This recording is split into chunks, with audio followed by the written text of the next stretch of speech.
It's great that the family can all be together, and some of our favorite traditions are, you know, just eating and drinking way too much, staying up too late, getting ready for the big meal. We make a drunken mashed potatoes with gin my mom used to make. Christmas is a fantastic time of the year.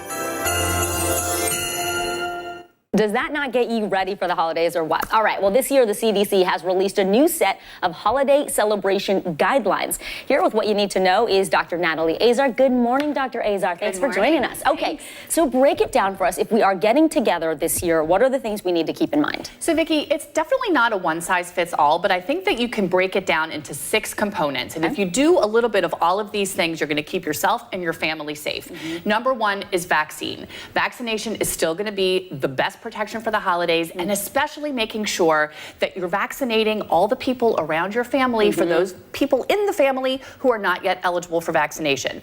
Then we talk about masking. If you're unvaccinated, you're still pretty much masking everywhere you go. If you are vaccinated and you're going to an area with substantial and high transmission, we still recommend masking indoors. Remember, outside is better than inside, well ventilated if you're inside. If you're sick, you stay home. If you're sick, you don't host. And a big part of this, Vicki, is using testing to your advantage, pre and post visit, pre and post travel, just to kind of cover your bases and keep you and your family safe. Okay, I love that. That's really helpful. Who should be on that actual invite list? Is it okay this year to have grandma and grandpa getting together, and then also the kids who are most often not vaccinated, not eligible yet? Right. So again, I have to start off by saying that the safest thing to do is to be around folks who you've been in contact with, who are in your circle, in your household, because as soon as you start mixing from other parts of the country, from other households, you sort of bring that element of the unknown into the mix. But look, last year was really hard for everybody. It was hard for grandparents. It was hard for families not to see one another. I always boil it down to this, Vic. You have to think about the vulnerable people in your house. Maybe you're not worried about getting severely ill, but maybe you're worried about a more vulnerable grandparent, that kind of thing. The good news is that a lot of these folks, grandparents, are probably eligible for boosting. Boosters, and right. have been boosted. And we know that after that first 2 weeks, when you get your highest level of antibodies, you've got a pretty thick shield and armor for the next couple of weeks to months, which beautifully overlaps with the holiday season. So grandparents really are better protected, and I think they should be able to hug their grandkids. What about masks?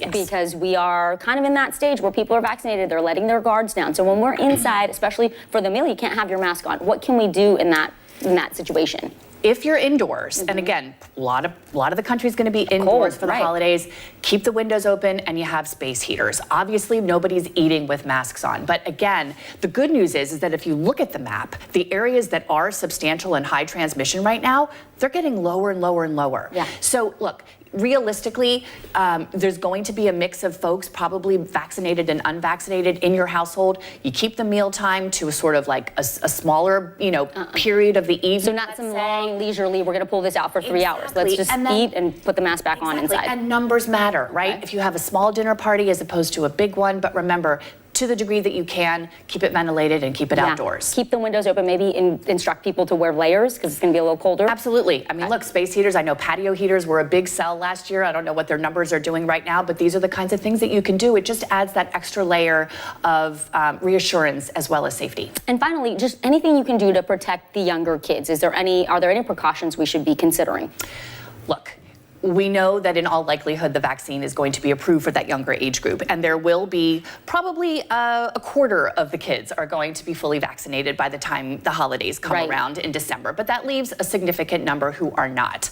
Obviously, if the child is over 2 years old, if you're in a crowded indoor space, I would still recommend masking for those kids, especially again if you're in that area of substantial to high transmission. But kids love to be outdoors. Yes. Put them in layers, put them in hats and scarves, and let them run around outside and play. That's going to be far better for them mentally and physically than forcing them to stay inside with the mask on. That's such a great point. They want to be out there running around anyway. Dr. Azar, thank you. Such great tips for helping us in what we should be thinking about before those holiday get-togethers. Thank you so much, Vic. Great to see you. Enjoy and stay safe. All right.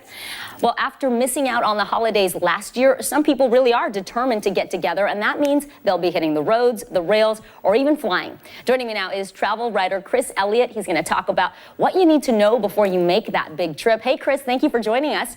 So we all know traveling with family can be stressful. So when you add COVID to that equation, it can be overwhelming. What are the specific things folks should be having with them when they're heading out to travel? This is going to be a really unusual travel season, as you suggested. I think people are going to have to, as your previous guest mentioned, they're going to have to think about whether they're vaccinated or not and whether they feel safe traveling with their kids. That's a big thing.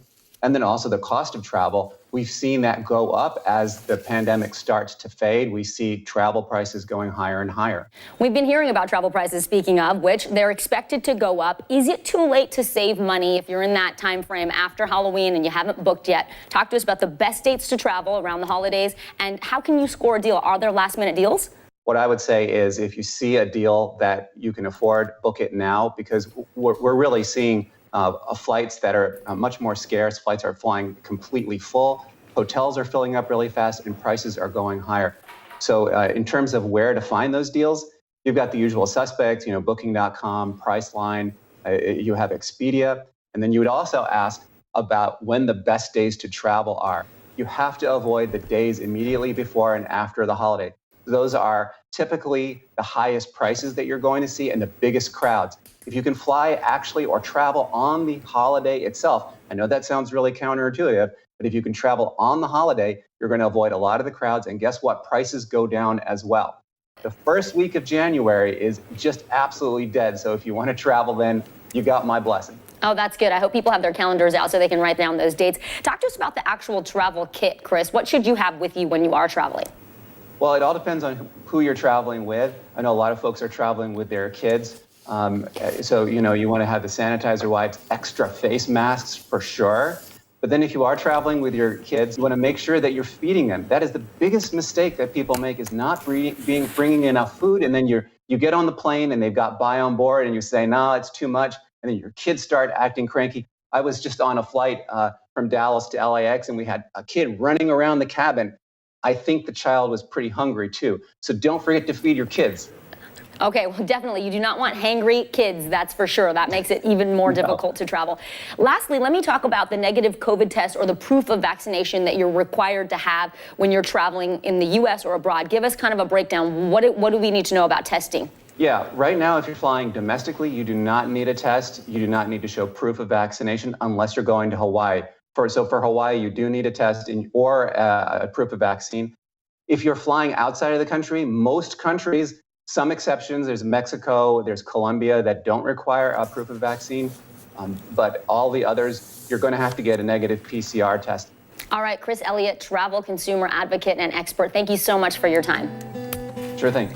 Coming up, testing 101. Despite your vaccine status, testing still plays a key role in lowering everyone's risk for COVID. Everything from when and how to take the test to which test is right for you. We're going to talk about that, plus simple ways to take the stress out of the holidays. Is that possible? Much more when Consumer Confidential returns. Today is now a podcast, available every morning. Listen wherever you get your podcasts. Grab your apron for a new podcast, Cooking Up a Storm with Al Roker. My forecast, yummy. Some of the best chefs spill the beans on family secrets to get you ready for Thanksgiving. This is fun. Bringing the heat for the holidays. Follow now wherever you get your podcasts. News is more than a headline. It informs, it inspires, and it still matters. To cover it, you have to be in it.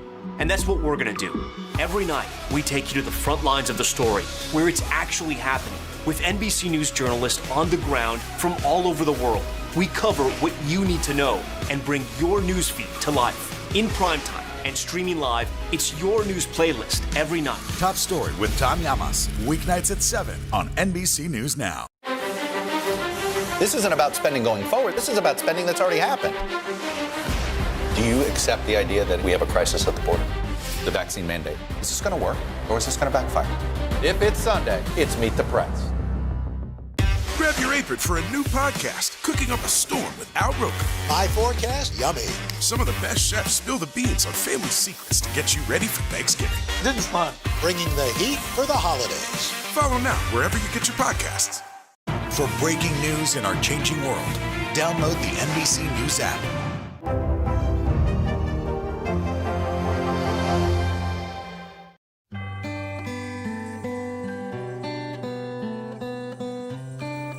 Testing still plays a critical role in the fight against COVID, but there are so many different types, from rapid tests to PCR, even kits that you can do at home. Here now is Dr. Jake Deutsch to help break it all down for us. Dr. Deutsch, thank you so much for being here. Thanks for having me here. All right, so first question I think a lot of people have is, why do we still need to get tested if we're vaccinated? Right. Of course, there's so many factors that are going to conclude whether or not we actually have been, exposed to COVID or test positive. And vaccines are one important step to prevent infection. However, they aren't 100% absolute.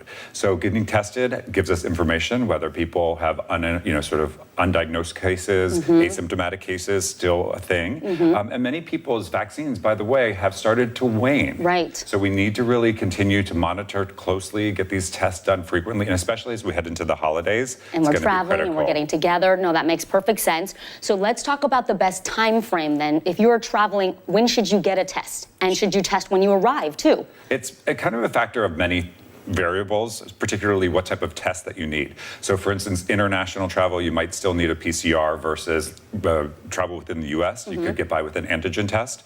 If you're just going to a family gathering and you're getting an antigen test, that might be acceptable. And the timing is a little bit different. So at a home test, an antigen test, you can get the results immediately. Whereas a PCR, you might be mailing it back to a facility, and that result may take 24 to 48 hours. So it sort of depends on where you're getting tested and what type of test you're doing. Okay, so and they're kind of hard to find too. So if you are thinking about, easy. Right, so you might want to get a couple just to have them on hand. The key is being prepared. So kind of know what you need to know and getting ahead of it so that you have a good solution when it comes time to do the test. Okay, so we have a bunch of tests here in front of us. I think these four right here, these are the basic rapid antigen tests, the ones you take at home, you get the results quickly, right? Exactly. This guy is the PCR. You still take it at home, but it takes maybe a couple of days to get the results Sending it back, hopefully via FedEx, so that you're going to get a quick return. And you're also doing it sometimes supervised with a camera so that they're verifying that the results were obtained accurately. I've heard that it's helpful to take this maybe a couple of days before you travel. You get the results back. And then maybe when you get somewhere, you can also take a rapid test just to confirm once again, I'm still negative. Great second layer of efficiency. And many times people do a rapid test and they may have a positive result, and then it's important to follow up with the PCR. Yes. So there's sort of variables. It's good to have multiple options in your armory of what you're going to do to be prepared for travel. It can be confusing. I think if the rapid test is like a quick hit, tell me yes or no. Don't really love the rapid test as a diagnostic choice. You really want to rely still on the PCR because it's much more sensitive. Okay, so this is good for screening and this is good for diagnostic. Okay, Yes. Got it. So let's talk about how to properly take a swab. I'm so excited. I love to swab my nose on TV. Or let's open up our little swabs. I have Everybody one from is still very scared of being swabbed. And the good news is a lot of these test kits are allowing you to do just a very shallow anterior swab. Right. So you're It's not the going way back, poking the brain. By the way, if there's, if you're going to a place that's still doing a deeper nasopharyngeal swab, make sure that they're going in very horizontal, because that way you're going to avoid the sensitive areas. If they're pointing it up towards your eyebrows, not the best approach. Not comfortable. Okay, and you don't have to do that when you're at home, right? You're just doing a shallow approach. You said the most important thing to do is make sure you read the instructions all the way through before you do any of these kits. Every kit is different, and in order to make sure that you're minimizing that risk of it being an invalid test, read the instructions carefully. I know it seems very basic, but everybody skips that step, so take the time to do that. You want to know exactly what you're doing. So first thing, we take the swabs out. You've got one from Everlywell. I have this one from Vinex. These are very common. You can pick them up at most pharmacies, or you can even order them online these days. So what do I need to know before I even stick the swab into my nose? What's a good pro tip? My pro tip is basically... No pun intended. Make sure that you don't have too much mucus in the nasal passage. So we've actually done thousands of rapid tests and saw the most common problem that caused an inconclusive test was that there was too much mucus on the swab sample. So blow your nose first. So yeah, you want to get rid of the excess mucus, make sure that you get a good thorough swab in the area. And so you just, got to swab inside, go in enough to get a good circle, but make sure that it's not heavily saturated with mucus. And so that's one tip that I really recommend to people. So 5 times around generally on one side and then 5 times on the other? That's a good starting point for sure. And you don't have to go super far, just right here. Just get inside that area. So basically the cotton part is no longer visible. I think Okay. that's a sufficient way to approach that. And then make sure you generally- open it the right way, too. Right, you want to touch the handle part. Yeah, Okay. so let's minimize touching other things and get it open correctly as well. Great tips. Thank you so much, Dr. Deutsch. We know how to do it. We know which ones to do it. We know when to do it. Really appreciate your time today. My pleasure. All right, well, still to come on Consumer Confidential, mind your manners. Everything from how to ask someone about their vaccination status to talking to your guests to make sure you're all on the same page. Plus, how you can find stress relief during the holidays. So we're going to help you make the season brighter and cheerier with some simple things you can do. Stay with us. Today is now a podcast available every morning. Listen wherever you get your podcasts. Good morning, everybody. Welcome to Today. Let's go! International Day of the Girl. The strength and courage of these women is remarkable. What's your message to girls who want to make a difference? Believe in yourself. You can make it happen. Nearly a dozen hours after the eye roared ashore. There is some late-breaking news. All right, and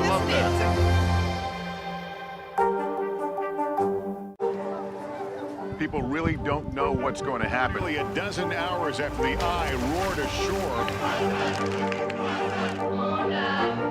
More good people than bad people, you know, right? 5 seconds. 4, 3. There is some late-breaking news. 4 hours into the Iowa caucuses. By the hand, all right, anticipate too. The Meet the Press Chuck Toddcast, free wherever you get your podcasts. This isn't about spending going forward. This is about spending that's already happened. Do you accept the idea that we have a crisis at the border? The vaccine mandate. Is this going to work, or is this going to backfire? If it's Sunday, it's Meet the Press. For breaking news in our changing world, download the NBC News app. Make the most of your day with Today All Day. Get closer to all your friends at Today in a whole new way. Today in 30. We give you a mix of everything you love about our show in a mere 30 minutes. Shop today with Jill Martin. We're helping you shop like never before. The latest styles and biggest names. Today Food. Things are heating up in the Today All Day kitchen. Cooking essentials and recipe inspiration. Get ready. Are you ready? Oh, I'm so ready. Only on Today All Day.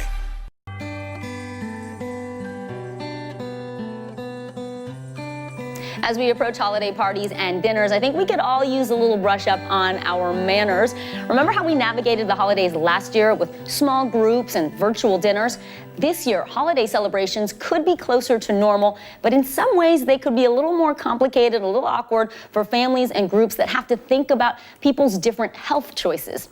Elaine Swan is the founder of the Swan School of Protocol. She has advice for helping everyone feel comfortable and have a good time.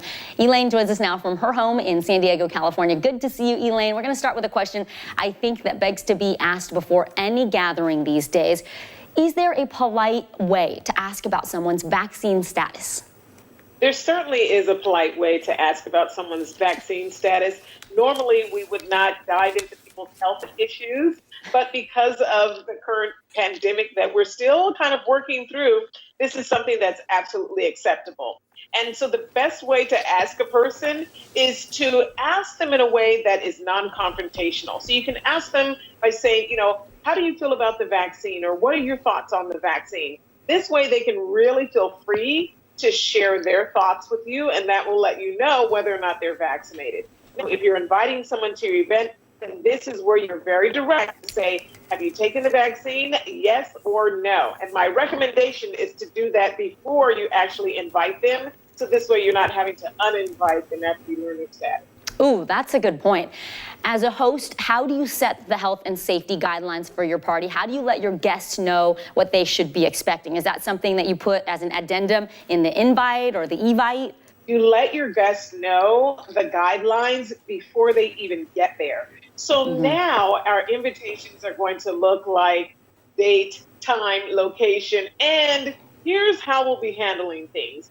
And this is where you let folks know whether or not you're requesting them to be tested in advance, or you're only having folks that are fully vaxxed, or maybe you are going to have an event and people are not going to practice any social distancing. It'll be free flowing. There'll be no mask. Whatever the standard is for your event, put it in the invitation so that this way people have the opportunity to make a decision for themselves as to whether or not they're going to attend. That's good. So be upfront, be transparent, and do it as far in advance as possible. This year, I'm thinking we're going to have a hybrid. We're going to see maybe in-person events and virtual events, you know, people kind of mixing it up. How do you help everyone feel included if they're maybe not there physically? If people are not there physically, the thing that I say that you should do as a perfect host is to make sure that you have a beginning, a middle, and an end for your celebrations. They can take part in the festivities. They know exactly what's going to happen. They know when it's going to start and when they can go ahead and log off. And keep in mind, the folks that are joining virtually, you can't keep folks online for hours on end, so be sensitive to that. So have all of your things set in stone so that there's a nice flow in terms of your timeline. I've never really thought about scheduling a party like that, but it makes perfect sense, especially if you have a little virtual component. Really quickly, I do want to ask this question because what if you set your guidelines, you know, you have expectations either as a host or as a guest, and you get there and that's not what's happening? Like maybe you said everyone's going to be wearing masks indoors and then they're actually not. How do you handle a situation like that? Certainly, as the host, you have all full authority to tell people, look now, wait a second, folks, listen, we're all trying to gather. Let's all make sure that we're following the guidelines at the party. Now, for the individual who's attending and you start looking around and you see that people are not following what you expected, go to the host privately and ask them, you know, I noticed that people aren't necessarily following the guidelines that you set forth. How do you feel about that? Or is that okay with you? And let them answer. And if they answer by saying, you know what, it's okay, I don't mind people doing it, I think we're all going to be okay, then that's when you can make your decision to say, you know what, I'm just going to wait a little bit of time and then I'm going to slide on out. And the best way to get out of that moment is to look around and once you've made that decision, just go to the host and say, you know, I thought I was going to be able to stay a little bit longer, but I'm going to go ahead and head on out now. This is not the time for you to lecture that person. Yeah. You shouldn't lecture that person and go into detail as to why. Just bow out gracefully and pack your stuff and leave. I love it. Great tips, Elaine Swan. I see why you have your own school of etiquette. Those were great takeaways for us. Thanks so much. Great to see you. And when we come back, taking the stress out of the holiday season, tips to simplify the holidays. Grab your apron for a new podcast, Cooking Up a Storm with Al Roker. My forecast, yummy. Some of the best chefs spill the beans on family secrets to get you ready for Thanksgiving. This is fun. Bringing the heat for the holidays. Follow now wherever you get your podcasts. For breaking news in our changing world, download the NBC News app. Make the most of your day with Today All Day.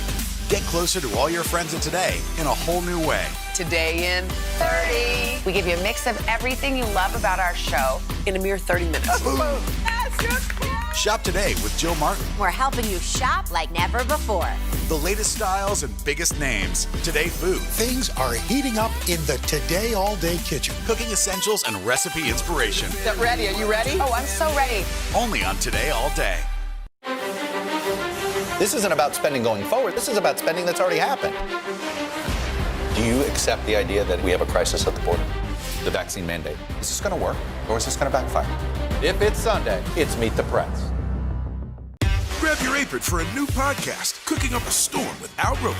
My forecast, yummy. Some of the best chefs spill the beans on family secrets to get you ready for Thanksgiving. This is fun. Bringing the heat for the holidays. Follow now wherever you get your podcasts. Today is now a podcast available every morning. Listen wherever you get your podcasts. The Meet the Press Chuck Toddcast. Free wherever you get your podcasts.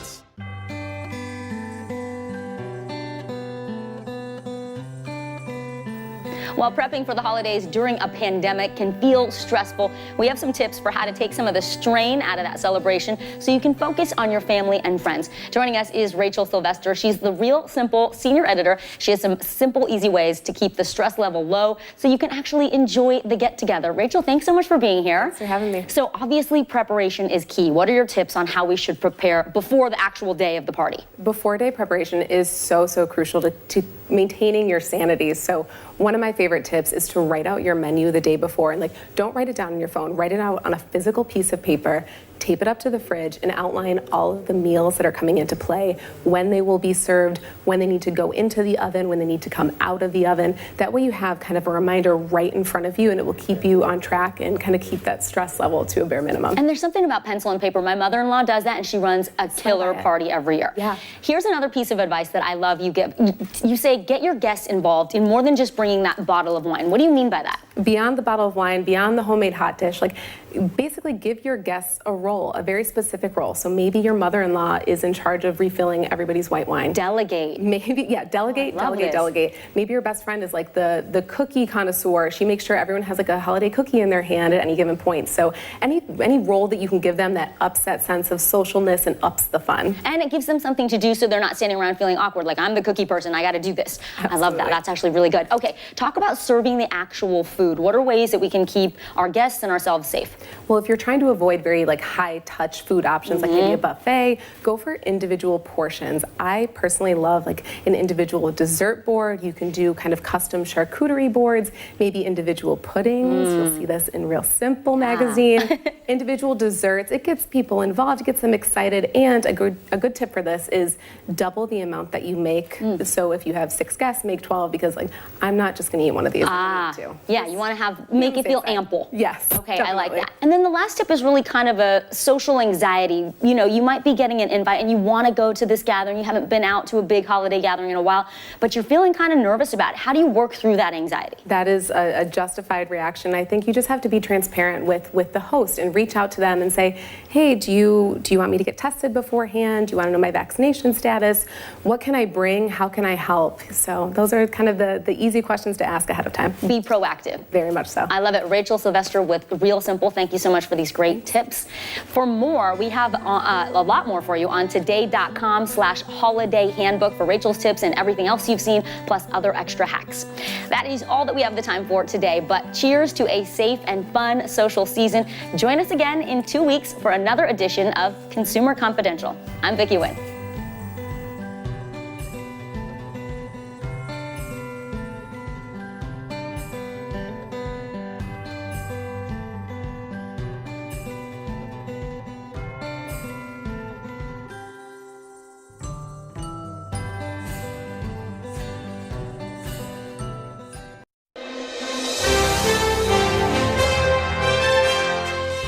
Thank you for doing this, Diane. Great to see you. Thank you for having me. Thank you for letting me do this with you. I was just telling you, I just got finished with episode 2 of Why the Last Man. Okay. It's a great premise to begin with. You're fantastic in it. Thank you. And I'm curious what you thought when this sort of idea came to you, just the concept, and we're going to do a series about it. Were you immediately interested, or did you need some explaining? Well, I thought, you're asking me to, and now for something completely different, you know, which is sort of fun because that's what I do. I get to try on different ideas, and that was what attracted me, was the amount of zeitgeisty, controversial, global world building, world recovering issues, and who knew how much life was going to be sort of brushing up very closely against art, or maybe the other direction, art against life. He's whining about the First Amendment and calling for unity. Yes, let's all join hands with the psychotics of America. And what would the expectations be placed upon a different gender of leadership? So it was almost like, I think maybe he was triggered by somebody saying, oh, if the world were only led by women. Right. And then you think, well, let's dig into that a little bit. What would it be like? So that's the journey we take in a quote-unquote woman-only world after the demise of 50% of the population, the Y chromosome. You're doing everything you can for everyone you can. But ma'am, without men, there is no future. I hear you, but we're just trying to survive the present. You know, we call it Men, and the title, of course, says Why the Last Man, so it's not a big surprise. It's not a spoiler alert, but there's double entendres even on the title. Why? Well, what does that mean? Well, why is the first letter of my son's name? Oh, so your son survives, so not every man. And what is a man, by the way? How do we delineate what that term, gender roles and what do we delineate by how would a woman behave in a leadership role? Would she be up to the task? But I wanted to be part of a world-building show and see where it was going to lead, because there's so much great source material in the graphic novels. Like I say, I'm 2 episodes in, and I still have so many questions that I know you're not going to give away today. What is this thing? What exactly happened? How did your son survive? Right. There's so much in the air still that will carry through the length of the series. I was interested to read that this was your first series as a series regular, where you're leading the show, which I thought, she's done a bunch of TV and a bunch of film, but she's never done this. Was there some appeal to doing, okay, this streaming thing that everyone's on, and I'm the lead, and we can see this through a bunch of episodes to tell a story? Much different than making a film, obviously. Well, I'm a sucker for a dare. I can own that, and I wanted the experience of doing something completely different in my craft, which a lot of people have become extremely comfortable with, and that is not knowing what the writing is that you're setting yourself up to fulfill. One of the things that I love to do is to look at work in terms of the conversations that grow out of what were you thinking when you took this role? Why this? Why now? And it's so complicated to answer this question, but it's also very timely because of the many things that have occurred in the world. I mean, when I read this originally, well, first of all, I have Googled how many women have portrayed the US president. I had to do it. I was like, apparently I'm number 18. Okay. You know, and our 18th president. We are going to have to keep making hard choices to try to help deal with the panic and the outrage. Yeah. I mean, yeah. And I have some very dear friends who have already portrayed this character, whatever we have in our mind's eye of the leader of the most important leader of the free world, and all of those, you know, self-aggrandizing, and rightfully so, the role of President of the United States has been a very big trigger point for a lot of people for a long time. And suffice it to say that when I was describing to people when we were shut down in the pandemic and we were dealing with so many changes in the world, global, and yet also very sort of tethered to who is president and what that looks like, and what does that say about our country. Yeah, I mean, this was, as you say, written. These are based on books for people who don't know, after 9/11. I think the first one came out in 2002, and then there were more after that. But my gosh, it's about a pandemic. There are echoes of what happened in this country on January 6th, of civil society sort of disintegrating before our eyes. The frame changes the art always. You could put a piece of art, even if it's not art. If you frame it in a certain way, people will say, well, that's art. It's easier sometimes to portray somebody who's really existed in history. Then you can say, well, she did it. I'm portraying something that really happened. And this seems so far-fetched. So to play the president confronting it was very prescient, very zeitgeisty, even more than I bargained for when I signed on. News is more than a headline. It informs, it inspires, and it still matters. To cover it, you have to be in it. And that's what we're gonna do. Every night, we take you to the front lines of the story, where it's actually happening, with NBC News journalists on the ground from all over the world. We cover what you need to know and bring your newsfeed to life. In primetime and streaming live, it's your news playlist every night. Top Story with Tom Llamas, weeknights at 7 on NBC News Now. For breaking news in our changing world, download the NBC News app. Nearly a dozen hours after the eye roared ashore. There is some late breaking news. All right, Today is now a podcast, available every morning. Listen wherever you get your podcasts. For breaking news in our changing world, download the NBC News app. This isn't about spending going forward. This is about spending that's already happened. Do you accept the idea that we have a crisis at the border? The vaccine mandate. Is this going to work, or is this going to backfire? If it's Sunday, it's Meet the Press. Sometimes the news can be difficult and overwhelming for kids to understand. Will coronavirus come back next year? So to help make sense of it all, we've created a newscast just for them. Man, you know a lot. We hope your family will watch Nightly News Kids Edition.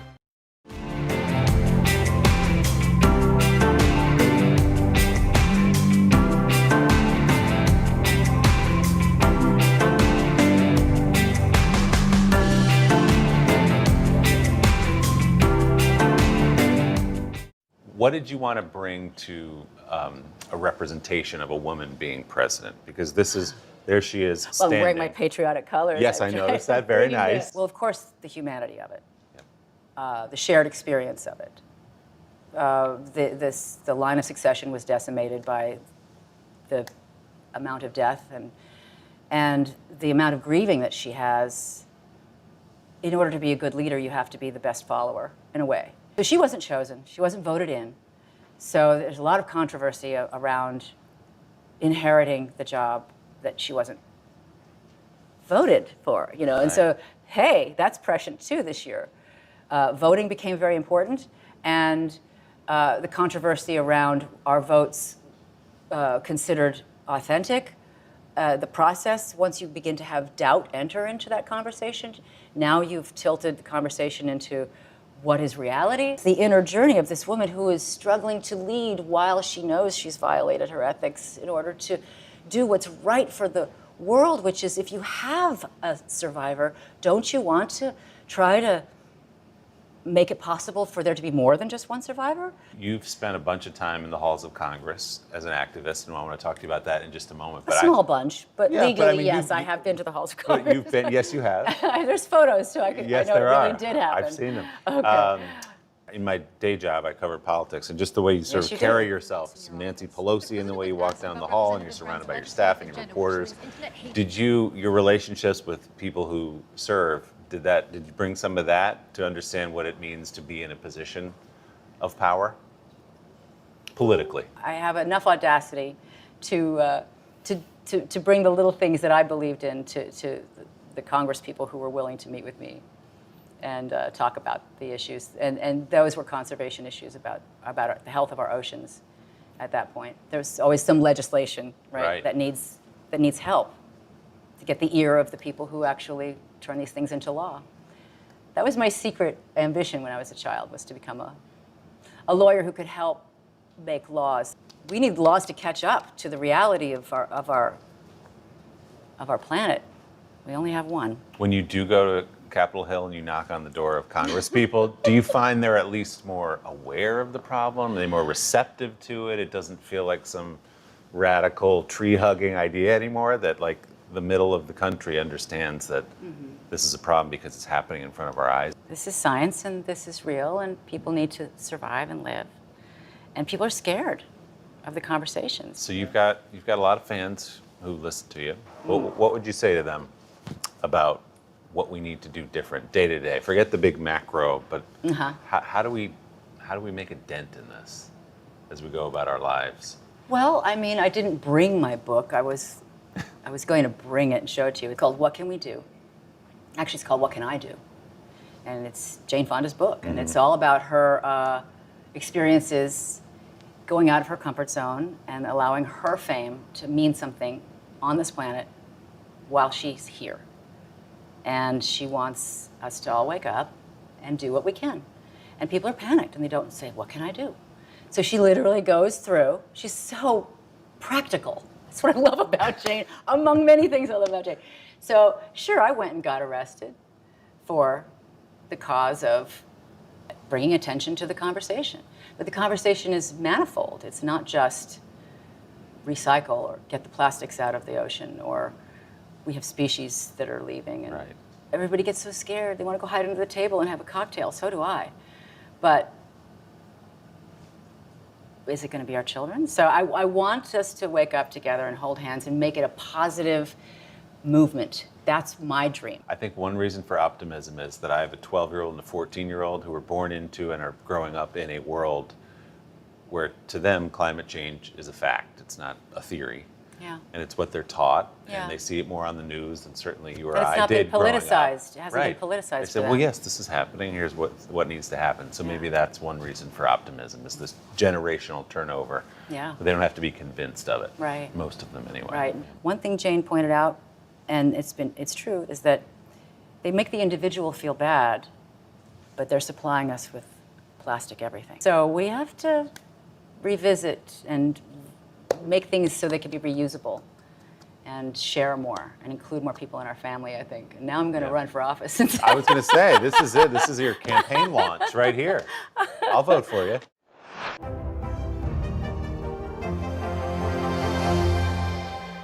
Good morning, everybody. Welcome to Today. Let's go. We're going to kick off the Pink Power and Breast Cancer Awareness Month.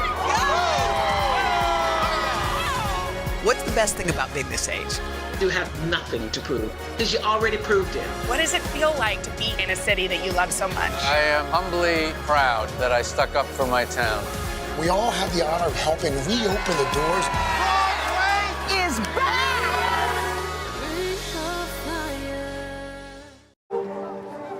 People really don't know what's going to happen. Only a dozen hours after the Eye roared ashore. More good people than bad people, you know, right? Yeah, 5 seconds. 4, 3. There is some late-breaking news 4 hours into the Iowa caucuses. Private Hammer delivers All right, it is midterm.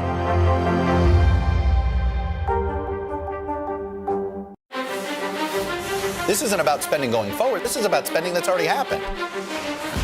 Do you accept the idea that we have a crisis at the border? The vaccine mandate. Is this going to work, or is this going to backfire? If it's Sunday, it's Meet the Press. Good morning, everybody. Welcome to Today. Let's go. International Day of the Girl. The strength and courage of these women is remarkable. What's your message to girls who want to make a difference? Believe in yourself. You can make it happen. This isn't about spending going forward. This is about spending that's already happened. Do you accept the idea that we have a crisis at the border? The vaccine mandate. Is this going to work, or is this going to backfire? If it's Sunday, it's Meet the Press. For breaking news in our changing world, download the NBC News app.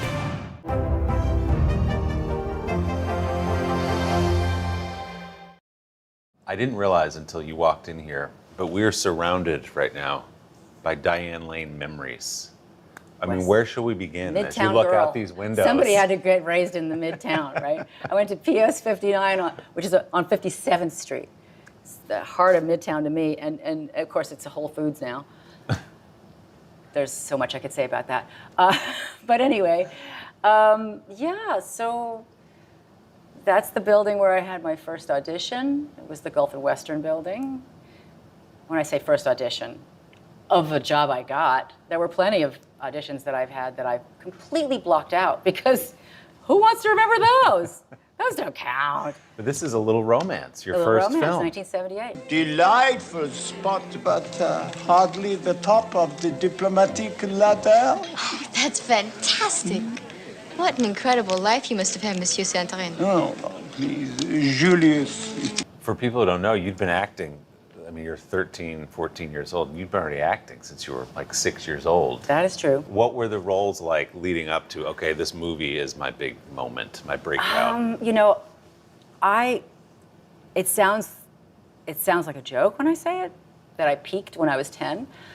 But in some ways, I did because I had been traveling the world with the La Mama Experimental Theater Group, and it was the 70s, and it was very early 70s. 72 was the first tour. And so, I mean, that I was on as a kid. And so I was 7, and my parents didn't go. And my first passport, I had no front teeth, and it was considered very cute. And it's strange to grow up in the adult world when you're the kid in the room.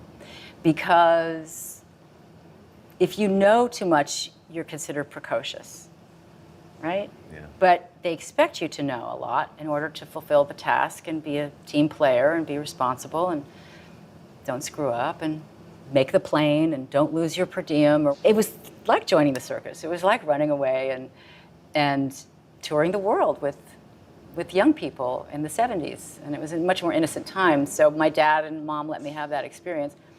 I wouldn't have the courage as a parent to let my very young kid have that. I don't know. They were extraordinary people, honestly, to trust the universe as much as they did. It was a wonderful experience. Life by living, life by doing, life by traveling. Got to see so many different cultures. I was thinking about you because I have a 14-year-old daughter. After a little romance becomes a hit, you're 14, you're on the cover of Time magazine. Laurence Olivier is saying you're the next Grace Kelly. What did all that feel like to a 14-year-old? Well, I remember approaching the newsstand. We had newsstands, kiosks in the street, and they used to have, there weren't so many magazines then. So one magazine, you'd have 10 of them at a row, you know, and I guess 1978, I mean, you'd have, I'm not going to list the magazines, but Time magazine always had the upper right-hand corner as if it were dog-eared, and you'd see a photograph of some world leader, and in my case, it was Henry Kissinger, and I thought, this is really bizarre. This is a very surreal experience. I'm clearly having an out-of-body experience, and this too shall pass. And I thought about birdcage liner, and I thought, it's just paper. It's not going to, don't allow this to mean anything to me, because I knew it wasn't about merit. I could trace back how it was that I wound up on the cover of Time magazine, and it wasn't because I had done anything, it was because I was an anomaly. And it was a curiosity to have people that young in the film industry as a new wave of culture and cinema. And I thought, oh, interesting. But I knew that it wasn't going to be. I mean, we're still dining out on the story literally, because Time magazine usually is about a very meritorious person, right? And I felt a little embarrassed, honestly, because I was playing handball under the 59th Street Bridge, thinking, I have no business being on the cover of Time magazine. This is crazy. I'm sure my dad was thrilled, you know. That's my kid, you know. Of course. But I was sitting there going, please don't ask me to live up to that. But where did you get the wisdom to have that perspective at 14 years old? Because it seems... Growing up around adults, probably. Right. No filter from people around me. But the tempered innocence, you lose innocence as you grow, and then you start to value your own innocence. And that was working with George Roy Hill. That's what he said about his movies. That they're always about innocence, the loss of innocence of the main character. So he saw the theme in his own work. That's cool. When you're not, he didn't have to audition for his jobs. You could create your own job. It's different when you're an actress. You sort of go, is this going to be the one? Do I feel like I want to do this? It's different than writing it and having a vision for the end product. I'm sort of a tapestry thread, you know, and how they edit it and how they put the music and the credits and how they promote it. It's all out of my hands, and I like it that way, because if I were in control, then I'd have to take all the blame. You know, it's not worth the credit. It's too big a risk. That's so interesting, right? It is interesting. Yeah. Because you could say, well, what's the next one? Right. Next. Right. It's okay. I mean, it feels like watching your career, even to now, you do have this perspective on what it means to be a movie star. I'm sure you don't like that term, or a celebrity, and that it doesn't really interest you that much.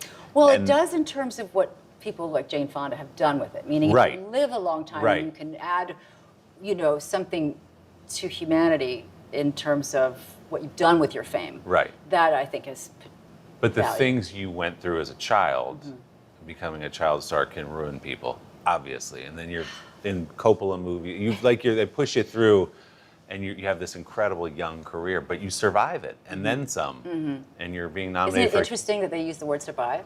Yeah. Well, because there are some people it is a who don't. gauntlet of potential bad choices that you're not even supposed to be aware enough to make good or bad choices. It's all luck, or some person in the background who's a marionette and you're the puppet, and there's strings being pulled that allow you to have good fortune compared to somebody else. One of the things my dad said to me as he knew he was dying, he said, you know, isn't it enough, Diane? Don't you think it's somebody else's turn? And because he's brutal. My dad was famously brutal, hence an acting teacher. Right. Cut you asunder, right, in a way that nobody else can, or you wouldn't allow anybody else to. And it was almost like saying, "Are you going to keep going?" I knew he was daring me to keep after it. He wanted me to have one of those lifer type careers. And you have. Right? I Yeah, mean, look, but here you are. Am I supposed to go another yeah, 30 years? It's like, so what's the secret if somebody's watching right now to keep that ball in the air the way you have, to have had all these phases where you go Being open to change. Really? Yeah. I think so. Being open to change. I mean, the human body is very humbling, and if you're a woman, you certainly are aware of the way change is part of your fate, because there's only a window of time within which you can procreate. And that is such a blessing. And it is also a measure of worth that men don't experience. And it is also a tremendous gift because you, in some ways, get to be born fresh. I gotta watch my terms because my grandmother was a Pentecostal preacher. I don't want to get into trouble. But you can be born freshly in your own self-understanding by not internalizing any longer the male gaze. Unless you want to. Right.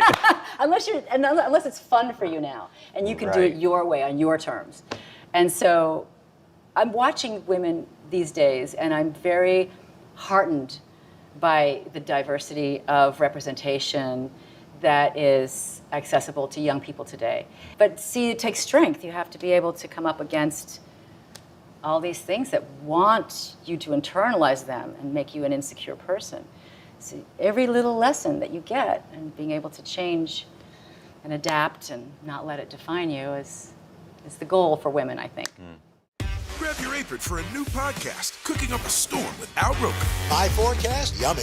Some of the best chefs spill the beans on family secrets to get you ready for Thanksgiving. This is fun. Bringing the heat for the holidays. Follow now wherever you get your podcasts. Good morning, everybody. Welcome to Today. Let's go! International Day of the Girl. The strength and courage of these women is remarkable. What's your message to girls who want to make a difference? Believe in yourself. You can make it happen. To cover the news, you have to be in it. We'll take you to the front lines of the story, bringing your news feed to life. Streaming live every night. It's your news playlist. Top Story with Tom Llamas, weeknights at 7 on NBC News Now. People really don't know what's going to happen. Nearly a dozen hours after the eye roared ashore. More good people than bad people, you know, right? 5 seconds. 4, 3. There is some late-breaking news 4 hours into the Iowa caucuses by the hand deliberations. All right, it just me too. Sometimes the news can be difficult and overwhelming for kids to understand. Will coronavirus come back next year? So to help make sense of it all, we've created a newscast just for them. Man, you know a lot. We hope your family will watch Nightly News Kids Edition. You've been consistent. Was it gratifying in that run, sort of perfect storm, unfaithful, under the Tuscan sun, to just have this, people knew you from a little romance and they knew you along the way, and then here she is again, you know? John Cusack and I made a film together, and we sat in the trailer at one point, and he said something that I'm going to quote, and he's going to have to forgive me, because maybe he would disagree with himself at this point. And there were these books on the table, and he says, you know, I think we're the coffee table book actors. We make everybody feel super comfy, cozy. We've been there since they were 12. They are now whatever age they are, and we're still here, and they know they're okay because we're still here. And I thought, I can work with that. I'm not ashamed of that at all. I bring it because we want to see what else you got. And that's part of the reason I chose this show, is because it's so completely fresh and different for me as a show, even if I were just watching it. So to think of myself in it, get a little squirrely, but that's the fun of it. You're supposed to do the work that scares you. It's funny, when I interviewed him for this show a couple of months ago, he was saying sometimes he'll be watching TV and he'll come across a movie on cable, and he said, it's like looking at your old yearbook photos. You go, who is that guy? What is up with your hair? Who is that guy? Yeah. You know? fun. Do you ever come across your old stuff when you're watching TV, or do you? Well, I call it my avoid young stuff. Yeah, So it cuts both ways. I mean, sure, I do, and I always want to break the mold. I mean, when you're an actor, you want to be able to disappear into something as much as you're allowed, or have the courage, or can pull off. I think it's an incredibly noble profession, and I did not used to think that. I used to really poo-poo my profession because I grew up in it. Yeah. You know, wherever you grow up, you have to leave. And this pandemic, actors got me through it. And of course the crew and everybody that makes actors shine. But they're the ones on camera. Everything that makes that moment possible, yes. But the actors get us through it. And the comfort we have taken from watching the shows, but my hat's off to the profession, because we're able to increase our compassion and have diverse experiences vicariously and expand our imagination and our sense of what's possible for ourselves. We feel seen.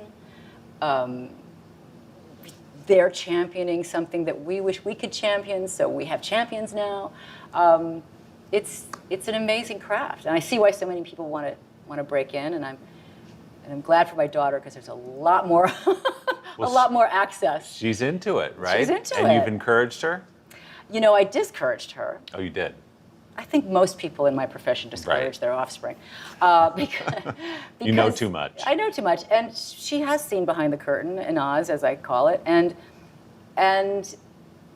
after graduating Gallatin at NYU, and after her journalist education, this is the real storytelling in a way. In a way. And I think I have the sense that she's going to morph into writing things. That's every parent has a fantasy they project onto their kids. So forgive me, Eleanor, but I think she's got it in her to be sort of I always say you can replace an actor. They're the most replaceable thing in a way, but you can't replace the writing. That is, if it's not on the page, how do you expect that to get to the stage? Right. It's got to be in the writing. And I think she's incredibly gifted. And of course, she can act, and she's beautiful. That's fine. But I still think that, write something for actors to do forever. You know, then to me, that's the highest height. Well, congratulations on the series. It's Thank outstanding, you. and it's just fun to walk you. through your career. Because Honored it's a pleasure. to speak with you today. Nice to see you.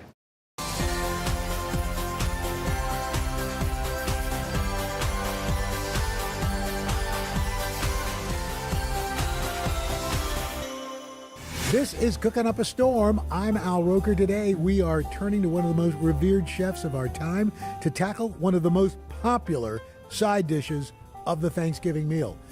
Joining us, the one, the only, Ina Garten, known to a lot of folks as the Barefoot Contessa.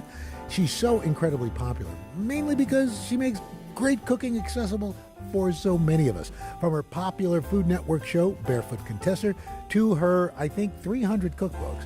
Ina reminds us all that being a good cook is within our reach, especially if you follow her recipes. Today we're going to hone in on a recipe of hers that truly shines, her Parmesan smashed potatoes. Ina, thanks for joining us on the podcast. I'm very flattered. And actually, this recipe is from my first book, the Barefoot Contessa cookbook. Really? It really is. Is Thanksgiving your favorite holiday? Absolutely. Why?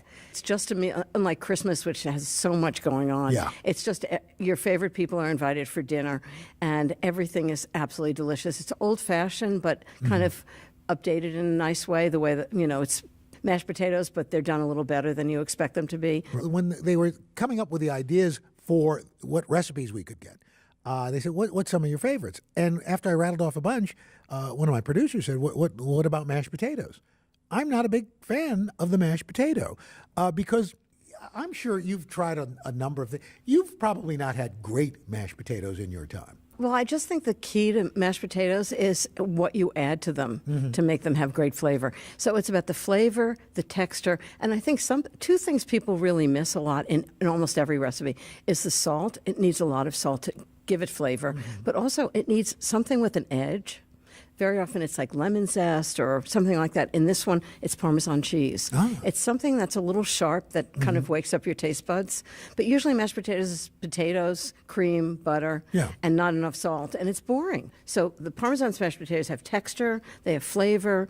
The sour cream has kind of a, a tangy edge to it. So it's really what you bring to it that makes all the difference. In a sense, it seems to me that this recipe is actually easier than mashed potatoes. So much easier. Because first, you don't have to peel them. Second, they cook very quickly because they're small potatoes. And then you just mix them in a mixer, which is as easy as it gets. When I'm thinking about a recipe, I always have an exact thing in my head, what I'm looking for. And I just keep going until I get there. If I don't have something that I'm going for, it never ends. I never get there. So you could actually cut up other potatoes. You could take Yukon Gold potatoes, which have a very creamy texture. I wouldn't peel them, but I would cut them in small sizes. So, like a large dice. And so they cook really quickly. And then you drain them and put them in the mixer and add everything else. You kind of ad-lib about this and you kind of play with it until you get it right.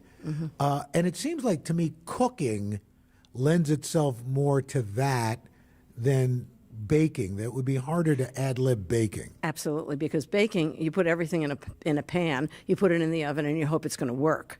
But cooking, you can kind of add something here, add something there, kind of play around with it along the way. For any recipe, what I'm doing is I'm taking the intrinsic ingredients and figuring out how to make them taste better. It's delicious. A little more salt. Always needs a little more. And more like themselves, actually. So my favorite sweet potato recipe is I actually bake sweet potatoes, scoop them out, put them also in the mixer, and add butter and chipotle powder and maple syrup. So they're sweet and spicy. And I think they really complement the sweet potatoes, which are totally different. So Chipotle smashed sweet potatoes is what they are. They're the smashed sweet too. potato. Because it's got texture. I love that. Yeah, they're pretty good. I love to make, instead of stuffing for the turkey, I make a savory bread pudding, which instead of kind of like wet and, stuffing's delicious. Yes. But when you make a bread pudding instead, it's creamy on the bottom and crispy on the top, so it's got more texture. And so I make a leek and mushroom bread pudding or an apple and herb bread pudding. So it's got lots of flavors and textures, and it just goes with everything else. Here's my thing on the stuffing. Yeah. And I'm going to talk to Alexander Smalls. He's making oyster dressing. He's from the South. I grew up in the North. I grew up in New York City. We always called it stuffing. And I was like, what is this dressing that people speak of? I don't know. I think it's the same thing. Yeah, I think it's just what they refer to it. I think a Southern expression is dressing, and in the North we call it stuffing. And see, to me, I could do without the turkey, except for I like the turkey to make the stuffing in, but I also do another big batch of it, like bake it in the oven, and then mix the two. So that they're a little wet and dry, and by the time you average it out, it should be the right consistency. The reason why I prefer not to stuff the turkey is because in order to get the stuffing cooked, I feel like you have to overcook the turkey. Right. So if the heat can get into the middle, and I do it the way I do like a chicken with herbs and lemon and garlic in the cavity, the turkey will cook in like 2 or 2.5 hours. And so the turkey is really moist. If you stuff it, in order to get the stuffing cooked all the way through, and you need to do that to be safe, I feel like the turkey's overcooked. Right. So that's why I like to do the stuffing separately as a bread pudding. I've never heard of anybody dying from stuffing. And maybe they did, and the coroner just didn't want to put down death due to stuffing because that would overstuffed. Yeah, very good. That was very good. Yes, and that's why Ina Garten, ladies and gentlemen, the queen of cooking. The Meet the Press Chuck Todd Cast, free wherever you get your podcasts. Nearly a dozen hours after the eye roared ashore. There is some late-breaking news. All right, The Meet the Press Chuck Todd Cast, free wherever you get your podcasts. Sometimes the news can be difficult and overwhelming for kids to understand. Will coronavirus come back next year? So to help make sense of it all, we've created a newscast just for them. Man, you know a lot. We hope your family will watch Nightly News Kids Edition. Today is now a podcast available every morning. Listen wherever you get your podcasts. Grab your apron for a new podcast, Cooking Up a Storm with Al Roker. My forecast, yummy. Some of the best chefs spill the beans on family secrets to get you ready for Thanksgiving. This is fun. Bringing the heat for the holidays. Follow now wherever you get your podcasts. Good morning, everybody. Welcome to today. Let's go! International Day of the Girl. The strength and courage of these women is remarkable. What's your message to girls who want to make a difference? Believe in yourself. You can make it happen. Nearly a dozen hours after the eye roared ashore. There is some late-breaking news. All right, and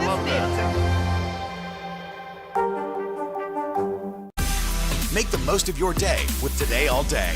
Get closer to all your friends in today in a whole new way. Today in 30. We give you a mix of everything you love about our show in a mere 30 minutes. Shop today with Jill Martin. We're helping you shop like never before. The latest styles and biggest names. Today Food. Things are heating up in the Today All Day kitchen. Cooking essentials and recipe inspiration. Get ready. Are you ready? Oh, I'm so ready. Only on Today All Day. Today is now a podcast available every morning. Listen wherever you get your podcasts. For breaking news in our changing world, download the NBC News app. The Meet the Press Chuck Toddcast, free wherever you get your podcasts. Nearly a dozen hours after the eye roared ashore. There is some late-breaking news. All right, and You've hosted Thanksgiving dinners. What's the one thing that, as host, you need to be cognizant of when it comes to your dinner? I think, particularly for Thanksgiving, but for every dinner, what everybody likes to eat. Because, you know, you've invited people you love, you want to make sure they all have something they love to eat. Sure. So I just think it's important to just make sure everybody's well taken care of without them feeling singled out as like, this is the meal for all of us, and that's right. what you're going to have. Yeah. And so I think that's really true for any dinner, but particularly Thanksgiving. Especially if you're the host. Yeah, because, I mean, I only invite people I love. I want them to be happy. How do we time it out so that everything comes out at the right time together? I literally do when I should start making something and when it should go into the oven, when it should come out. And then I know that everything's done at 7:30 when everybody arrives. So, and Thanksgiving is actually a good one to do because you can make the turkey early. You can make the vegetables very often in advance to reheat. And while the turkey's resting, which is about a half an hour, everything goes back in the oven and be reheated. So there's a timing thing that works really well. And then everything goes on the table. I like buffet style because I think then everybody gets up and gets what they like and they can pass up what they don't like. Yeah. And then they can come back and they can go have seconds and it's no big deal. I can't imagine this would have happened to you, but have you had anything go wrong? Me? At Thanksgiving? Something go wrong? Yeah. Never happens. No? No. But I know about other people that things have gone wrong. Actually, a friend of mine, I had done, actually, the last wedding that I ever catered was hers. And it was in like October. And she called me in November and said, you know, I want to make a Thanksgiving dinner for my new husband, but I've never cooked like that. So I said to her, okay, so this is what you do. Think of a turkey as like a large chicken. So you're going to cook it the same way you cook a chicken, just for a little longer. So I told her exactly how to make it. And she put the turkey in the oven, and she said to her and her husband, let's go for a walk. It's going to be an hour, and then I'll come back and baste it. And she came back and couldn't open the oven door. And it turns out she had set the oven on clean. Oh, no. Not on the temperature I told her to set it on. So her husband had to actually literally unscrew the oven door to get the turkey out. And I was like, what did you do? And she said, well, I served it. She said, it was very clean. So I think everybody has a Thanksgiving disaster story. But, you know, you just get through it and you do the best you can. When did you realize you had that knack, that certain something that, you know, to entertain, to nourish people, to give them something besides a plain meal, that there was something else attached to it? Well, you know, when I was growing up, I wasn't allowed to cook. Wait, So what? I wasn't allowed to cook. I wasn't allowed in the kitchen. Why? I don't know. I think my mother just wanted me in my room, and she wanted the kitchen to herself. And so she said, well, it's your job to cook, to study. It's my job to cook, and just get out of the kitchen. So I kind of always wanted to do it. And I got married when I was 20. And I think that's when I started to think this is what I'd like to. I love cooking. I taught myself how to cook with, as you know, the Craig Claiborne's New York Times cookbook, and then later Julia Child's Mastering the Art of French Cooking. And I just started. I was always working. When I was working in Washington, I'd come home at night and cook, and I just loved it. And at some point, I thought I want to do this for my work, not just for fun. I think what I was craving as a child is connecting with people, and I felt that if you feed them, they always show up, and you have a good time together, and that was the connection I loved. So I kept doing it over and over again.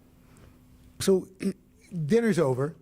You got, Tupperware containers of stuff and foil-wrapped packages in your fridge. What do you like to do Thanksgiving leftover-wise? Well, actually, I have a thing about Thanksgiving leftovers. I think the guests want to have leftovers, too. So, I've literally on occasion done a second Thanksgiving dinner where they have a whole turkey to take home and extra stuffing and extra, because everybody wants sandwiches the next day, right? So and actually one year we all decided I was going to make Thanksgiving dinner the day before, and we were going to have Thanksgiving dinner was going to be actually turkey sandwiches, which was really fun. So where do you stand on the turkey sandwich leftover construction? What's the best way to maximize? You mean this is the flavor profile of the turkey sandwich? Yes. Good question. I don't think I've ever really studied that. I just put everything on the table and everybody makes their own sandwiches. So what's your flavor profile? I like, I start with a good crusty bread. Yeah. Mayo, the turkey, some stuffing. Yeah. Some cranberry sauce. Exactly. It's just what I would do. A little more mayo. Yeah. And then cut it.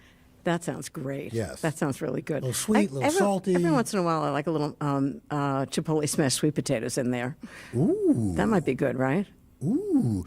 Somebody came on the show, and I think using leftover mashed sweet potatoes, made waffles. Oh, I could see that. Yeah, just That's a put great the idea. waffles in the waffle iron, closed it up.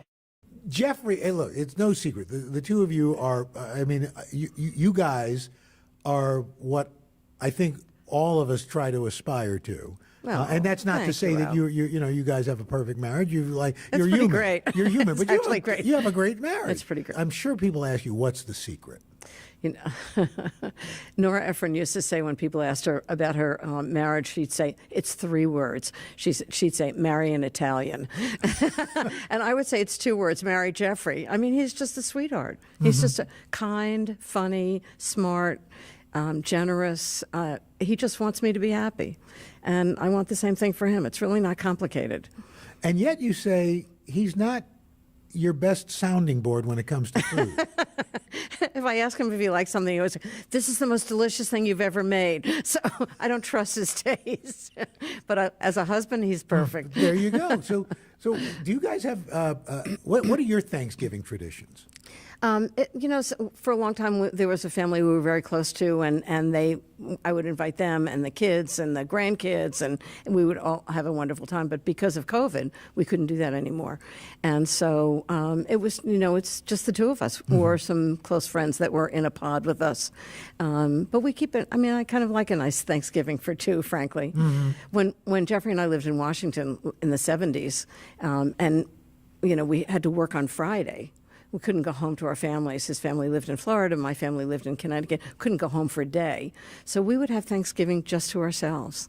And we would just walk all over. It was like a tradition. We'd walk all over Washington. It was always a gorgeous, crisp fall day. And we would end up at some tavern somewhere and have Thanksgiving dinner. And I just remember those as really special days. What are you thankful for this Thanksgiving? Oh, so much. People have had such a hard time, and we were very fortunate that we could keep ourselves safe. My life was changed dramatically because Jeffrey used to leave East Hampton on Monday and come back on Friday, and he's been there the entire time. And I always kind of wondered, what's it going to be like when he moves home? Because we've done this for 40 years. And It's been heaven. I mean, I just have my buddy around all the time, which is just wonderful. We've been really fortunate, and that we've both been able to work. We've really been incredibly lucky. What is your favorite Thanksgiving dish? It's not the turkey, although I make a pretty good turkey. I'm thinking probably leek and mushroom bread pudding's right up there, and the chipotle smashed sweet potatoes and roasted Brussels sprouts. I'd say those three things together are just say Thanksgiving to me.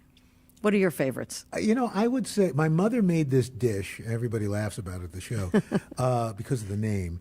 It was basically a crustless sweet potato pie, but it's called sweet potato poon, and it's got crushed pineapple in it and cinnamon and you could serve it either as a side dish or like a dessert. Yeah. But it always had slightly broiled marshmallows on top.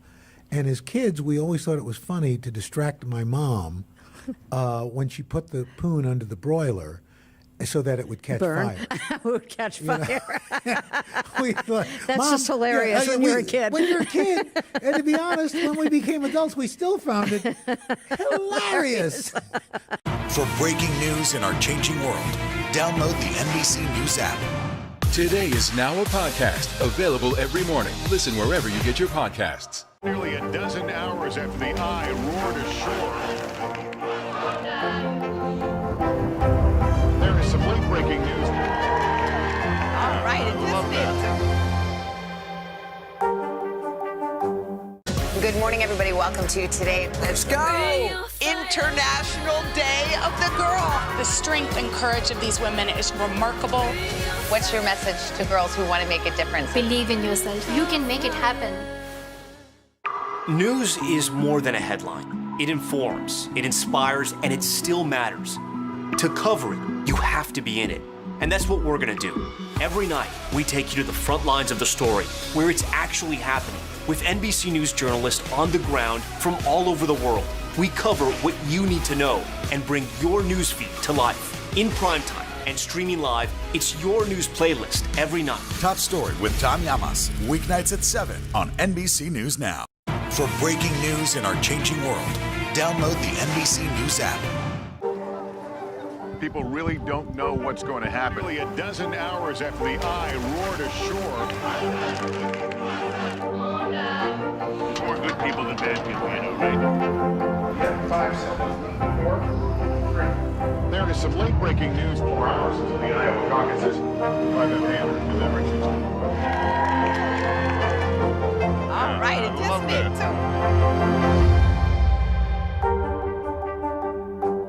To cover the news, you have to be in it. We'll take you to the front lines of the story, bringing your newsfeed to life. Streaming live every night. It's your news playlist. Top Story with Tom Llamas, weeknights at 7 on NBC News Now. Good morning, everybody. Welcome to Today. Let's go! International Day of the Girl. The strength and courage of these women is remarkable. What's your message to girls who want to make a difference? Believe in yourself. You can make it happen. Sometimes the news can be difficult and overwhelming for kids to understand. Will coronavirus come back next year? So to help make sense of it all, we've created a newscast just for them. Man, you know a lot. We hope your family will watch Nightly News Kids Edition. Here's what you'll need for my Parmesan smashed potatoes. 3 pounds small red potatoes, unpeeled. 1 tablespoon plus 2 teaspoons kosher salt. 1½ cups of half and half. 1/4 pound of unsalted butter, that's 1 stick. 1/2 cup of sour cream. 1/2 cup of freshly grated Parmesan cheese. It's actually ground Parmesan cheese. And 1/2 teaspoon of freshly ground black pepper. So how did you come up with sour cream? I don't know. I just thought, how can we make smashed potatoes better? So it's got great texture. It's got great flavor. And I'm going to show you how to make them. Well, let's do it. And then if you hate them, we'll make something else. How's that? I've never hated anything you've made, so Thank you. I'm fairly confident that these are going to be fantastic. So what are we starting What with? I'm going to start with is 3 pounds of these little, I think they're called red beet potatoes. They're small potatoes. Are they kind of like a red version of like new potatoes? They're new potatoes, yeah. I don't know why they're called new potatoes, but professionally they're called red bean. They're small red potatoes. Now, could you use a different potato? You could, but the red potato has like a very thin skin, so and we're not peeling them. We're going to leave the skin on. Oh, it, interesting. which makes it so much easier and actually more delicious. Okay, so- wait a minute. I need salt. Oh, so you gotta put salt. a tablespoon of salt in. Okay. Okay. So I'm just going to bring that to a boil and let it cook for like 25, 35 minutes until they're really tender. They've been boiling. And I test it with a skewer or a little sharp knife, something like that. Let's see if they're done. Yeah, perfectly tender all the way through. If they scream, they're done.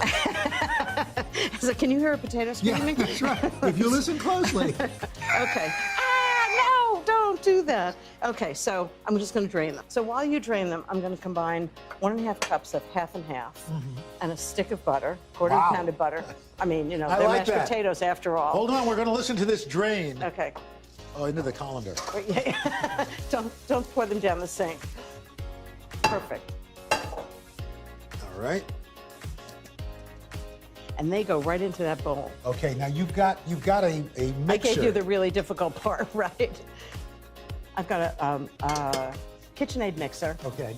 And we're going to put a... Oh, there's a paddle attachment. Paddle attachment on it, exactly. Just like that. And in the meantime, I'm going to heat up 1.5 cups of half and half and an entire stick of butter. Because you can. Because you can. Now, when you're and heating, you know what Julia Child said? What did she say? She said, when people say to me, I don't want to use butter, what should I use? She says, well, just use cream. Fat is fat. So I'm going to turn this on. Do we know how to do this? Yeah, and then you turn it. Just until it gets hot. Because you don't want to put cold cream and butter into the potatoes, into the warm potatoes, because it'll congeal the whole thing. Oh. So this is what I do. I'm just going to put the paddle attachment down and just very slowly just mix them up. So just so they break up a lot. So that's why they're called smashed. So you don't even have to puree them. So they have lots of texture. The skins are in it. And then as soon as it's kind of mashed up like that, on a very low speed, and this is hot, we're going to pour that into this. So they look better already, don't they? It really looks, yes. It's got some texture. It's got texture to it. I don't want mashed potatoes. I mean, sometimes you want something that's really silky and pureed, but sometimes you want something for texture. Sure. And since this is Thanksgiving, we're looking for texture, right? Boom. Boom. Okay. So now, let's see if we can get this all over ourselves. Okay, great. At the same time. And then I'm going to pour 3/4 of it in. Okay. Just really slowly into the potatoes, and then I'm going to fold more in if I need it. Now, what's the difference between pouring and folding? Folding is I'm going to take it off the mixer and then fold it in with a like a spatula. A spatula. Okay. Yeah. So that's that. That's it? That's it. Yeah. And then I'm going to show you. I'm going to fold the rest of the ingredients in. Let's see if I have a little spatula. I'm just going to take all the potatoes. You want to get all of them. And I'm going to take this off the mixing. Now, could you make this ahead of time, Ida? Actually, you can. You know what it is there are a couple of things you can do. You could put it in a baking dish, cover it with a little, sprinkle it with a little Parmesan cheese, and put it in the oven and reheat it. But the easiest thing is to take a bowl, a heat-proof bowl, put it on a pot of boiling water, like a bain-marie, and just keep it warm for like half an hour. And I just add a little more milk or cream or something like that to keep it thin. Or butter. Or butter. Yeah. Butter's always good. Yeah. Okay, so now I'm going to add 2 things that are going to be great flavor. Half a cup of sour cream, because sour cream's always good. Could you substitute like a full-fat yogurt or something? Sure, I bet you could, yeah. And a half a cup of Parmesan cheese. And lots of salt and pepper. 2 teaspoons of salt. Ooh, and you want to do the pepper? And about a teaspoon of pepper, a lot of pepper. That sounds good, right? I like that. Listen to that. That's a really nice pepper mill. Perfect. Oh, I think that's it. The final pepper. And then you want to get the rest of the milk and cream, and we're just going to add it until it's really nice and creamy. Let's see. Okay. Can you over mix your sweet potatoes? You can't over mix sweet potatoes. I mean, I'm sorry, not sweet. I meant right there. Potatoes have starch in it, and if you overmix, I would just put all of it in. I think it really needs it. Yeah, because they're really kind of thick. You want them really creamy. So, here we go. Do we want to taste it, make sure it's right? I mean, that was pretty easy. For that really was. Mashed potatoes. And no peeling, and just, and mixed in a mixer. Yeah. Okay, let's see. So, want to try it? Sure. Try it and see how it is. We're not even going to put it on a dish. Gentlemen, start your forks. See,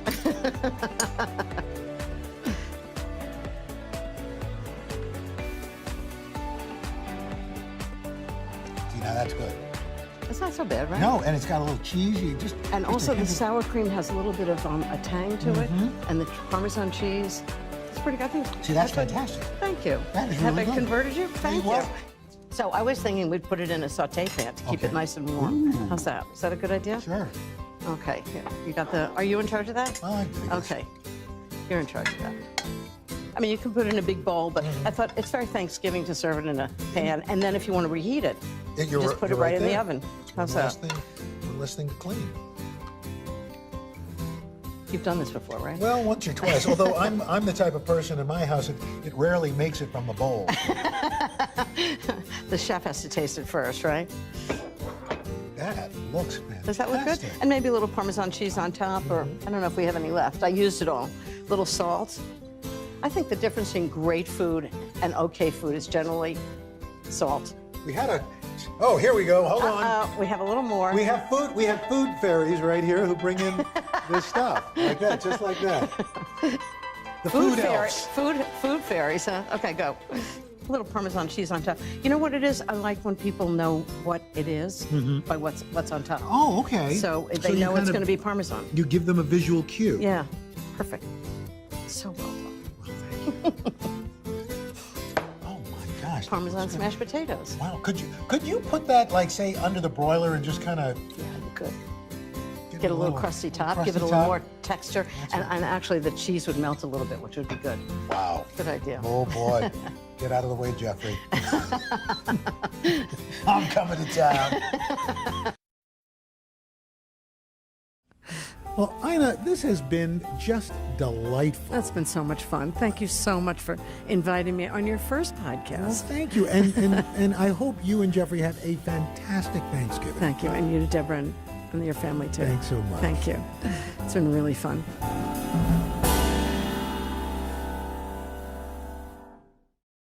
Grab your apron for a new podcast, Cooking Up a Storm with Al Roker. My forecast, yummy. Some of the best chefs spill the beans on family secrets to get you ready for Thanksgiving. This is fun. Bringing the heat for the holidays. Listen now wherever you get your podcasts.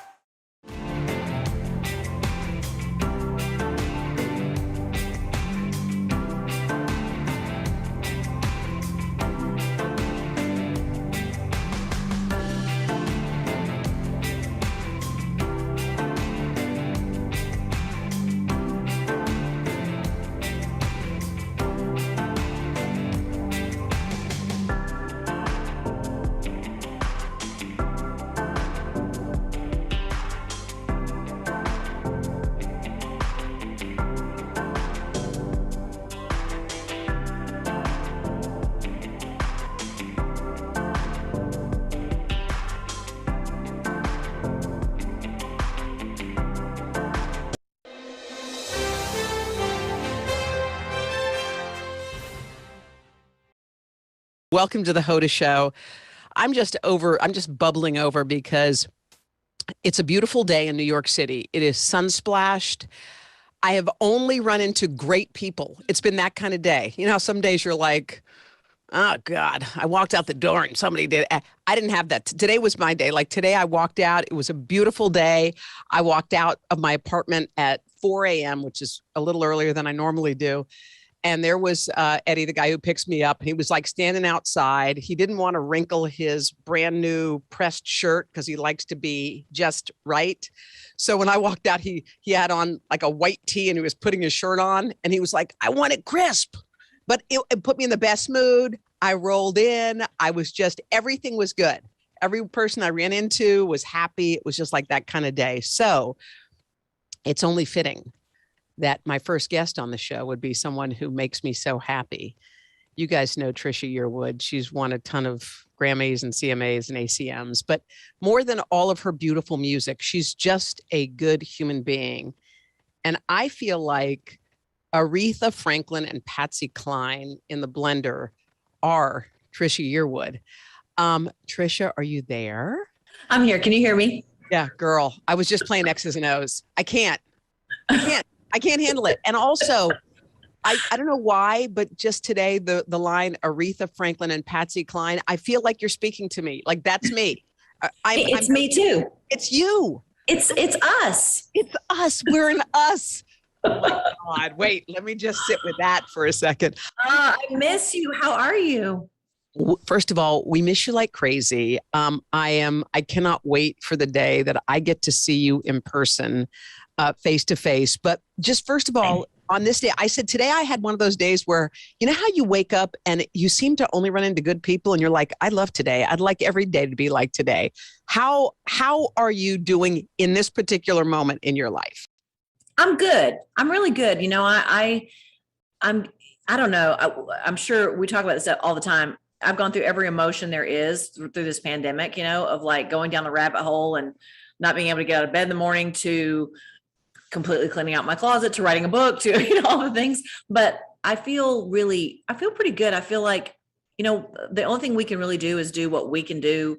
We have to love each other. We have to try to come to grips with people in our lives who are not doing what we think they ought to be doing, all those things. And today's a good day, Hoda.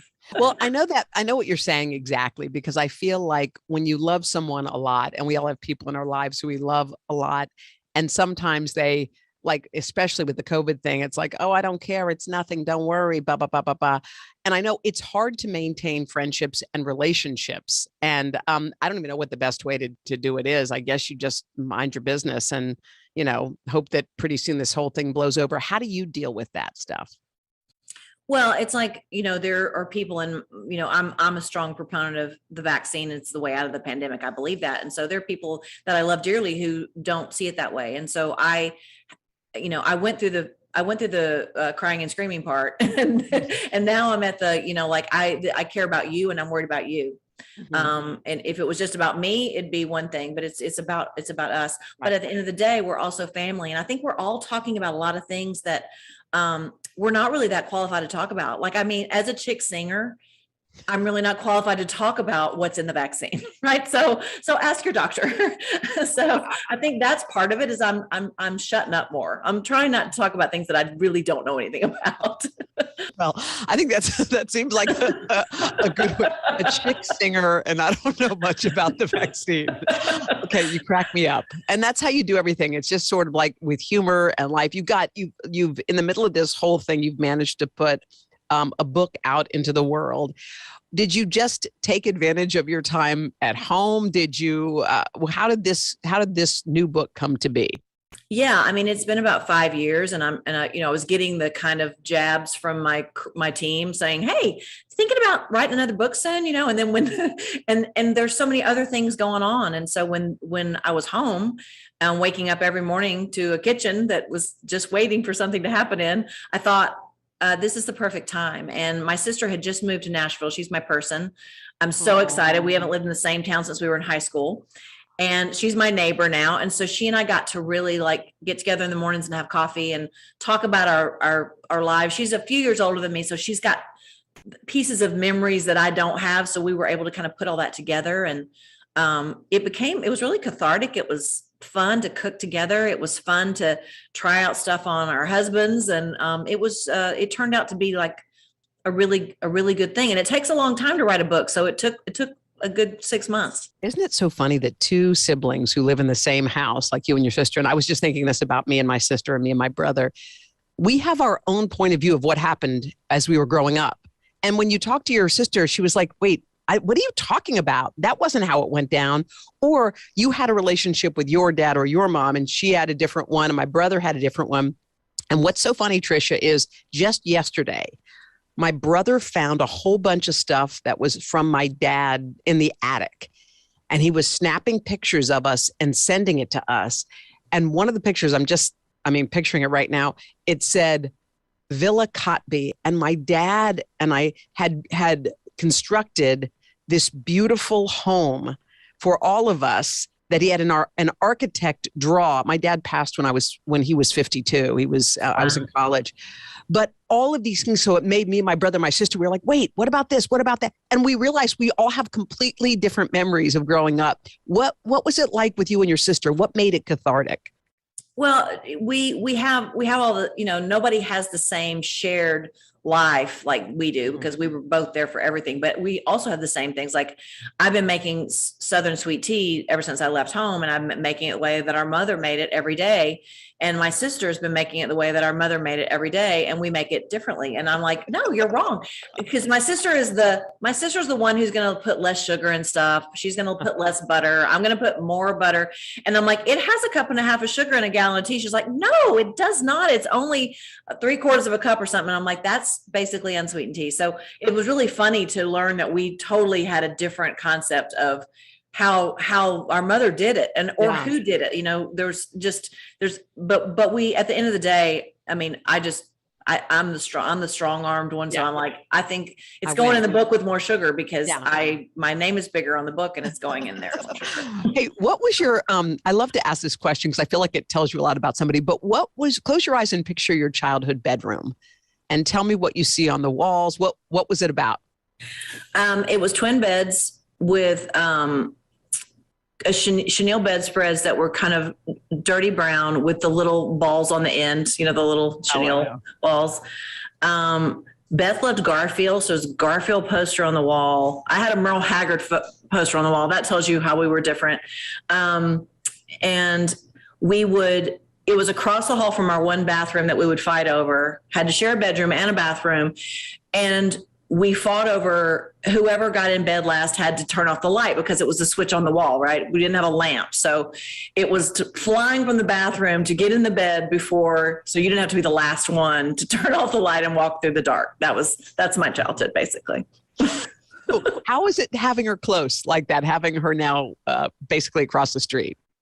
It's wonderful, because we're the only two, so we fought a lot over things in high school. And when she went to college, that was when I realized, oh my gosh, like she's abandoned me. She's left me. And now I'm the only kid home with these two old people. What am I going to do? Who were in their 40s at the time, which is such a cute age now. But so I think I always just longed to have her back, and so it's, and she and her husband both have traveled and lived different places. And her husband just recently retired. And said they could live anywhere. And I said, how about Nashville? And so they're back. It's just amazing because honestly, she is my person. And to have her close by is just the best. Oh my God, that's beautiful. That's really beautiful. Today is now a podcast available every morning. Listen wherever you get your podcasts. News is more than a headline. It informs, it inspires, and it still matters. To cover it, you have to be in it. And that's what we're going to do. Every night, we take you to the front lines of the story, where it's actually happening, with NBC News journalists on the ground from all over the world. We cover what you need to know and bring your newsfeed to life. In primetime and streaming live, it's your news playlist every night. Top Story with Tom Llamas, weeknights at 7 on NBC News Now. For breaking news in our changing world, download the NBC News app. People really don't know what's going to happen. Nearly a dozen hours after the eye roared ashore. More good people than bad people, right? 5 seconds. 4, 3. There is some late-breaking news 4 hours into the Iowa caucuses by the man delivered. All right, it just did too. Good morning, everybody. Welcome to Today. Let's go. We're going to kick off the Pink Power and Breast Cancer Awareness Month. What's the best thing about being this age? You have nothing to prove because you already proved it. What does it feel like to be in a city that you love so much? I am humbly proud that I stuck up for my town. We all have the honor of helping reopen the doors. Broadway is back! To cover the news, you have to be in it. We'll take you to the front lines of the story, bringing your news feed to life. Streaming live every night. It's your news playlist. Top Story with Tom Llamas, weeknights at 7 on NBC News Now.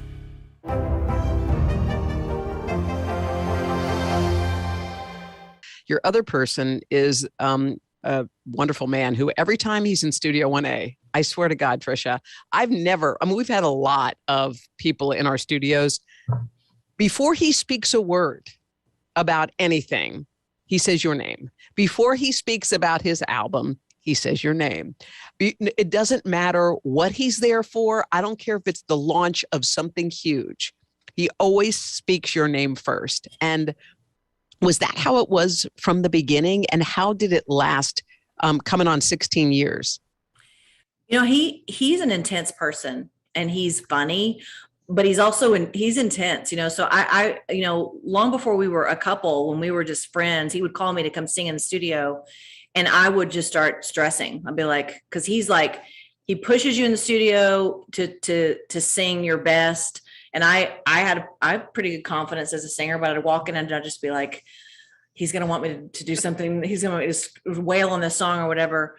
But yeah, even before when we were friends, he was always a gentleman. He was always like thinking of others. He's the most thoughtful person I've ever met in my life, and not just about me. I'll walk in a room and think about, what do I need in here? He'll walk in a room and think about, what does everybody else need? And that's just who he is. And you've seen that. He's just that guy. So I thought for a long time, nobody's this nice. Like the other shoe's got to drop, right? There's got to be something terribly wrong with this guy. But he's just who he is. And he's always going to open your door. It's not because you can't open your door yourself. It's because he says it's his honor to do that for you. And so, if it makes him happy, let him do it. Oh my God. I know. He's a keeper. He's wonderful. I remember, it's so funny because manners become such a thing. I don't remember a time where my mom touched a door handle. I don't remember it. My dad always walked around every time, opened the door, even when you could hit the button and it would boop, like it was still like he would do it. And it's so funny how that becomes something like you have to have that or the guy's out. If the guy hops in his side of the car or doesn't hold a door or somehow orders first, like that's such a turnoff. Were you raised in that way, the way that Garth treats you? I was, but I never dated anybody like that. I never dated a boy that opened the door for me ever. Like, I don't remember ever. I think I was sort of in the generation of, I don't need you to do that for me. I can do that myself. I'm independent. And so it was almost a bad thing. And Garth kind of brought it back for me to realize that, because that was, he said, like, it's not that you can't do things for yourself. I know you can. It's just that I want to help if I can. And what's been cool is to see the men around him in his life that he works with. I've seen them start to open the door and think, I've seen them change their behavior a little bit. And I've kind of adjusted my thinking to think this doesn't mean I'm not an independent woman because somebody opens the door for me. We need to get over it, and we need to and you need to open the door for somebody if you see them coming. It's like, it's a kindness thing, but it's definitely chivalrous for a man to do it. Yeah, I love it. There's, I interviewed this pastor a couple of weeks ago, and he basically said the person who you're with now is different from the person who you were with 5 years ago and 5 years before that. It's almost like you have to reintroduce yourself to your partner because the things you loved, suddenly maybe you're not so cool about it anymore, or used to enjoy X and now you don't. And they have to, you have to, his quote was, in his intentions, he said, from now on, I'm going to date my wife, meaning and he's been with her for 11 years. They have 4 children, the whole Megillah. But do you feel like the two of you are different than you were? You're going on 16 years than you were 5 years ago, 10 years ago. I do. I think the things that I just turned 57. I think the things that become more important to you as you get older, change, those things change. And I also think that we were both we run our own ships. We're both very independent people. Yeah. When you put 2 independent people together, it takes a while to figure out, how do you stay true to yourself? How do you still be that strong person, but learn how to give? Because if you're you might as well not be in a relationship if you're not going to compromise it in some way. And I think both of us have softened in some areas that we were harder in. And I think we both have grown together. But I love that thought of continue to date, because because I want to evolve and grow. I don't want to be the person I was 10 years ago. I want to learn. And I love to uncover things about myself that I'm like, I've thought that my whole life and I was totally wrong about that. I'm okay with that.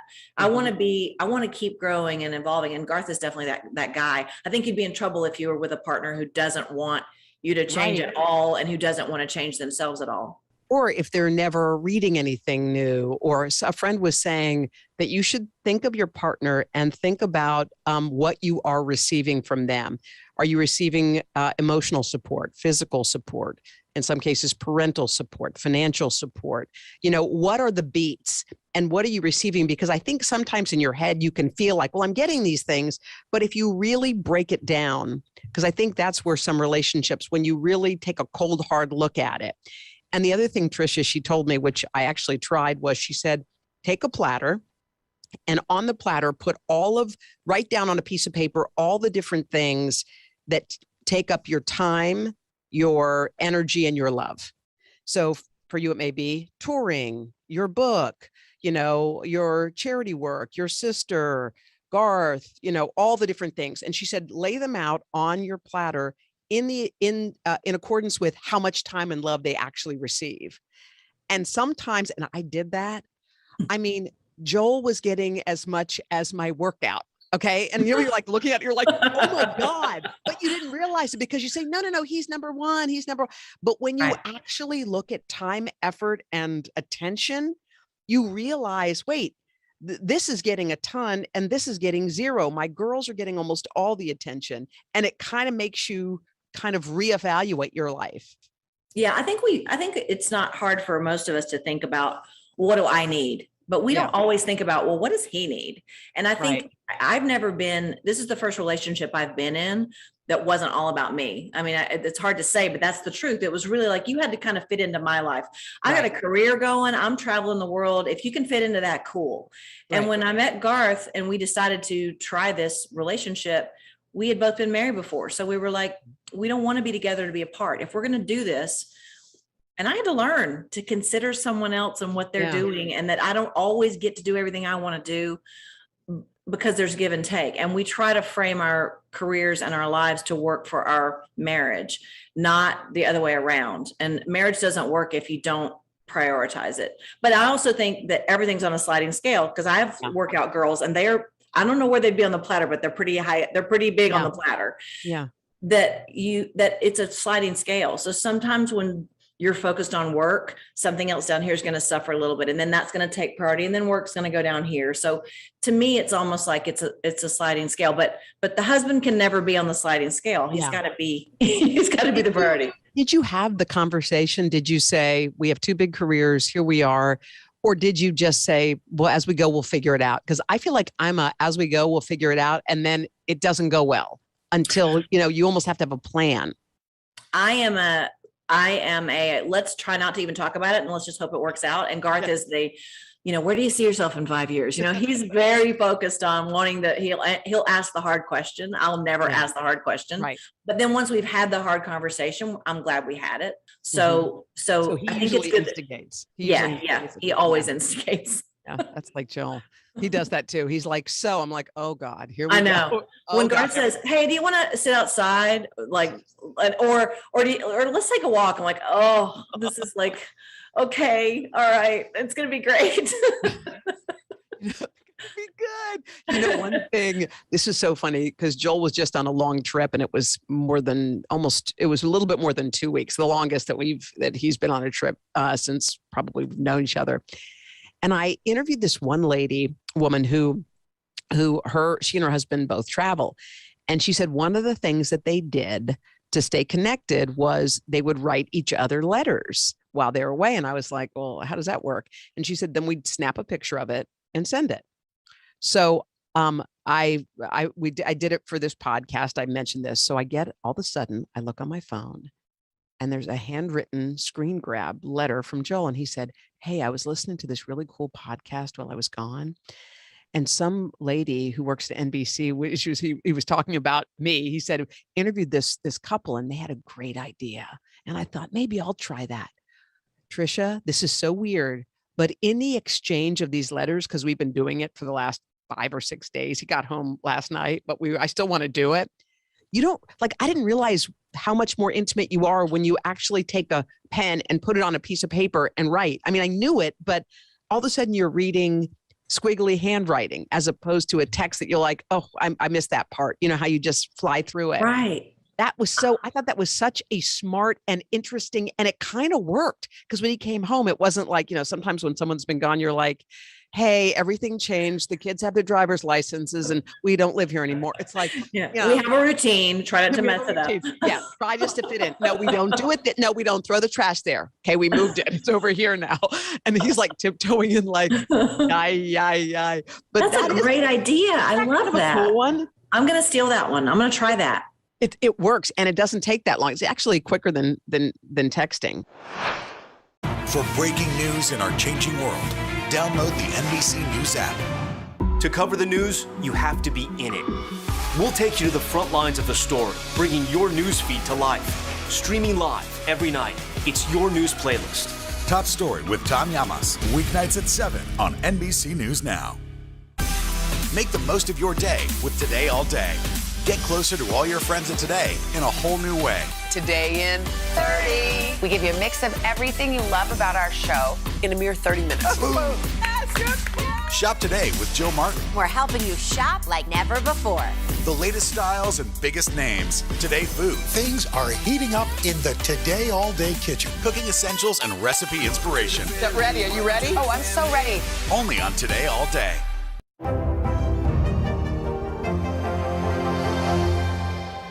The Meet the Press Chuck Toddcast, free wherever you get your podcasts.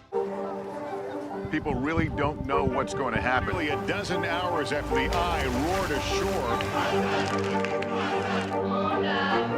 More good people than bad people, right? 5 seconds. 4, 3. There is some late-breaking news 4 hours into the Iowa caucuses by the Hammer delivery. All right, it just me too.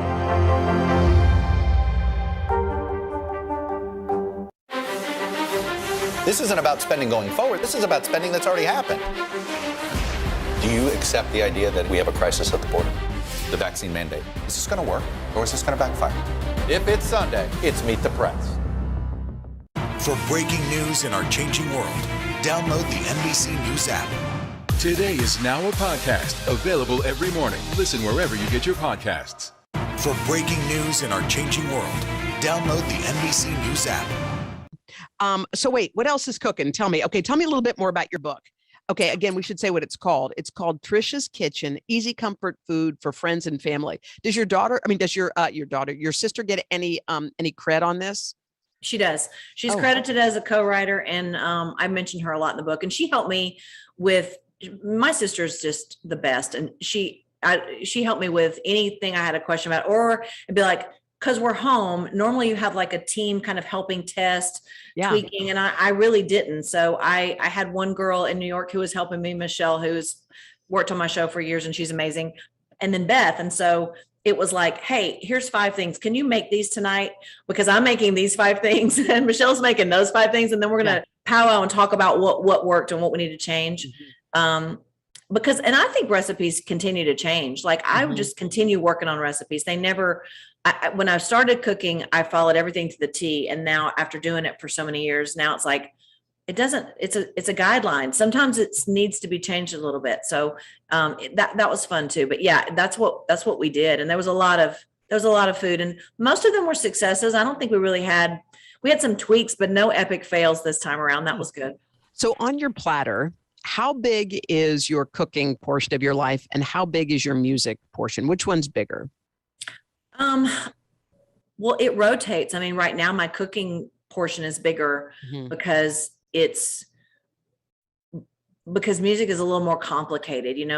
Back in the day, it was you make records, you tour, you get played on the radio, you make another record, you tour, you get played on the radio. It's like a cycle of this never ending. And I just, in my head, in my 20s, thought, well, this is just what I'll do for the rest of my life. And then when I went to Oklahoma to date and marry the cowboy, I cut my touring dates way down. I didn't make an album for a while. And that's actually how the first book got written. I needed to find a way to stay creative. And I wrote that first book with my mom and my sister.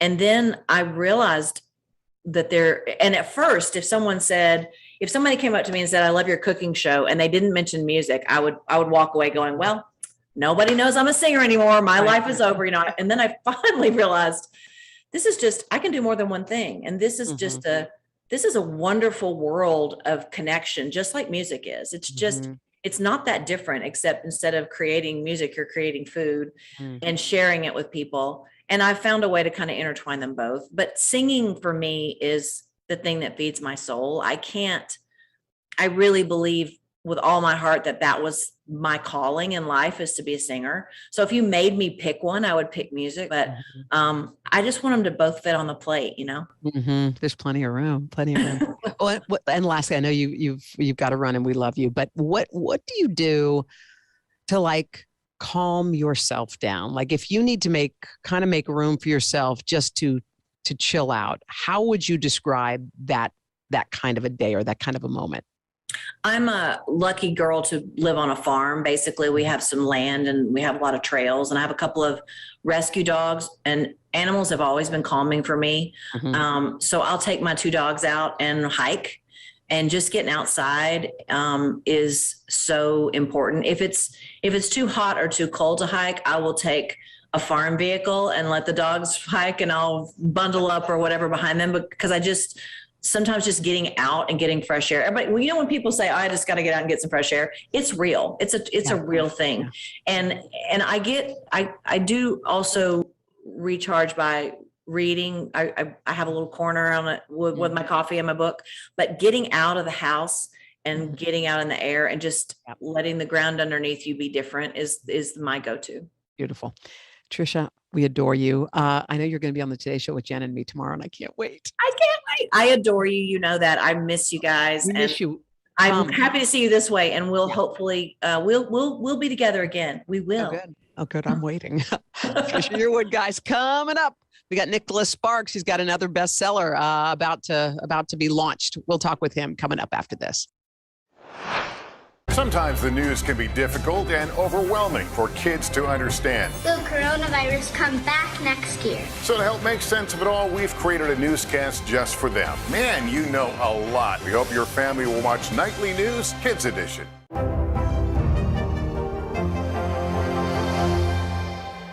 To cover the news, you have to be in it. We'll take you to the front lines of the story, bringing your news feed to life. Streaming live every night. It's your news playlist. Top Story with Tom Llamas, weeknights at 7 on NBC News Now. People really don't know what's going to happen. Nearly a dozen hours after the eye roared ashore. More good people than bad people, right? 5 seconds. 4, 3. There is some late-breaking news 4 hours into the Iowa caucuses by the Hammer delivery system.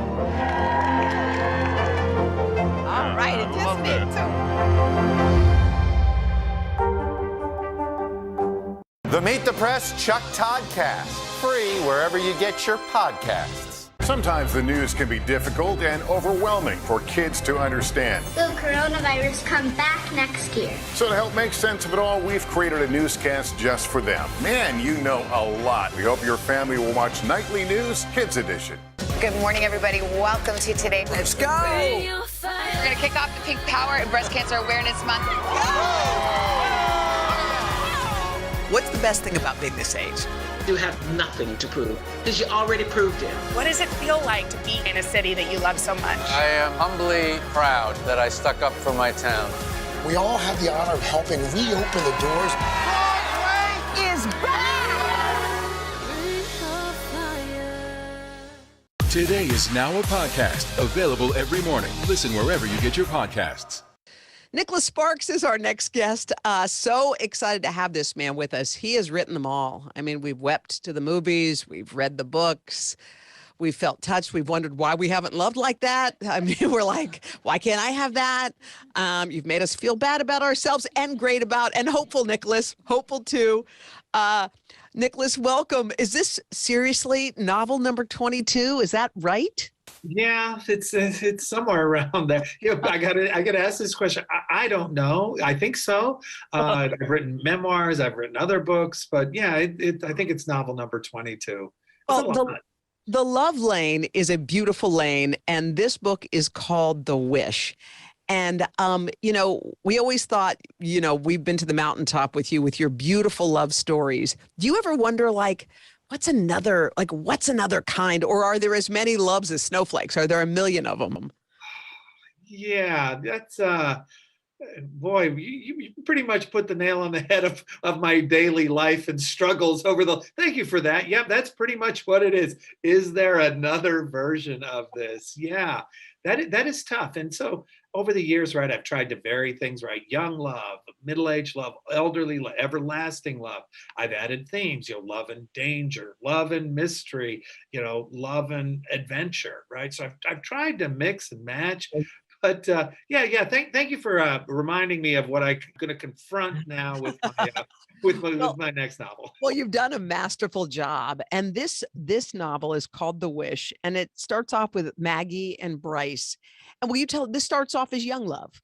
Yeah, in a way. Okay, yeah, it is a two-part story, but it's the same character, right? It is Maggie. You meet her, she's 39, and then she's talking to someone she works with, and she says, "Did I ever tell you about who I was when I was younger and what happened?" And he says no, and then she tells the story of Maggie and Bryce. And this is a story that's kind of been ruminating for more than 20 years before I finally figured out the elements that would make this story work.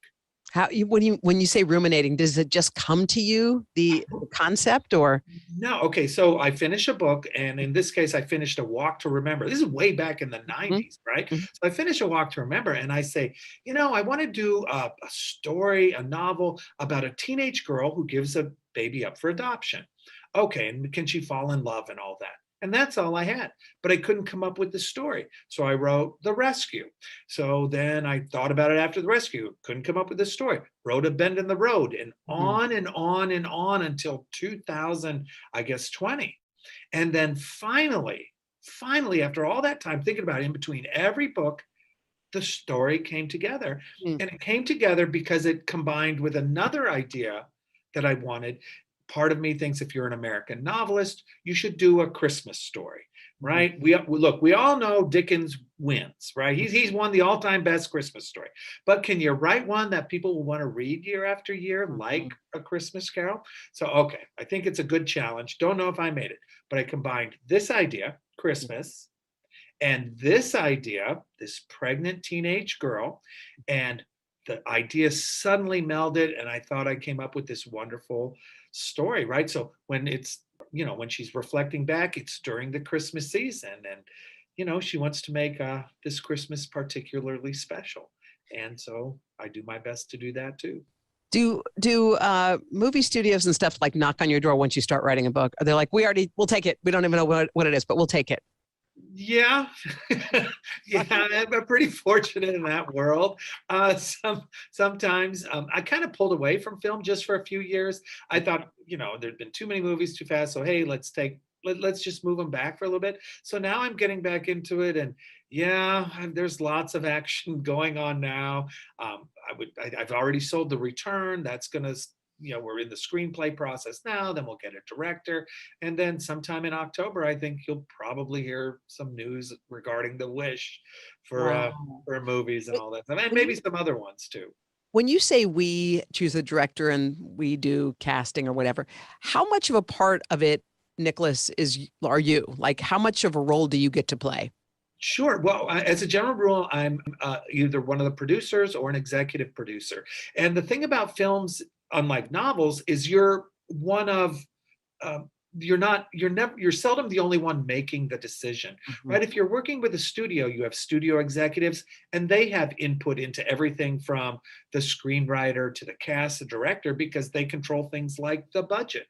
You bring in the director, he's going to have input like, oh, I really think I clicked with this particular actress more than this one, so I'd really love to work with it. It could be as simple as that. You also have at various times, major stars like, Kevin Costner. He said, I think I'd really love to work with Robin Wright Penn on this film. And then everyone else in the room says, yeah, you're Kevin Costner. So we're all going to say, Kevin, that sounds like a really good idea. Glad you came up with that, right? So I'm one of those voices, but, depending on the situation, yeah, right. People have veto power, right? The studio, this or that, right? Because you have other factors, budgets and markets and things that are outside of just the creative story. What about, do you have time for love in your own life? I mean, you're writing about love, you're living love, but do you have time for it? Yeah, of course. I'm a big believer in love, right? So yeah, I'm seeing somebody, we're doing great. It's a fabulous relationship. And of course I have 5 children and, I dig my kids, look, I'm not telling you they're all rock stars and superstars. They're going to set the world on fire with their talents and accomplishment, but if you met them, you'd like them. They're great. They're intelligent. They're moral. And I dig my kids. And so I got all that too. Lastly, do they dig what dad does? Are they into your books, your movies? My kids see me hovered over a computer, and they know I write. I don't know how often it resonates that I'm an author. And yes, they see the movies. They know, like on days like book publication day and you're doing media and things. Yeah, then they know. But most of the time, I'm just dad, and my job is to write stuff. And so that's kind of how they know me. Grab your apron for a new podcast, Cooking Up a Storm with Al Roker. My forecast, yummy. Some of the best chefs spill the beans on family secrets to get you ready for Thanksgiving. This is fun. Bringing the heat for the holidays. Follow now wherever you get your podcasts. Sometimes the news can be difficult and overwhelming for kids to understand. Will coronavirus come back next year? So to help make sense of it all, we've created a newscast just for them. Man, you know a lot. We hope your family will watch Nightly News Kids Edition.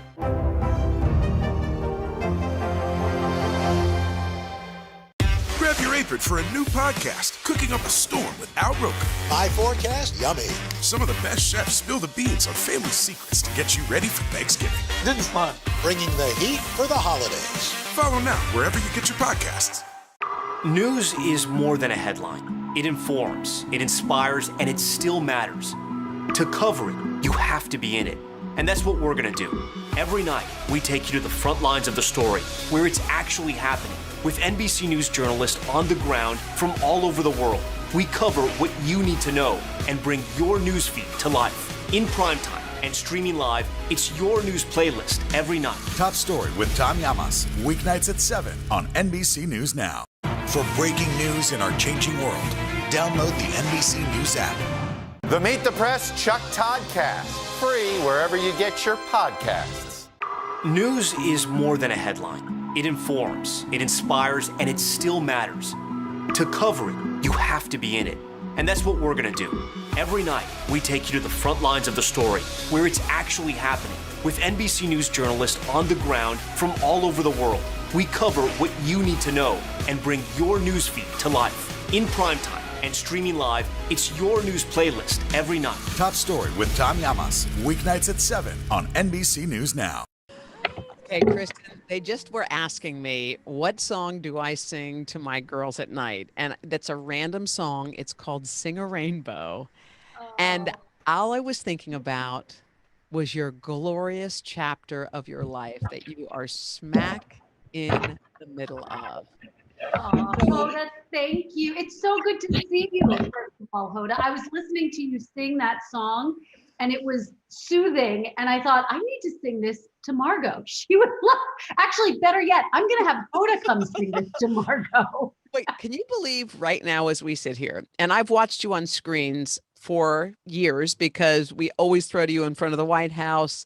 There you are heading up presidential debates. And the screen I'm seeing today is my most favorite because you, my darling, for months now have been a mom. So tell me about the new you. Thank you, Hoda. Well, thank you for having me. First of all, I'm so excited to actually be seeing you for the first time. Obviously, I've been watching the show, but to get to talk to you is such a treat. This has been the best, nearly going on 4 months of my life. I mean, I can honestly say that every day is filled with a new adventure, as you know all too well. But you know, I say to my husband, the best part of my day is waking Margot up, seeing her smile. She's starting to giggle, and knowing that I have the whole day with her. I literally miss her overnight. So I think that, you know, yes, being a mom has just made me not only so grateful for her and for every moment with her, but just so grateful and appreciative in general. Well, you know what's beautiful about your relationship and your coming into motherhood is you were able to be there when your baby was born. You were in the room. Will you explain what that experience was like for you? I will, and I appreciate your asking about it because it was really the most magical moment of my life.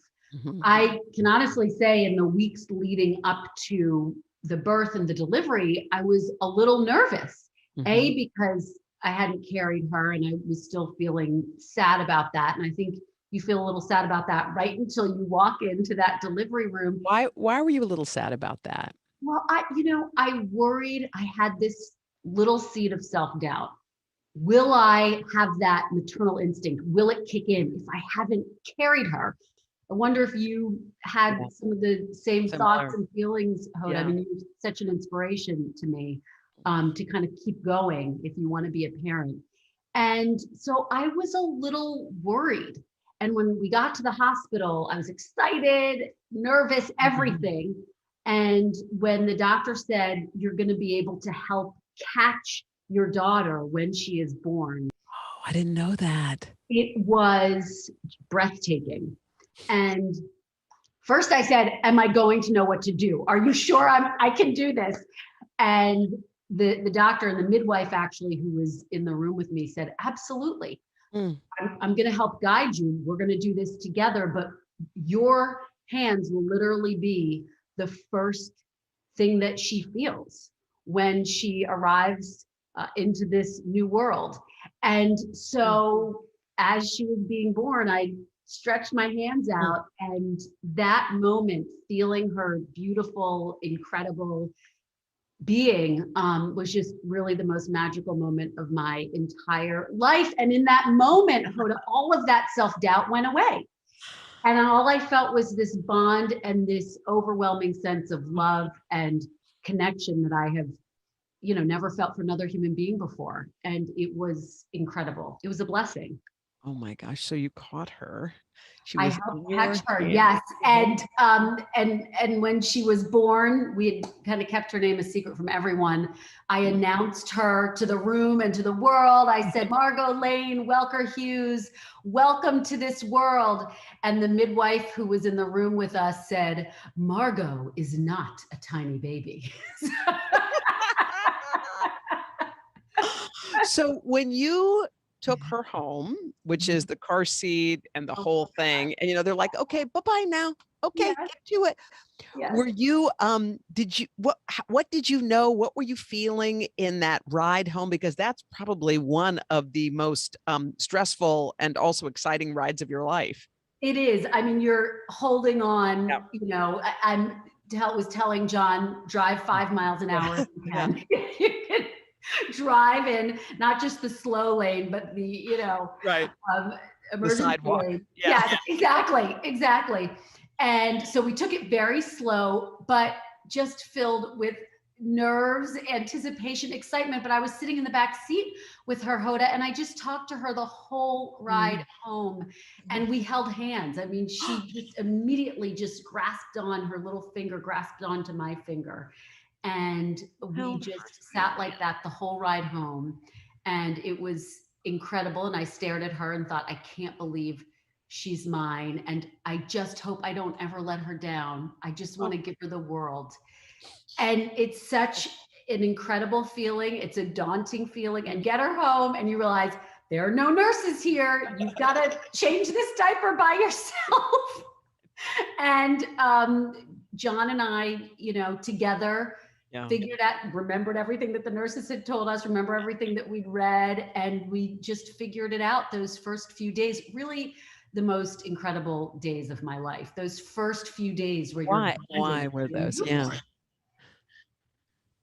Yeah, that's amazing. Do you ever get the feeling, because I remember the first time I felt like I was communicating with Haley with my eyes and her eyes, like I was singing and I saw her look at me in a way that was different than the other times. I don't know if she really saw me, but I was getting teary-eyed and she kind of looked at my eyes and kind of reached her hand up.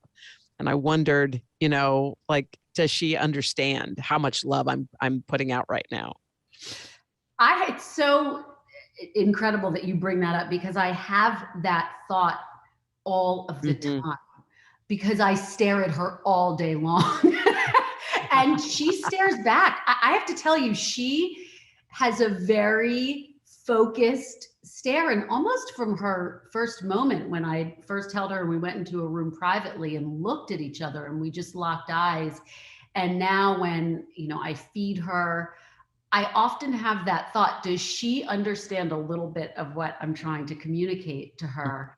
And Hoda, every day I get to experience the world through those eyes and through her eyes. And I see her understand a tiny bit more every single day. She starts giggling and laughing every time her dad walks into the room. I can't. Just walking in, that's it. He didn't have to shake keys or anything. Yeah, nothing. And I'm like, wait a minute, I walked into the room too. Like, why are you giggling and laughing with daddy? But it's almost like they have that funny dad-daughter relationship already. Oh my word. And the two of us have these wonderful conversations, and she started cooing. And I think I can understand what she's saying to me. I hope she can understand a tiny bit, as you say, Hoda, of just the love that I'm giving to her. Yes. Let me ask about the surrogate, which is an interesting, I always think that dynamic is so fascinating and amazing. But this is a woman who you really obviously love and care about. I understand how it is from your point of view when you took the baby home. I know you've spoken with her. How was it for her, and how is she in this moment? It's such a great question. I have an incredible relationship with my surrogate, and we did from the first moment that we met. And she made it very clear that this was her lifelong dream too. When she was in high school, one of her very close family members struggled with infertility. And so at a very young age, my surrogate decided that she wanted to be a surrogate. And one of the reasons that we felt so bonded to her very early on is because she is a young mom. She has a young son who is this incredible, beautiful boy, and she is the best mom. And I learned so much just by watching her be a mom to him, because we would have outings together, lunches, trips to the zoo. And that moment when Margot was born, and in the moments after, I asked her repeatedly, how are you doing? How are you feeling? And she said, honestly, looking at Margot and holding her, because she held her too, once she was up to it the next day, she said, really, it made the entire journey worth it. She is so beautiful. And looking at the love that you and John share with her is the only thanks I need. And she just felt, she told me, so excited about that. We have talked frequently. I just talked to her yesterday. And I think that, first of all, I have a new appreciation for the word gratitude. The gratitude that I feel for her every day, and that I felt for her in that moment that Margot was born, is indescribable. And I also have this sense of sort of the cycle of life, and how you can, give that gratitude back. And for her, and what she said to me is, her focus right now is her son. He's starting the new school year. She's excited to make sure he hits the ground running. She took some extra time off of work to make sure he could do that. I do think it's important that people know, and to say, there was a team of people for her after the birth to make sure not just that physically she was healing, but that emotionally, if she had any challenges, she was getting the support she needed. Boy, you know what? You're such a wonderful human being. I mean, I'm just listening to this and I'm thinking some people may have said, well, thank you. You made a promise to me and thank you so much and been grateful. But this is a different level that you're displaying. And Margot is so incredibly blessed, and so are you and your husband too. And I just can't believe baby makes 3. Sometimes the news can be difficult and overwhelming for kids to understand. Will coronavirus come back next year? So to help make sense of it all, we've created a newscast just for them. Man, you know a lot. We hope your family will watch Nightly News Kids Edition. Good morning, everybody. Welcome to Today. Let's go. We're going to kick off the Pink Power and Breast Cancer Awareness Month. What's the best thing about being this age? You have nothing to prove because you already proved it. What does it feel like to be in a city that you love so much? I am humbly proud that I stuck up for my town. We all have the honor of helping reopen the doors. Broadway is back!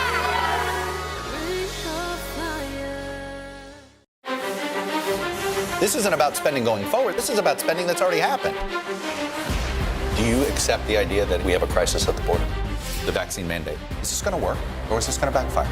If it's Sunday, it's Meet the Press. Nearly a dozen hours after the eye roared ashore. There is some late-breaking news. All right,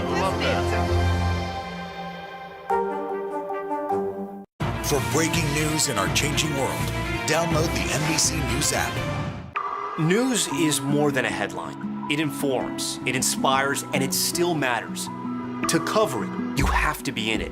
And that's what we're gonna do. Every night, we take you to the front lines of the story, where it's actually happening, with NBC News journalists on the ground from all over the world. We cover what you need to know and bring your news feed to life. In primetime and streaming live, it's your news playlist every night. Top Story with Tom Llamas, weeknights at 7 on NBC News Now. Today is now a podcast available every morning. Listen wherever you get your podcasts. For breaking news in our changing world, download the NBC News app. How are you feeling about coming back to work? I remember I was kind of freaked a little bit. Well, I literally miss Margot when I put her to bed at night. Yeah. Like I'll sneak into her room just to look at her, and John's like, she's sleeping peacefully. Why are you going in there? And I'm like, well, I just want to look at her. Just want to see her. Yeah. By the way, there are a lot of women in this room who've had kids, and they're all laughing because we've all been in that situation. Been there? Like, okay. Yeah, you miss them while they sleep. So I'm not alone in that.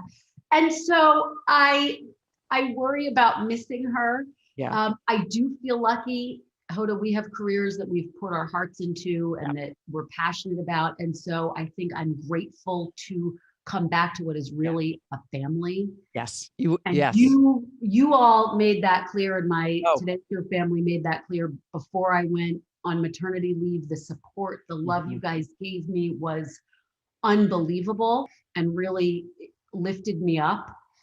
And so I feel good about returning from that perspective. And I feel as ready as I can feel, if you can ever feel ready, because it's going to be a transition. I mean, I went out to run a couple of errands the other day and thought, oh my God, I'm checking the monitor every 2 minutes. I went out when she was napping, and obviously, John was there. Yes, I didn't leave her alone. No, don't worry. I didn't leave her alone. But Trust me. Being around the corner, I just, I missed her. So that's the piece of it that I worry about. And of course, in my mind, I came back and she was aware that I had been gone, even though she was sleeping the whole time. She was like snoring away.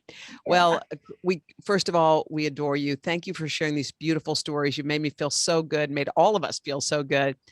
Thank you for that and for having me. Love you. That was such a great conversation.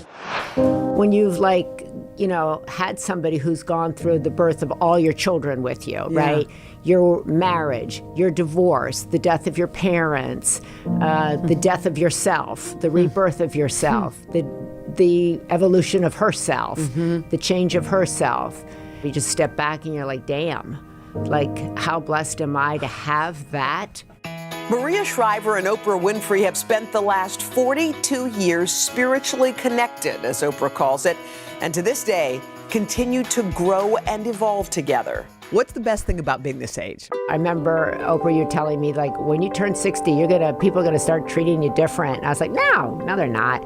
Well, but I started, I think, slowly in my 60s, have started treating myself differently.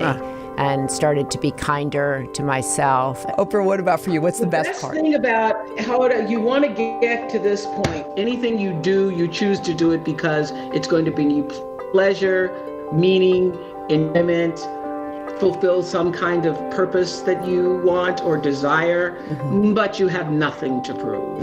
Nothing to prove, because you already proved it. This after a lifetime of both Oprah and Maria feeling they needed to prove themselves.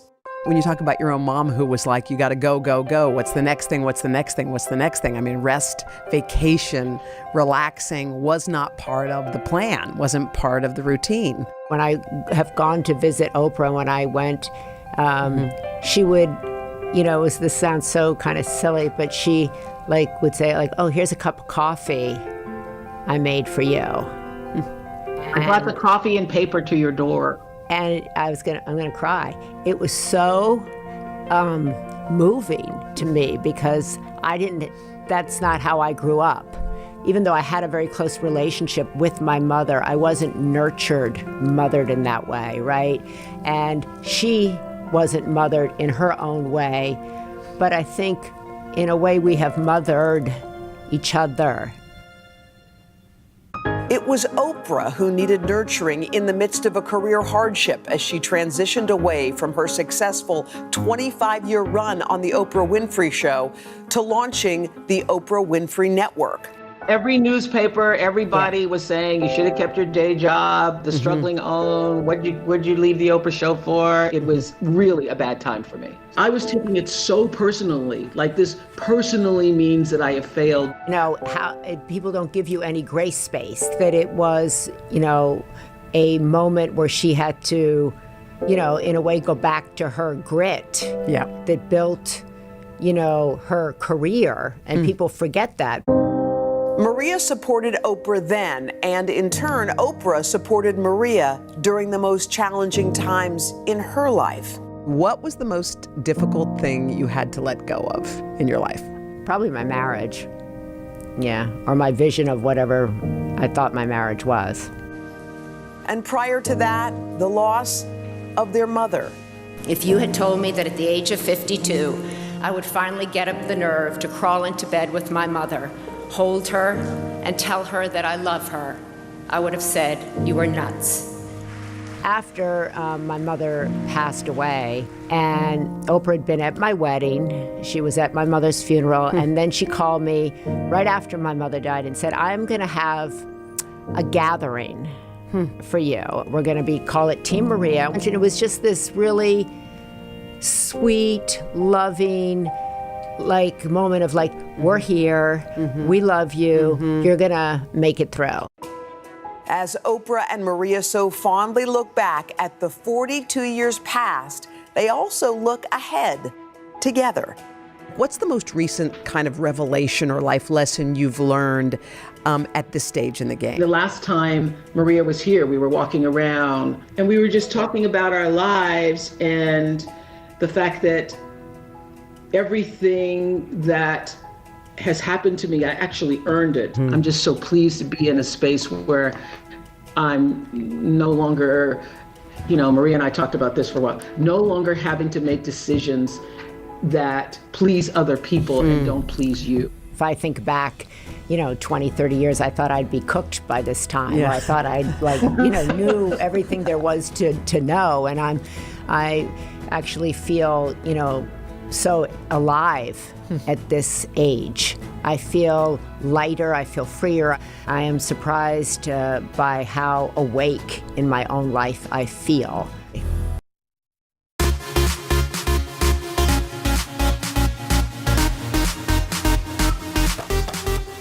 It is Wednesday, and welcome to Popstar Plus, where you're always going to find the latest and greatest celebrity and pop culture news. On today's show, our friend Olivia Munn's trip to Studio 1A for a quick chat about her growing family and, of course, her latest film. Plus, internet sensation Liza Koshi is going to fill us in on the last season of her popular YouTube series. and what she's been binge watching. But as always, here's Pop Start. Henry Winkler, the Happy Days star, is giving fans of the show the opportunity to look as cool as this. I mean, how come you don't get to pay anything? How come? Because I'm the Fonz. Hey! For the low price of $50,000, you too can become the proud owner of that iconic Fonzie look. Henry Winkler offering one of the few remaining leather jackets from the iconic 70s sitcom at an upcoming auction. Bonham's, Los Angeles, offering a full Fonzie outfit. Could have had this before Halloween, including an original pair of his blue jeans, t-shirt, biker boots. A portion of the proceeds will go to the This Is About Humanity nonprofit organization. Cool. Yeah. Pretty cool. Next up, Saturday Night Live. After a quick break, the show is back this weekend. Kieran Culkin of HBO's hit series Succession. What a great season they're having. Oh my gosh. The season's so good. Crazy. It's set to take the stage for the first time as host. And as we mentioned, he'll be joined by returning musical guest Ed Sheeran. On Tuesday, Ed confirmed on social media that after testing positive for COVID-19 last month, he is officially out of quarantine and ready to perform. Set to follow them are newly announced hosts Jonathan Majors of Lovecraft Country and musical guest Taylor Swift. That's November 13th. Then Shang-Chi star Simu Liu is going to be host with musical guest Saweetie. That'll be on November 20th. Good luck to all the first-time hosts. Can't wait to watch some good shows coming up. And again, a reminder, we're going to chat with Ed Sheeran right here in Studio 1A. Next up, Mario Cantone, the Sex and the City star, recently played the celebrity edition of Wheel of Fortune, and fans cannot stop talking about his show-stopping appearance. Cantone completely disarming veteran host Pat Sajak with a ton of playful responses to the puzzles. Oh, I love your set. It's like, isn't it nice? Yeah, it's very I nice. miss America. Ooh, what letter? Spin like a Tony Award, please. There you go. Look, it's their impression of a Tony Award. I'd like to buy an eye. There are no eyes. No! Call an ambulance! If you thought that was fun, apparently we didn't get to see the half of it because Pat shared on Twitter on Tuesday saying some of the best stuff on last Sunday's show ended up on the cutting room floor due to time constraints. America will never get to see Mario Cantone and me dueling Ethel Mermans. Okay, there's a visual. Oh, come on, you got to post that, There's no Pat. business like show business. Yeah. Come on, Sajak. I mean, that's not a bad thing that we didn't see that. I don't know. We got to see it. And finally, Kristen Stewart, the star of the upcoming Princess Diana movie, is engaged. Stewart telling Howard Stern on Tuesday how her girlfriend, screenwriter Dylan Meyer, popped the question. I wanted to be proposed to. So right. I think I very distinctly carved out my what I wanted, and you know, she nailed it. It was really cute. Kristen and Dylan began dating back in 2019, and we're wishing both of them a big congratulations. We'll actually get to tell her in person because, again, tomorrow, Kristen will be with us here live in the studio. Yeah, big show tomorrow. Yeah, we're talking about the highly anticipated movie. A lot of buzz on this one, the Princess Di movie that's called Spencer. We're looking forward to chatting with Kristen again. And that is not it for today. That's why we're called Pop Start Plus. Got a lot more for you. We're going to kick off our extra headlines with Mariah Carey. It's only the 3rd of November, but she's already all in on Christmas after giving fans a taste of her upcoming holiday song with Khalid and Kirk Franklin earlier this week. The Queen of Christmas has announced she's returning to Apple TV Plus for a second holiday special. The project, titled The Magic Continues, comes after last year's Mariah Carey's Magical Christmas special. That one featured a sleigh full of celebrity guests, including Ariana Grande, Jennifer Hudson, and Bette Midler. Carey is set to executive produce the upcoming special, and it's slated to be released next month. And finally, let's take things home with Kelly Clarkson. In the latest edition of Kellyoke, the talk show host kicked off the show by channeling some serious, moody Michael Bublé to perform his classic Slow Jam.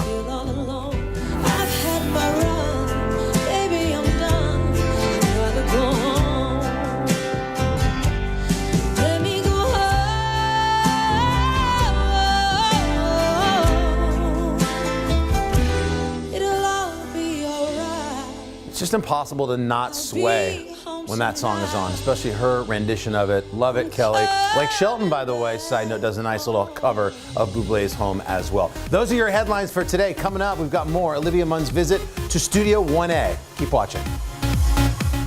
Nearly a dozen hours after the Eye roared ashore.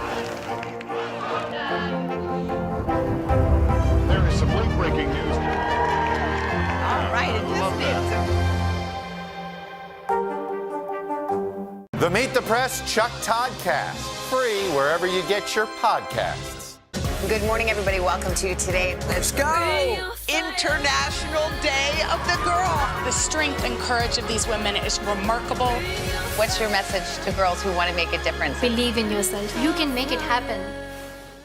Today is now a podcast available every morning. Listen wherever you get your podcasts. For breaking news in our changing world, download the NBC News app. The Meet the Press Chuck Toddcast, free wherever you get your podcasts. Nearly a dozen hours after the eye roared ashore. There is some late breaking news. All right, it just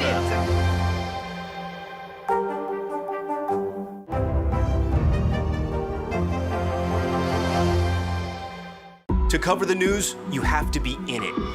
We'll take you to the front lines of the story, bringing your news feed to life. Streaming live every night. It's your news playlist. Top Story with Tom Llamas, weeknights at 7 on NBC News Now. Today is now a podcast available every morning. Listen wherever you get your podcasts. And you are back with us right here on Popstar Plus. We appreciate it. Olivia Munn's latest film is called Violet. It's about a woman who struggles finding her true self. And she hung out with us in the studio today to talk about her role and what else is happening in her life.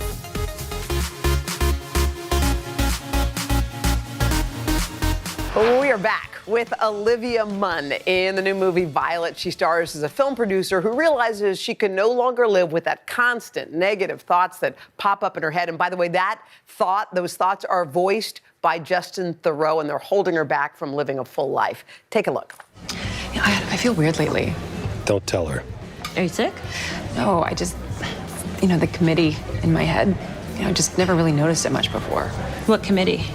The voice that tells you that you're a piece of shit, or whatever. I mean, everybody has it. You know what I'm talking about. I guess. You sound crazy. I don't know. My parents always told me that I was great. And so whenever I have like a bad thought or something, it seems like a lie. Are you serious? Yeah, they told me I was great, and I believe them. See, you're a freak.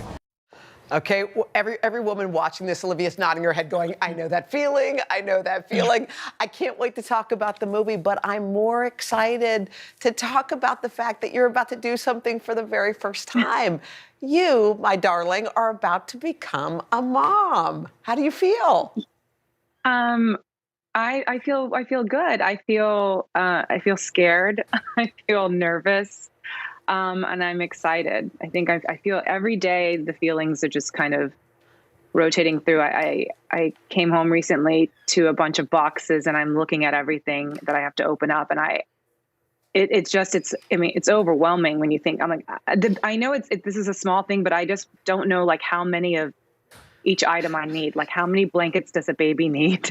Like, truly, like, I wish somebody could tell me, like, or how many onesies, how many diapers, like, what am I, like, what's the best rocker? That's a big question. Oh. Apparently you need a really good rocker, and then one that can support your head, because a lot of them go down too low. And then does it glide, or do you want it to rock? These keep me up at night. It's really confusing. By the way, it's funny, Olivia, I was just thinking about this moment when I adopted Haley and Hope too. They kind of hand you the baby, and then they give you some formula, and they're like, bye-bye. And you're literally sitting here thinking, looking at that, thinking like, what do I do next? I laughed because you've been getting advice from your friends, and there was something you said that you said one of your friends was really freaking good. She thought at predicting your baby's height. Like, what? Tell me that story. I never said that she was good. This is my friend, Jessica. She said, I've got a gift. I can tell you exactly how tall the baby will be. Do you want to know? And I said, okay. She goes, how tall are you? I said, I'm 5'5". She goes, okay. How tall is John? I said, he's 6 feet. She goes, the baby will be 6 feet. I was like, okay, that's I don't know how she came up with the math, but I'm excited to see a 6-foot baby just, stretch out of me. I know you're excited. I imagine John's excited. How are you guys feeling about it? We're just really excited. We just kind of we talk about the same stuff, which is like which rocker, what kind of crib do you put the baby in? What do you put the baby? What does the baby wear? That's like it's. I know it sounds. Honestly, thank God for Instagram and Facebook and blogs, because there's a lot of moms who put out so much great information, and that has really been such a saving grace for me, because I'm really good with my dogs. And I'm like, if it's anything like having dogs, then I can do that. But I have a feeling it's going to be much different. I think you're going to be great. I just tell you one little piece of advice that Maria Shriver gave me, and I never forgot it. I was bouncing my, Haley up in the air, and she goes, "What are you doing?" I said, "I'm playing." She said, "Let me just tell you something. Your baby needs what you need." I said, "What's that?" She said, "To be looked at, to be listened to be talked to be made to feel secure." The very basics. I think we think they all need all these things, but really they just need the most basic of things. And I took that one to the bank. I want to talk about your movie Violet, because this is something I think all women struggle with. It's like you try to be confident, but there's a loud voice in your head that is just booming. Did you take this role because you thought, like, I get her, I relate to her, I am her? Yeah, when I read the script, I was really taken back by how Justine had written it, and how the voice, as we call it in the film, reflected so much of the voice that I have struggled with my whole life, that constant self-doubt and self-criticism and constant regret for things that have happened, even decades ago. So when I read that, I just thought to myself, wow, if someone can actually execute this the way that it feels in my brain and in my soul, that would be such an amazing thing to be a part of. And Justine has such a vision, like that family, the Bateman family, they've got just talent running through them. And it was really such a gift to be able to work with her. Yeah, we did have Justine Bateman on the show, and she loved you for this role. She said she knew it was for you when she wrote this. So how do you quiet those kind of voices, Olivia, in your real life? Man, Hoda, that's a hard one. And I think there's different times in my life where they cycle through. I think the biggest voice I have in my head a lot is like a lot of the regret of being able to forgive myself for sometimes just the silliest mistake, or just doing the wrong thing at the wrong time. Just thinking like, why didn't I know better? Or why wasn't I more mature at this moment? So that's really hard for me. But I feel like keeping really great positive people around me has been helpful, because sometimes I will have friends who have none of those thoughts. And I'm like, how do you go through life like that? And I'm trying to really learn and listen from them. And then also shutting things that just make me feel sad, and things that make me feel depressed. And I think that's been the biggest thing, is to know what things don't serve me anymore. Well, I've known you for a long time. I remember when you came on our show when you were just a kid. You were a lot of fun. Yeah. You had a good heart and a beautiful soul. And I can already picture you as a mom as I'm sitting here. I can't wait for the day that your baby comes. I know you're going to be great at it. Good luck with the movie, Olivia. Come back and see us whenever you can. We're waiting for you, okay?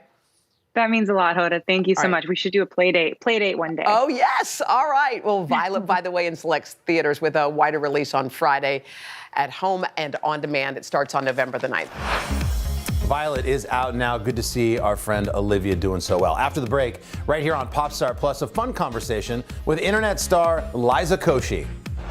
Sometimes the news can be difficult and overwhelming for kids to understand. Will coronavirus come back next year? So to help make sense of it all, we've created a newscast just for them. Man, you know a lot. We hope your family will watch Nightly News Kids Edition. Nearly a dozen hours after the eye roared ashore. There is some late-breaking news. All right, Grab your apron for a new podcast, Cooking Up a Storm with Al Roker. My forecast, yummy. Some of the best chefs spill the beans on family secrets to get you ready for Thanksgiving. This is fun. Bringing the heat for the holidays. Follow now wherever you get your podcasts. People really don't know what's going to happen. Nearly a dozen hours after the eye roared ashore. More good people than bad people, right? 5 seconds. 4. There is some late-breaking news 4 hours into the Iowa caucuses by the Amir Thompson. All right, it just did too. Good morning, everybody. Welcome to Today. Let's go. We're going to kick off the Pink Power and Breast Cancer Awareness Month. What's the best thing about being this age? You have nothing to prove because you already proved it. What does it feel like to be in a city that you love so much? I am humbly proud that I stuck up for my town. We all have the honor of helping reopen the doors. Broadway is back! Today is now a podcast, available every morning. Listen wherever you get your podcasts.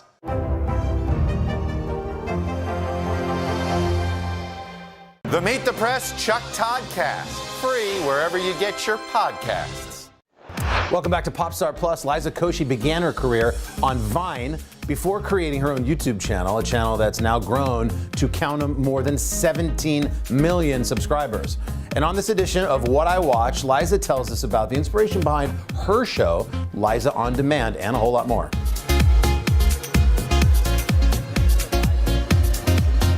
What I watch, the theme song is Phineas and Ferb. There's 104 days of summer vacation. The school comes along just to end it. Still watch it. It has so many morals and messages that we need to hear as adults too. So go learn.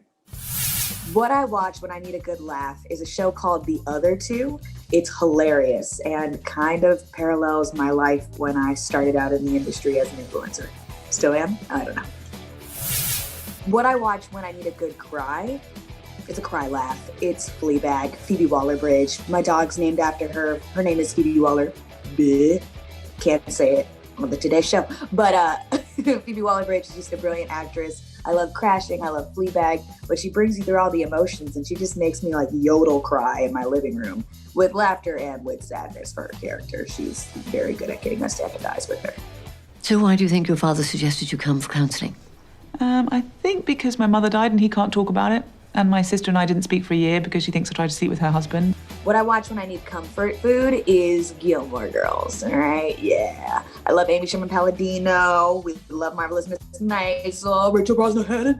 I love all of the actresses and actors that she like brings into her world, and we get to see them again in different forms. So Gilmore Girls, Lorelai. I don't know why her mom had a British accent. She never did, but I love Gilmore Girls so much. It's my comfort food.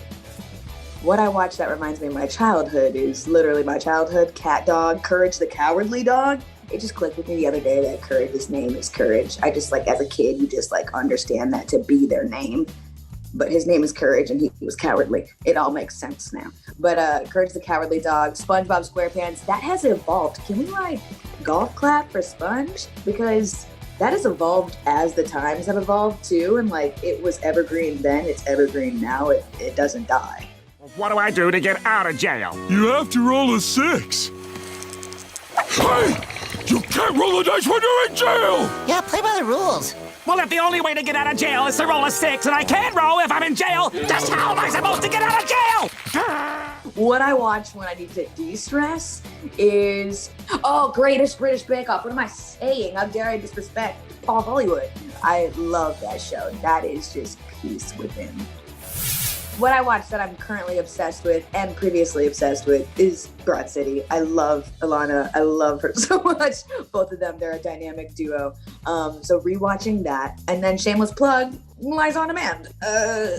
It's a pretty bomb show too. And it's got its 3rd season. So we know who the characters are they're developing. And well, I humbly love it. Crap. My mom wants me to meet up with a family friend who's president of my college alumni association. Something about getting a real job because she's tired of lying to her friends that I'm a doctor. I could be a doctor. I still watch Grey's Anatomy. That's like 16 years of med school. What I watched that inspired Liza On Demand, no transition, is Broad City. Broad City is just brilliantly written. It's so funny. And it still kind of entails, the smooth transition from adolescence into adulthood with no rocky road. It's just, the smoothness that comes with your 20s and all the quarter life crises that happen every season. So season 1, 2, and 3, definitely watch Broad City. Watch some classic shows like like probably a little bit of friends too, just to like understand dynamics, because we got the trio, the three of us, Oliver, Harlow, Liza, Travis, Kamiko, and I give all the credits and kudos to Deb and Harry, who are the real chefs in the kitchen whipping up the magic. Those are brilliant beasts of showrunners, writers, directors. So it's their fault that this is good. I'm so grateful to be able to have Liza On Demand be my learning environment in terms of like acting and producing and directing. This is really where I got my feet wet. My entire body is soaked and drenched in tears because it's our last season.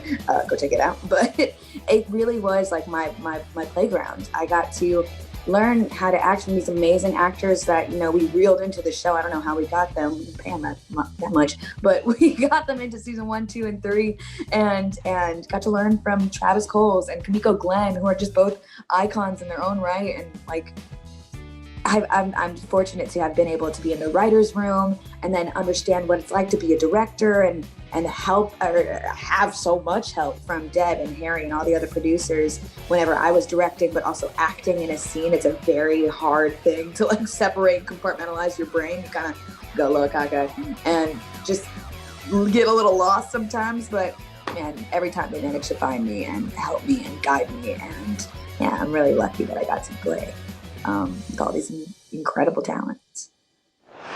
Big thanks to Liza Koshi. And just ahead here on Popstar Plus, we've got the stars of Peacock's thriller, One of Us is Lying. Stay tuned. This isn't about spending going forward. This is about spending that's already happened. Do you accept the idea that we have a crisis at the border? The vaccine mandate. Is this going to work, or is this going to backfire? If it's Sunday, it's Meet the Press. For breaking news in our changing world, download the NBC News app. Nearly a dozen hours after the eye roared ashore. There is some late breaking news. All right, To cover the news, you have to be in it. We'll take you to the front lines of the story, bringing your news feed to life. Streaming live every night. It's your news playlist. Top Story with Tom Llamas, weeknights at 7 on NBC News Now. Make the most of your day with Today All Day. Get closer to all your friends at Today in a whole new way. Today in 30. We give you a mix of everything you love about our show in a mere 30 minutes. Shop today with Jill Martin. We're helping you shop like never before. The latest styles and biggest names. Today Food. Things are heating up in the Today All Day kitchen. Cooking essentials and recipe inspiration. Get ready. Are you ready? Oh, I'm so ready. Only on Today All Day.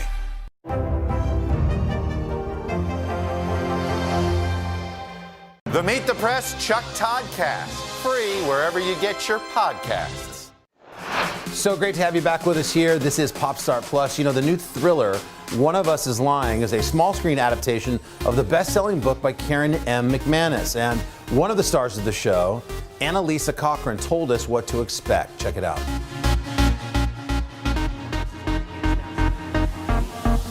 I would say if you have read the book, you will definitely recognize many, many, many things in our show, but also you don't know everything. I think the book gives you a really nice overarching blueprint. Hey, Bayview. School is back in session, and you know what that means. But our show and our creatives, they also took the show in certain ways and certain places that really twist the story. I've got enough dirt to bury them. Your obsession with other people's lives is pathetic.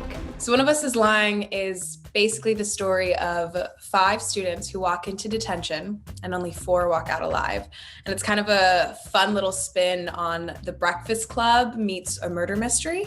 So you've got kind of your 5 archetypes, kind of teen movie stereotypes.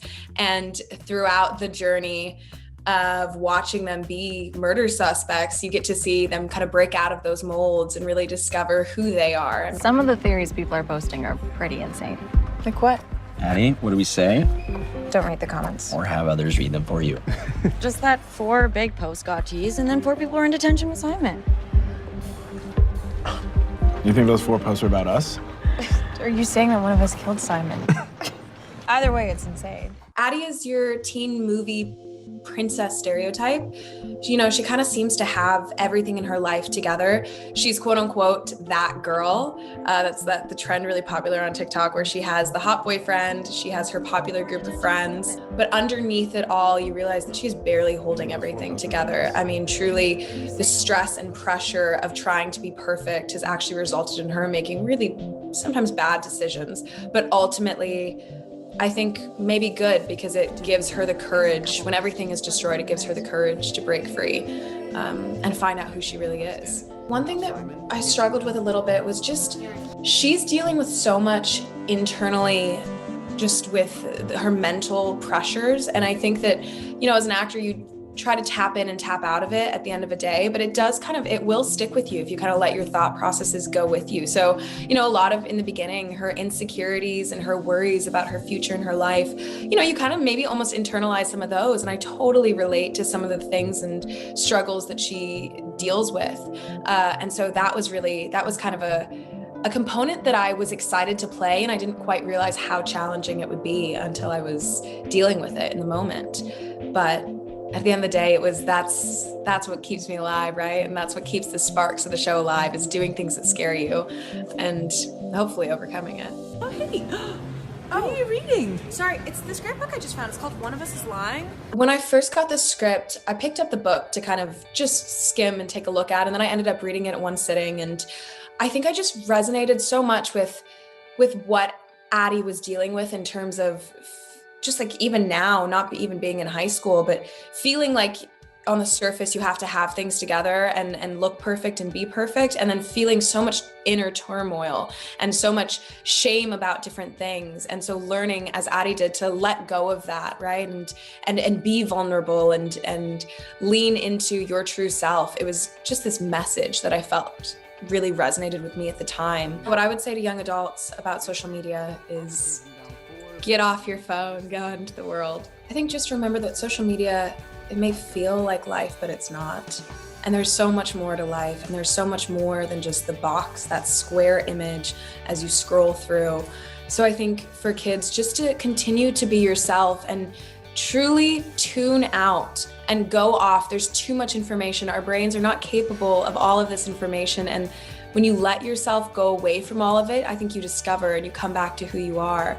So I think just be you and be you loudly, you know, like let you shine through. I think just offset, any times that we did kind of big group things were super fun. So there's a really cool tracking shot in the cafeteria that kind of establishes all the groups. You guys had better be coming to my party on Friday. It's gonna be sick. I'll be there. You will. I got you.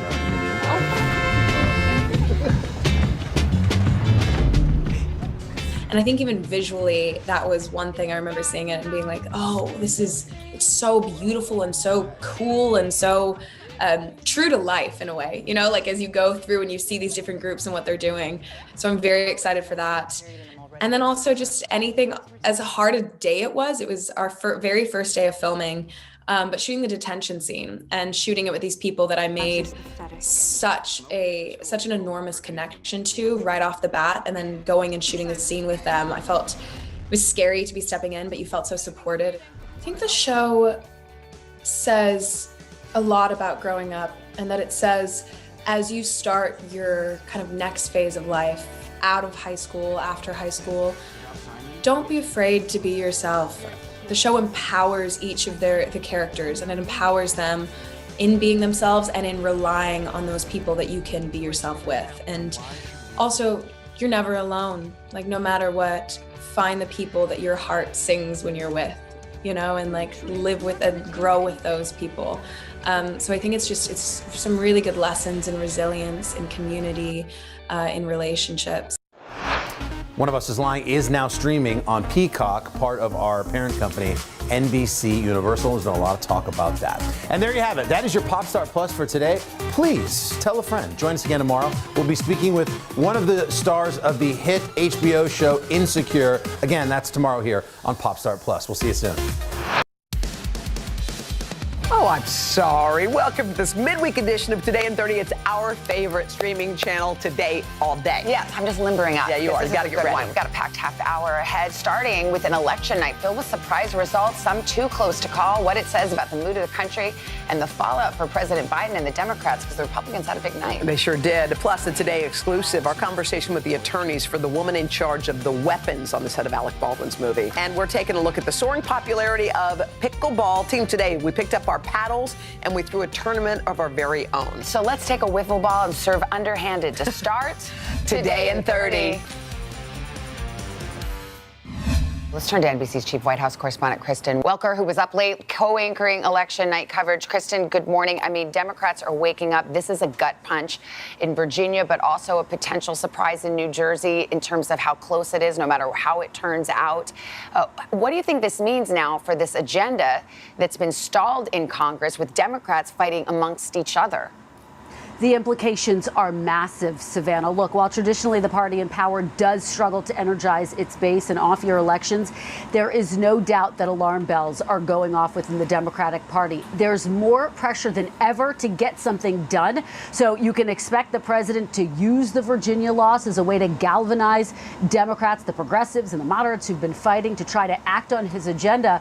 But look, for voters in Virginia and New Jersey, there is a clear sense of frustration that nothing was getting done in Washington. I was out on the campaign trail. I spoke to voters who said as much. Instead, they said there seems to be disarray, there's inaction. And remember, Savannah, the number one issue for voters in this race, if you looked at the exit polls, was the economy, those rising prices. And right now, Democrats seem unable to produce results, and that is clearly hurting them. The economy, no question, but also education. We just saw how that was a key issue in the Virginia's governor's race, and it did not go well for the Democrats. It didn't. And taking it a step further, Savannah, it just seems like the Democrats lost the culture wars in this election cycle, right? Virginia's new governor-elect, Glenn Youngkin, seized on a range of issues that seem to motivate parents, particularly in those all-important suburbs, which Mr. Trump lost.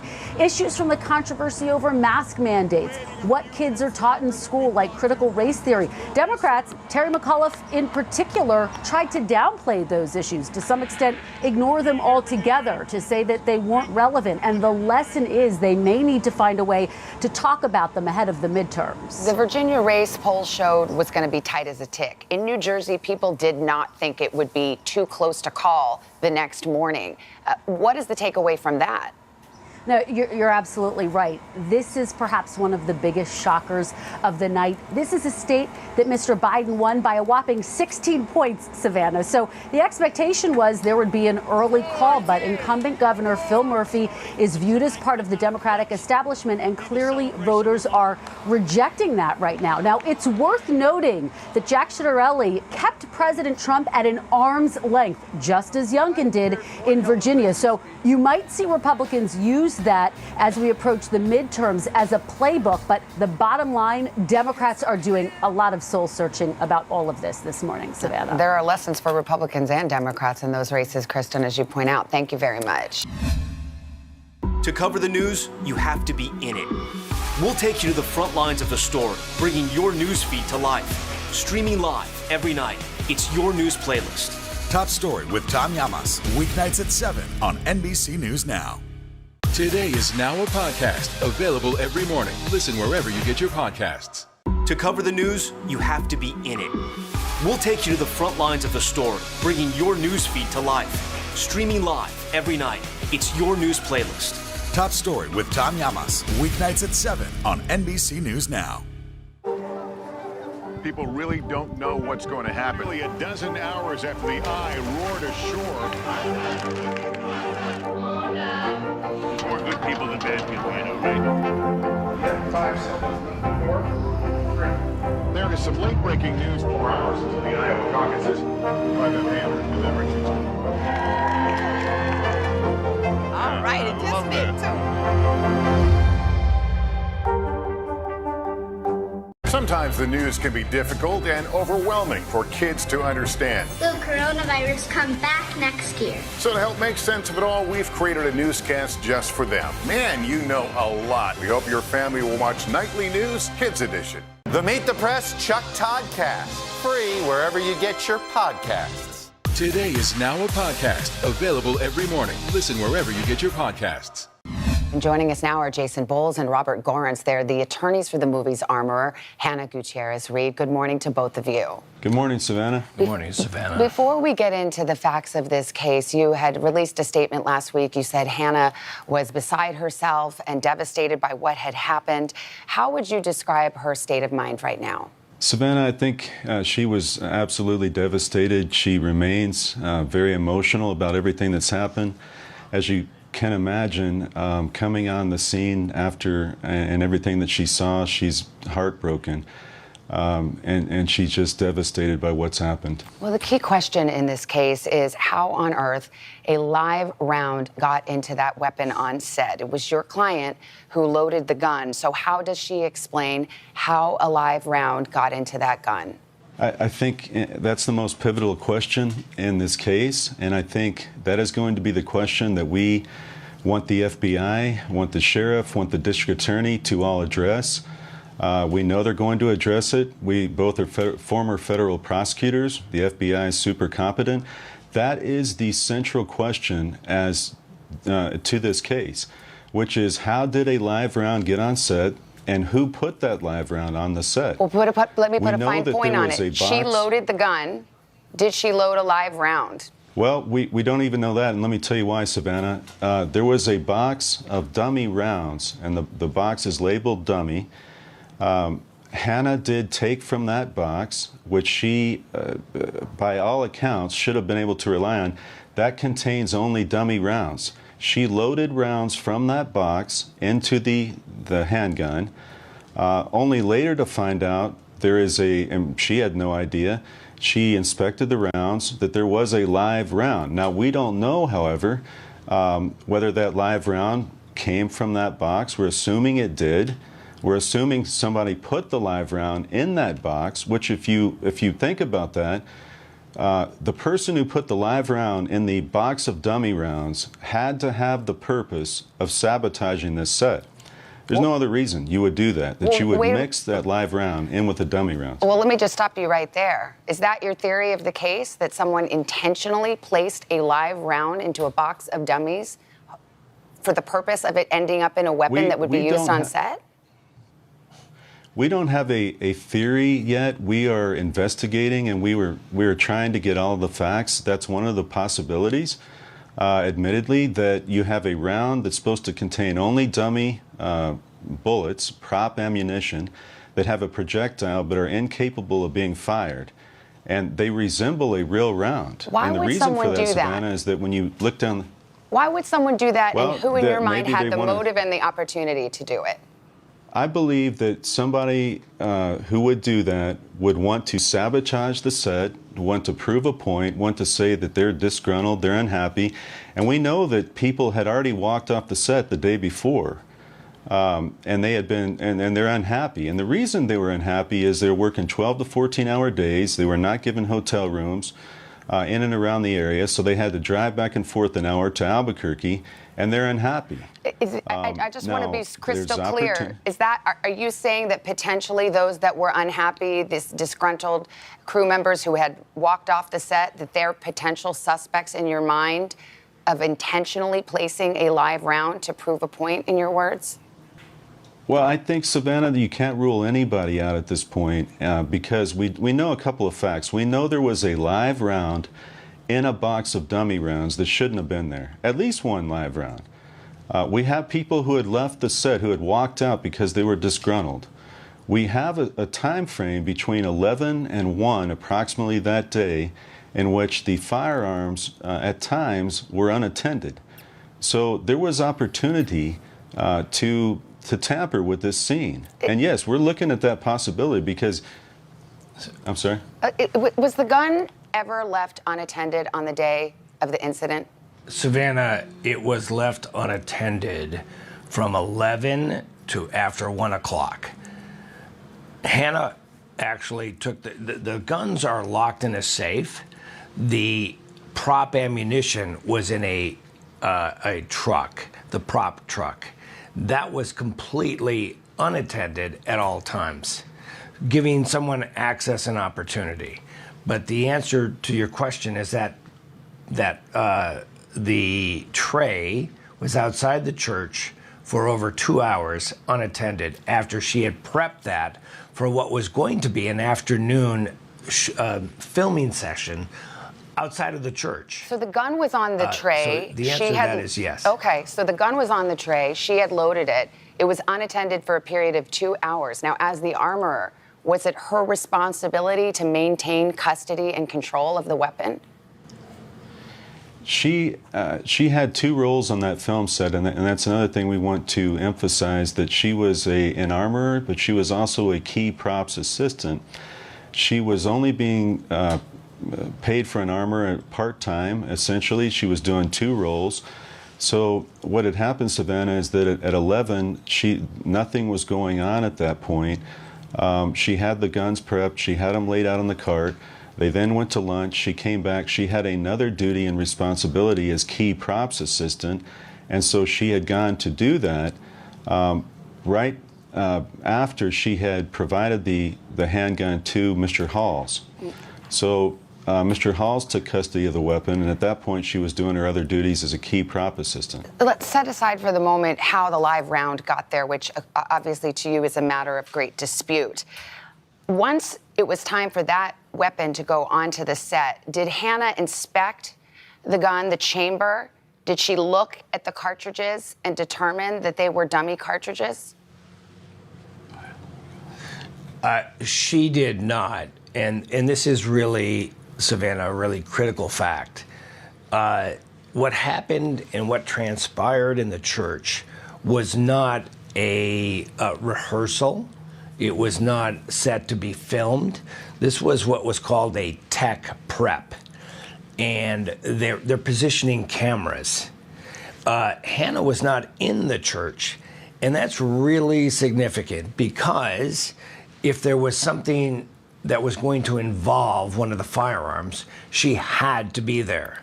She wasn't in the church because it wasn't set up to have that dynamic of we're going to use one of these firearms. In other words, tech prep was positioning cameras. I understand. She wasn't there. Yeah, we only have a few seconds, but Dave Halls, who's the assistant director, said that Hannah had spun the chamber for him, that he only remembers seeing 3 rounds, but that he had inspected it, and of course the witnesses say there was someone who said Colt gun. Did that happen? Yes, in fact, Savannah, that did happen. She did spin the cylinder for him. She did show him each and every round in that chamber, which there were 6. There were 6 dummy rounds she believed to be in that handgun. She spun it and showed it all to Mr. Halls. As the armorer, and at that time, she gave custody of the... Yeah, let me just say, as the armorer, when she's spinning it around, shouldn't she have known with her expertise that there was a live round in that chamber? Well, the problem is, and when you look at a dummy round and you look at their appearance, they have the same projectile tip. Some of these do not have a hole in the side of them. They mimic and look like a real round. And on that scene and that set at that time, Hannah spun it for Mr. Halls. He took the weapon and then he went into the church and thereafter provided it apparently to Mr. Baldwin.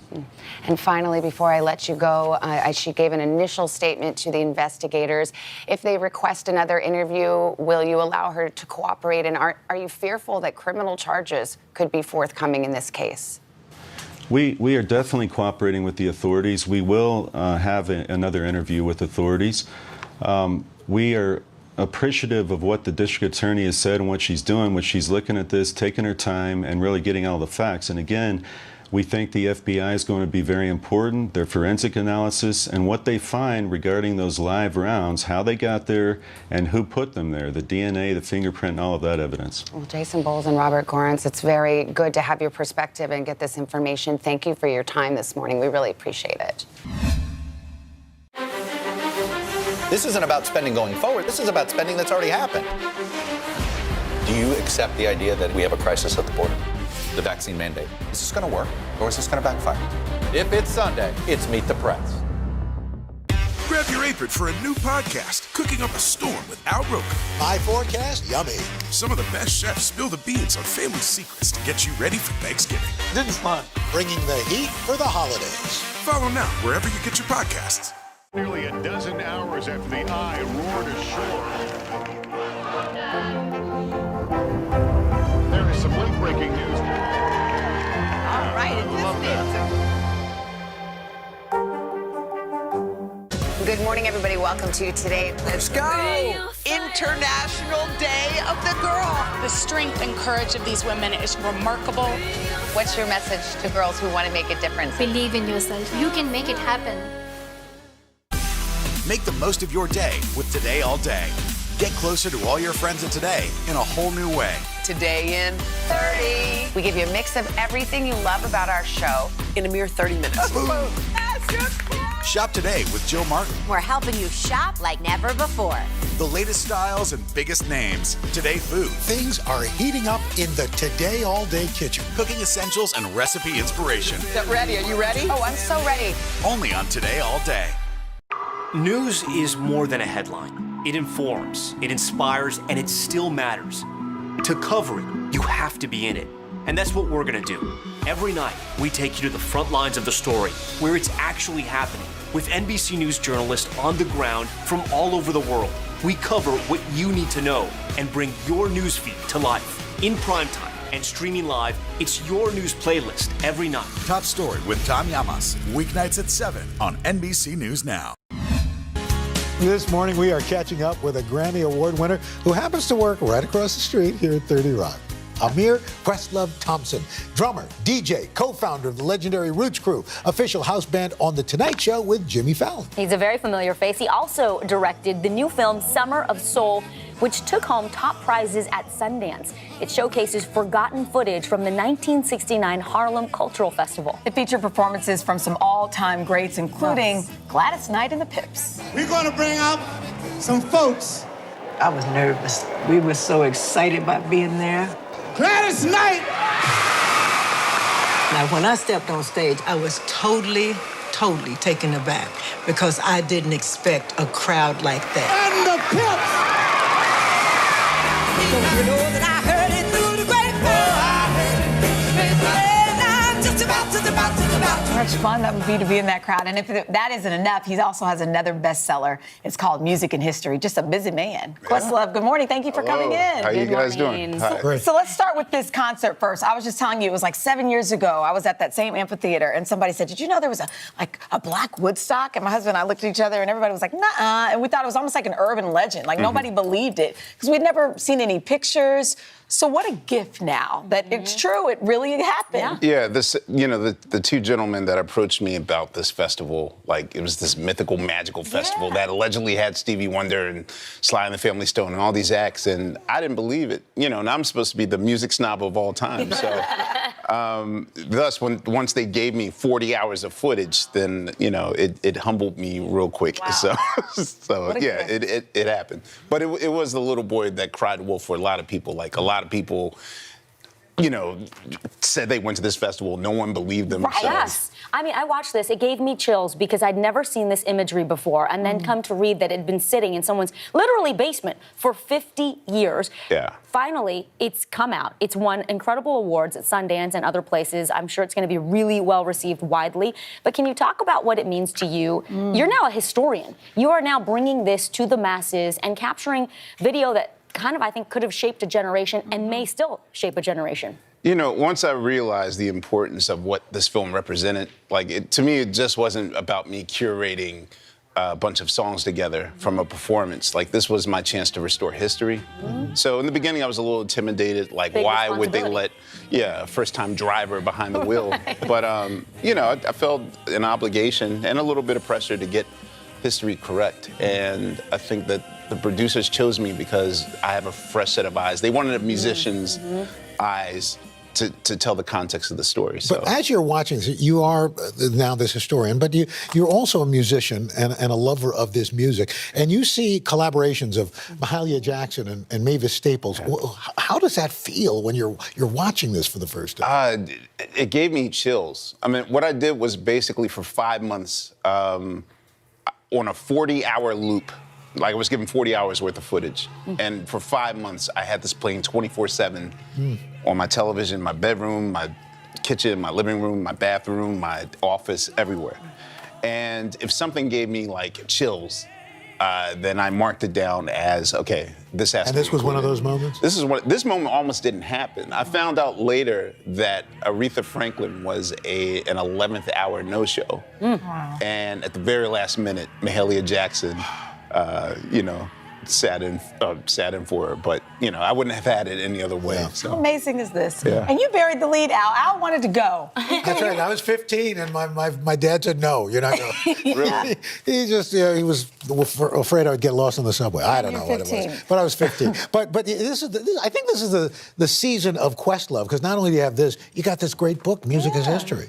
Yeah, this is what I did during our time off, our pandemic time off. Like, this is what I wrote the book just because that's what kept me sane, because none of us knew what was happening. So, I'd work on the movie in the day. We weren't too sure, like, what was going to happen on The Tonight Show. Then I would DJ, like, online in the evenings. And so tell us what the book is. Well, the book is basically my take on 30 years of history from my birth year, from 71 to 2001. I choose one song a year, and I contextualize history with it, because I remember things based on what songs came out that year.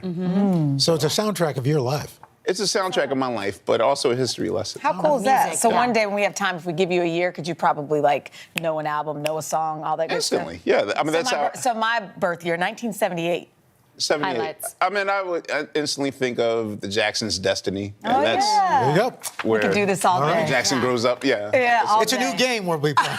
We're The just book is tossing really it here. beautiful. The book is interesting, but the movie, Summer of Soul, it's so good. I love the part with Stevie Wonder drumming. He's hot, he's young. It's like, it just brings back so many great songs and memories, and you just can't believe the imagery that's connected to that music, because we never saw it. That's why I started the film with a drum solo, because I couldn't be in it, so I was like, what's my version of being in this film? It's that. Questlove, Thank you so much. Summer of Soul is streaming now, and the book Music is History is also out now. Good morning, everybody. Welcome to Today. Let's go. International Day of the Girl. The strength and courage of these women is remarkable. What's your message to girls who want to make a difference? Believe in yourself. You can make it happen. People really don't know what's going to happen. Nearly a dozen hours after the eye roared ashore. More good people than bad people, right? 5 seconds. 4, 3. There is some late-breaking news 4 hours into the Iowa caucuses. Private Hammond with everything. All right, it just did too. For breaking news in our changing world, download the NBC News app. Good morning, everybody. Welcome to Today. Let's go. We're going to kick off the Pink Power and Breast Cancer Awareness Month. What's the best thing about being this age? You have nothing to prove, because you already proved it. What does it feel like to be in a city that you love so much? I am humbly proud that I stuck up for my town. We all have the honor of helping reopen the doors. Broadway is back!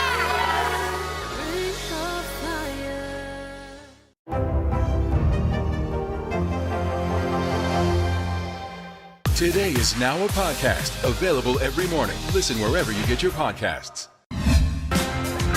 We're back. We got Kirsten, we got Jenna, and we've got Chanel. The gang's all here. team. And in case you haven't heard, and I hadn't heard, pickleball is one of the fastest growing sports in this country, with the number of courts more than tripling in the last decade. And our friend Savannah here got the bright idea to get us all together to try it out, perhaps because she's a ringer, it turns out. No, I'm not. But I have to say, it was Jenna who first introduced me to pickleball. So I knew when we played, this was something the whole team had to do. We headed to Court 16, just across the river from here in Manhattan in Long Island City. Craig, you were on assignment that day. You missed it. Hey, I missed this one. Yeah. You did miss it. It was a mostly friendly competition in our first ever, but hopefully not last, Today Show Pickleball Tournament. I like a sport where you could do it barefoot while holding a rosé. That's my kind of sport. The closest thing to pickleball that I've ever done is when I'm done making my Bloody Mary, I put a pickle right in the middle there. I have never played pickleball, but I think I would love it because it has all the things I love. I love tennis, I love ping pong. It's right in between. It's true, pickleball is a cross between tennis, ping pong, and badminton. Players use paddles and a wiffle ball. The court is smaller than a tennis court, and you serve underhanded. Players are supposed to stay out of the kitchen, an area right near the net. I've never held a racket. No skill, all heart. That's all Can't you need. lose, baby. I've never played pickleball before. I don't have any athleticism, so I'm very intimidated right now. I'm excited. Chanel Jones and Carson Jones, that's my middle name, are going to be a great team today. It's just sort of an easy, accessible, fun, lighthearted sport to play, and you can play it at any age. I always love a sport where they say, oh, and you know what? Oh, you nice little person, you can play this. You'll barely know that you're moving. Pickleball is sweeping the nation. Pickleball has been around since the 60s, and in the last decade, the game has been a hit among seniors. But now the pickleball craze is attracting fans of all ages. There's even a magazine dedicated to the sport. Its publisher, Wayne Dollard, runs pickleball camps in over 100 cities around the country, including this one in St. George, Utah.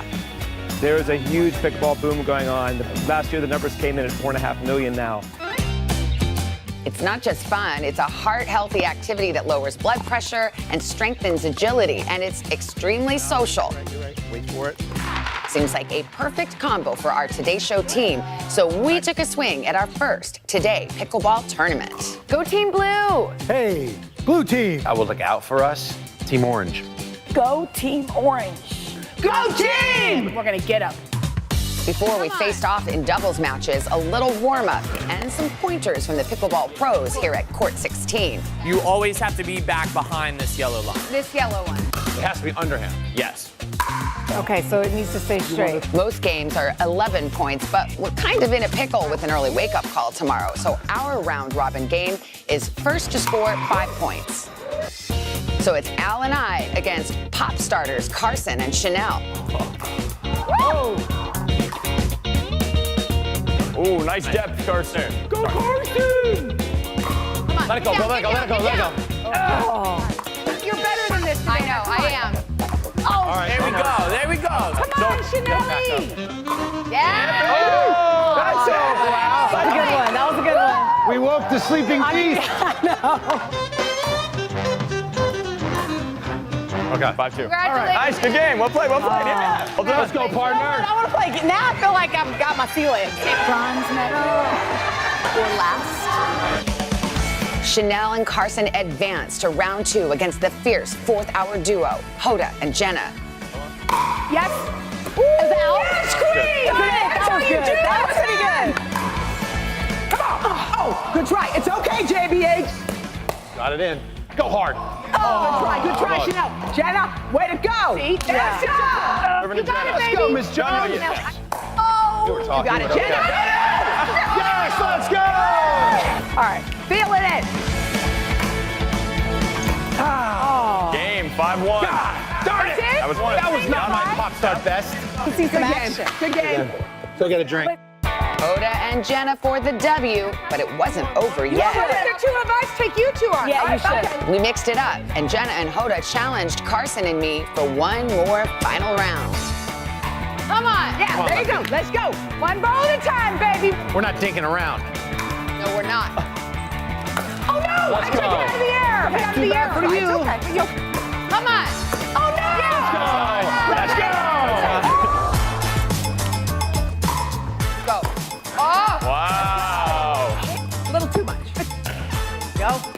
Ian! Spanky! I got that one. There you go. Yeah. You. Yeah. I got it. That was the best volley yet. Okay, it's okay. Okay. Got it. Oh, Three. we won!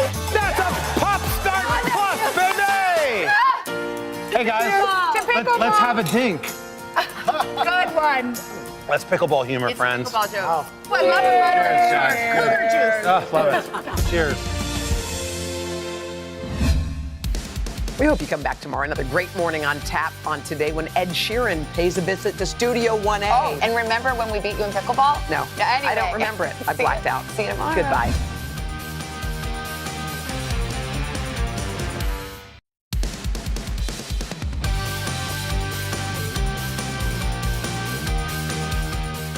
Hey, Today All Day, we've got a great show for you on this Wednesday morning, including the legendary Olivia Newton-John.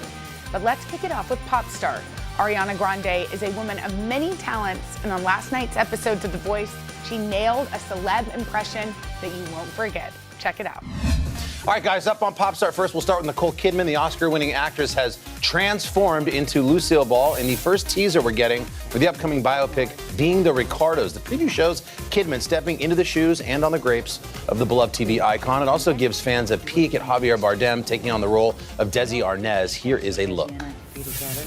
Roll sound. Let's do our show. I get paid a fortune to do exactly what I love doing. They got their money's worth. Pictures up. I work side by side with my husband, who is genuinely impressed by me.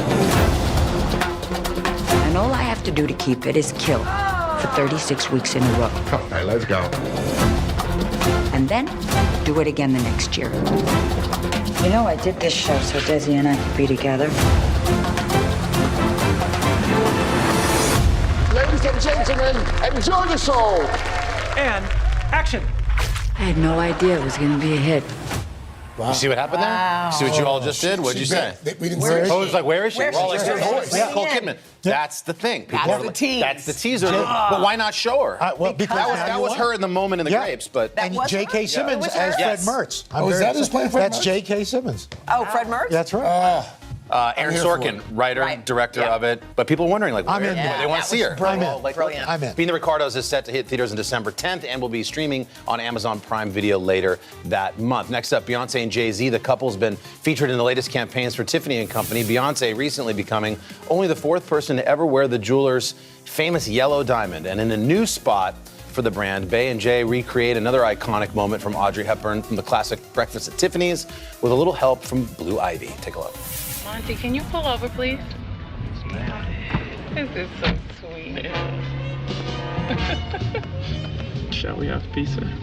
I think we need pizza.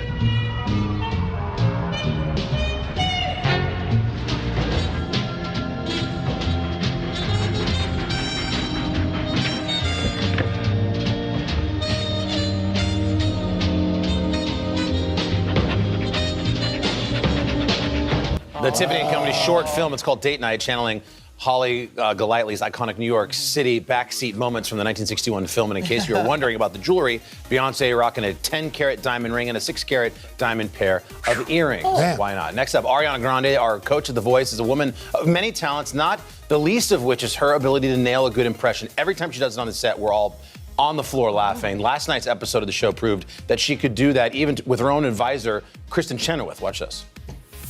I was just watching you on TikTok a couple of days ago. Was I doing something inappropriate? You were going into the 7-Eleven. Oh, I got my Slurpee. Yes. I love the video. I think I know it by heart. I know you do. It's like, it's National Slurpee Day. Yes. I'm very excited. It's my favorite day of the year. That was dead. Okay. It's 7-Eleven Day. It's the one day of the year that I look forward to the most besides Christmas. I'm telling you, she nails everybody. She does? She does everybody. She seems really funny. Jennifer Lawrence is incredible. She seems like legit funny. She's legit entertaining. Like, Yeah. we all just sit there and watch his impressions. Wow. It's amazing. Coming up next on Today Talks, break out your headbands and leg warmers because it's time to get physical again with Olivia Newton-John right after the break. Nearly a dozen hours after the eye roared ashore. There is some late-breaking news. All right, News is more than a headline. It informs, it inspires, and it still matters. To cover it, you have to be in it. And that's what we're gonna do. Every night, we take you to the front lines of the story, where it's actually happening, with NBC News journalists on the ground from all over the world. We cover what you need to know and bring your newsfeed to life. In primetime and streaming live, it's your news playlist every night. Top Story with Tom Llamas, weeknights at 7 on NBC News Now. Make the most of your day with Today All Day. Get closer to all your friends at Today in a whole new way. Today in 30. We give you a mix of everything you love about our show in a mere 30 minutes. Shop today with Jill Martin. We're helping you shop like never before. The latest styles and biggest names. Today Food. Things are heating up in the Today All Day kitchen. Cooking essentials and recipe inspiration. Get ready. Are you ready? Oh, I'm so ready. Only on Today All Day. This isn't about spending going forward. This is about spending that's already happened. Do you accept the idea that we have a crisis at the border? The vaccine mandate. Is this going to work or is this going to backfire? If it's Sunday, it's Meet the Press. Welcome back. Hoda caught up with legendary star Olivia Newton-John to commemorate the 40th anniversary of Physical and Olivia's new album, which happens to coincide with Breast Cancer Awareness Month. Take a look. Hoda, you had a chance to catch up with the legendary star to commemorate that anniversary and Olivia's new album, which happens to coincide with Breast Cancer Awareness Month. And how's Olivia doing in general? If you want to describe her in a word, it would be radiant. We had a beautiful conversation. We took a walk down memory lane. Olivia has lived an unbelievable life. She just turned 73, but she's far from being done making her mark on the world. Olivia Newton-John has dominated the airwaves and our hearts for more than 4 decades, and she's been a friend of Today for just as long. Your first interview on the Today Show was 1977 with Jane Pauley. Really? Are you a better singer than you are an actress? I'm sure. That's yet to be proved. You have to go and see it and tell me. You know what I see when I look in your eyes? I see the optimism that I saw when Jane Pauley interviewed you. Oh, you're so sweet. Is that just part of what's inside? I think it's been my blessing in life to have that in my personality, or I don't know how I would have done otherwise. That optimism has been tested throughout her life. In 1992, Olivia was diagnosed with breast cancer, a journey I know about firsthand. A long time ago, I was diagnosed with cancer, and I was incredibly healthy. And I remember them finding a lump, and I said, "Oh, you must be mistaken." And I remembered realizing in that moment, I'm an optimist too. I didn't want to know about any of the testing. I didn't want to get into the weeds. Being naive sometimes is a blessing. I agree with you, and I'm really sorry you went through that. I didn't know that about you. So are you well now? Are you feeling good? Yes, I am feeling good. By the way, I'm just going to pause for a second. Oh, another wonderful thing about you is what you just did there. Thank you. Oh, of course. Thank you for asking. We're sisters. You know, anyone that has gone on this journey with cancer, it's unknown destinations and surprises and turns. Olivia's journey has many turns. After 2 more recurrences, she now calls herself a thriver as she lives with stage 4 metastatic breast cancer nearly 30 years after her first diagnosis. How do you feel? Right now, I'm feeling pretty good. I have my days and I have my pains, but the cannabis that my husband grows for me has been such a huge part of my healing, and so I'm a very lucky person. After Olivia shot to fame in 1978 for her role as Sandy in Grease, she embarked on a wildly successful career in films like Xanadu and music, selling more than 100 million albums. But to this day, one of her biggest hits of all time remains the famed 1980s anthem, Physical. Let's get physical, physical. The idea that it has been 40 years since the song Physical came out, did that freak you out? It does. It's like amazing. How is this possible that I'm still talking about a song that I recorded 40 years ago and people still like it? The song was a major departure from her good girl image. The lyrics raised eyebrows. There's nothing left to talk about, lessons horizontally. Physical was banned by many radio stations and even the entire country of South Africa. Today, the lyrics are like a lullaby, don't you reckon? But I mean, in those days... Oh, honey, I got some lyrics for you that are on top 40 right now. And I remember listening to it and think, that's a really great song, and didn't really tune into what it was about. And then when I recorded it, I started to panic a little bit. And I called my manager. I said, I think I've gone too far with the song. It's just too much. He said, well, it's too late, love. It's taken off everywhere. Very often the things that you're most afraid of are the things you really need to just go for it, you know, because it was one of my most successful records, and I never would have dreamt that could have happened. Her solution to tone down the racy tune, the now iconic music video that caused a sensation. So we need to create something funny, and it needs to be about exercise, because it's about exercise. They're not going to have any other thoughts. Since then, her music and the pace of her life have slowed down. One thing that's remained constant, her passion for singing. For me, singing is my, it's my soul. And I don't miss the touring, but I do love to sing, and I like to write songs. And so I don't know yet what I'm going to do, but at the moment I'm just enjoying being, because we are human beings. Coming up on Hoda and Jenna, it's Trends Day Wednesday, and Justin Sylvester's here with the first look at Nicole Kidman as Lucille Ball. After this. The Meet the Press Chuck Todd Cast, free wherever you get your podcasts. This isn't about spending going forward. This is about spending that's already happened. Do you accept the idea that we have a crisis at the border? The vaccine mandate. Is this going to work, or is this going to backfire? If it's Sunday, it's Meet the Press.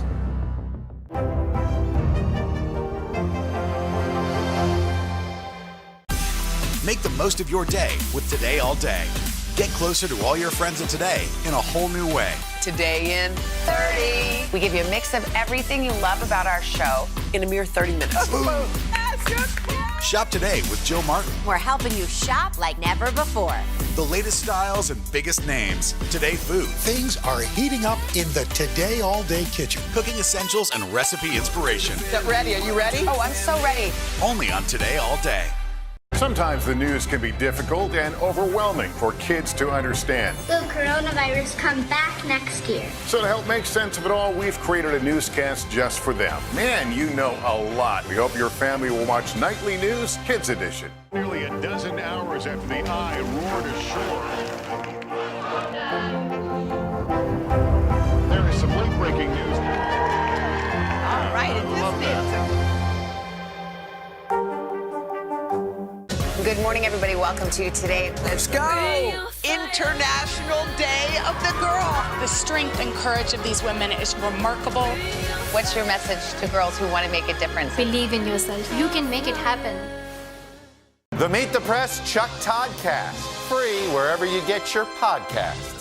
Sometimes the news can be difficult and overwhelming for kids to understand. Will coronavirus come back next year? So to help make sense of it all, we've created a newscast just for them. Man, you know a lot. We hope your family will watch Nightly News Kids Edition.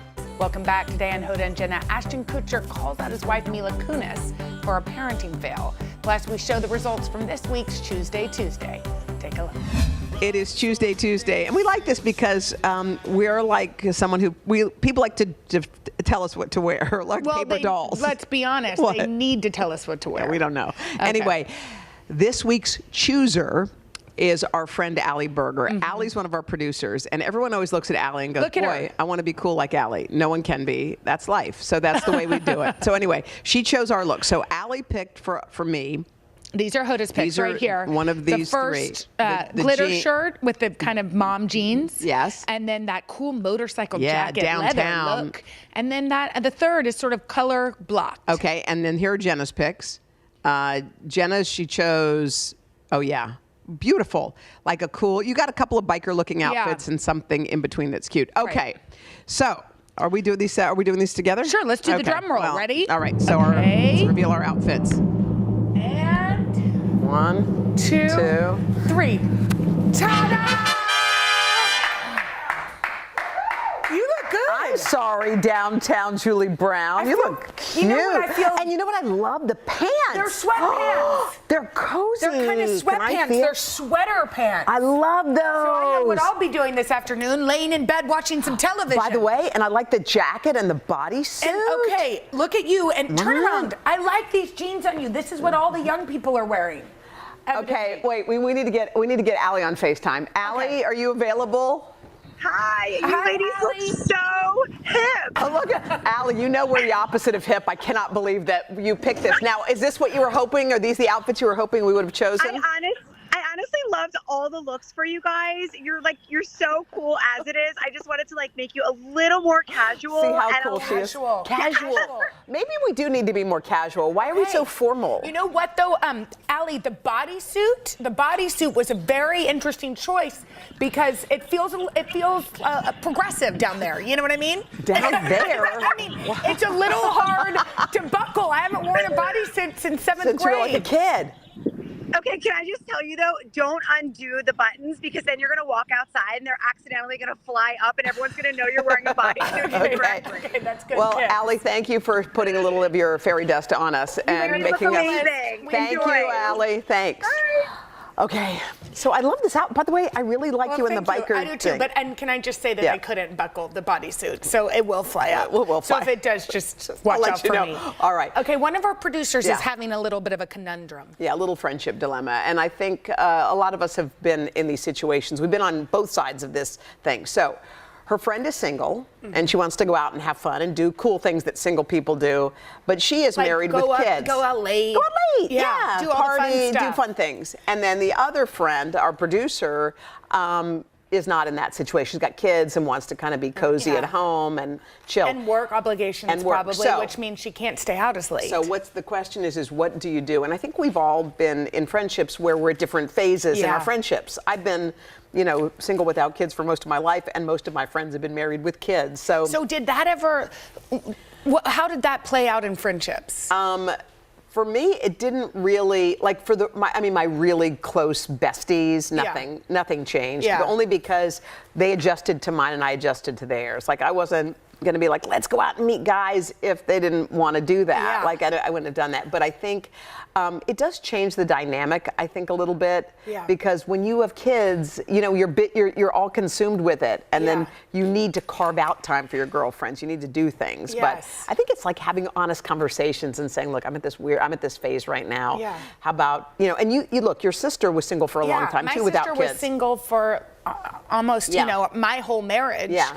And Mila's 8, so and Barbara just had a So baby. what But for did- 8 years, what'd you do? How'd you connect? We connected through the things that we do have in common. So that's what I would say to this producer. Yeah. Is like, well, what are the things that have been the North Star to your friendship? Barbara and I both love to go for walks and exercise. So that was something that it didn't matter what life Day or stage we night. were in. Right. You were we would gonna go do on that. the long walks. We would catch up. We would talk about everything. Everything, yeah. And then that was our way. And then I think also, Henry, Barbara's different. A sister may be different. Yeah. But I do think, those lifelong humans, they know everything about you. They know your shared history. They know you when you were young. Yeah. To me, it's a priority to keep those strong.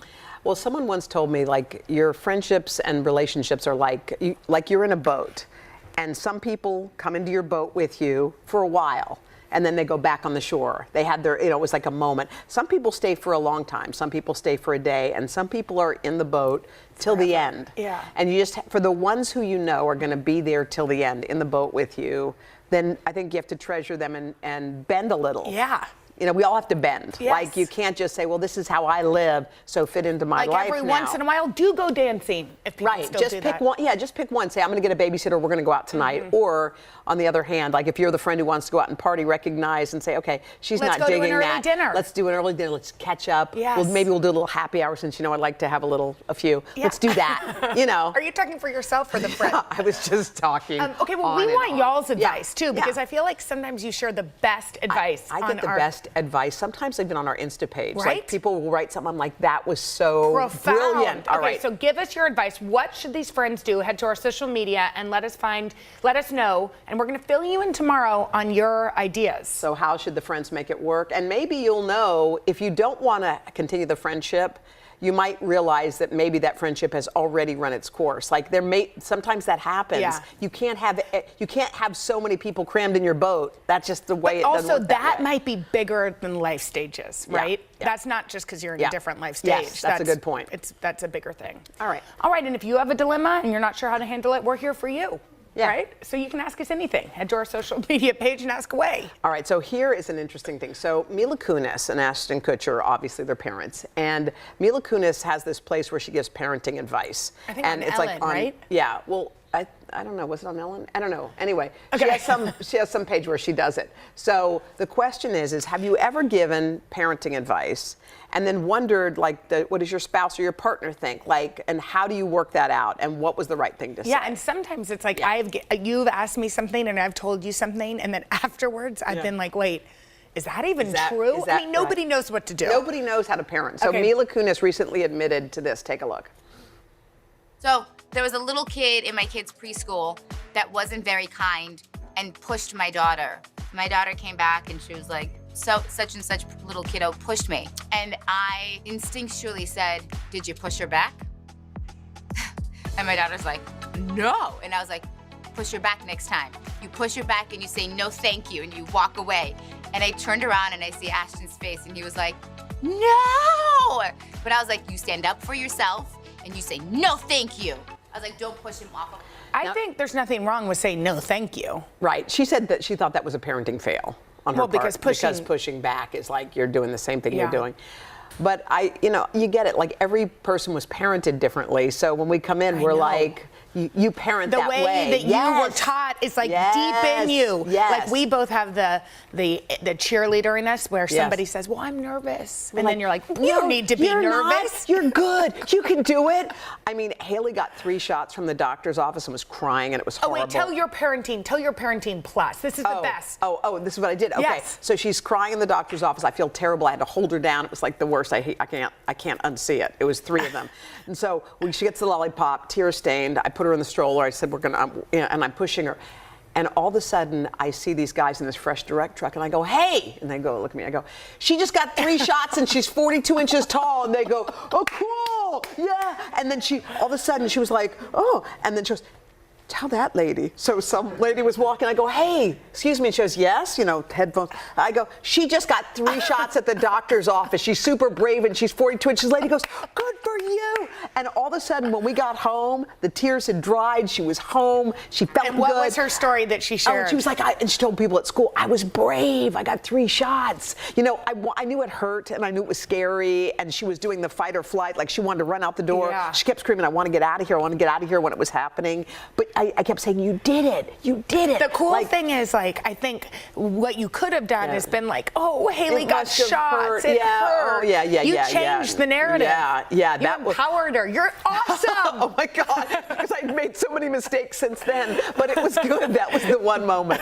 That was really good. And by the way, I can't get over this gold sequiny shirt on a Wednesday. What's happening? You're looking fab, So right, you. guys? Thank you, Allie. Right? Somebody said yes out there. It's that time of week when we get our daily pop culture from our pal Justin Sylvester. Yeah, he is so much fun. He's here from LA with the Trends Day Wednesday scoop. Justin, we love you. We love you. Guys, I love you too. Today is full of plot twists. I'm going to change it to plot twist Wednesday, okay? I like this. Wednesday. What about Courtney and Travis? They got everybody, they're happily married. What happened? Engaged. For anyone who isn't already keeping up with the news, Kourtney Kardashian is engaged to her longtime friend and Blink-182 drummer Travis Barker. Yep, they took a break from making out all over the world to say yes. Now, before we go any further, it's Kourtney and Travis who got engaged, not to be confused with that other rocker, dark-haired hottie duo, Megan Fox and Machine Gun Kelly. Okay, they best friends, right? They were best friends forever. Here is the plot twist. Kourtney was with Scott Disick for over 10 years. They never got engaged. They had 3 kids, had never been married, and she said it was out of the question. These two have been together for only 10 months. Wow. Can you believe? So what's happening? He popped the question. You guys, he popped the question in the most Kardashian way. It was over the top. It was drama. And the flower bill looked like a mortgage payment. Look at this thing, okay? Look at this thing. Wow, and look at that ring. Jeez. They said it's worth over $1 million. Now, I don't know about y'all, but I know who I'm calling for my next PPE loan, okay? Wait, any word from Scott Disick about the engagement? Nothing about Scott Disick yet, but don't forget, on the E-reunion of the Kardashians, the big wrap-up, he said he doesn't care as long as Kourtney is happy and his kids are happy, he will give his blessing, but everyone is waiting for that congratulations, but we haven't heard it yet. Today Talks continues after the break. We have an exclusive chat with Hoda and me that you can only see here on Today All Day. This isn't about spending going forward. This is about spending that's already happened. Do you accept the idea that we have a crisis at the border? The vaccine mandate. Is this going to work or is this going to backfire? If it's Sunday, it's Meet the Press. Grab your apron for a new podcast, Cooking Up a Storm with Al Roker. My forecast, yummy. Some of the best chefs spill the beans on family secrets to get you ready for Thanksgiving. This is fun. Bringing the heat for the holidays. Follow now wherever you get your podcasts. For breaking news in our changing world, download the NBC News app. News is more than a headline. It informs, it inspires, and it still matters. To cover it, you have to be in it. And that's what we're gonna do. Every night, we take you to the front lines of the story, where it's actually happening, with NBC News journalists on the ground from all over the world. We cover what you need to know and bring your newsfeed to life. In primetime and streaming live, it's your news playlist every night. Top Story with Tom Llamas, weeknights at 7 on NBC News Now. This isn't about spending going forward. This is about spending that's already happened. Do you accept the idea that we have a crisis at the border? The vaccine mandate. Is this going to work or is this going to backfire? If it's Sunday, it's Meet the Press.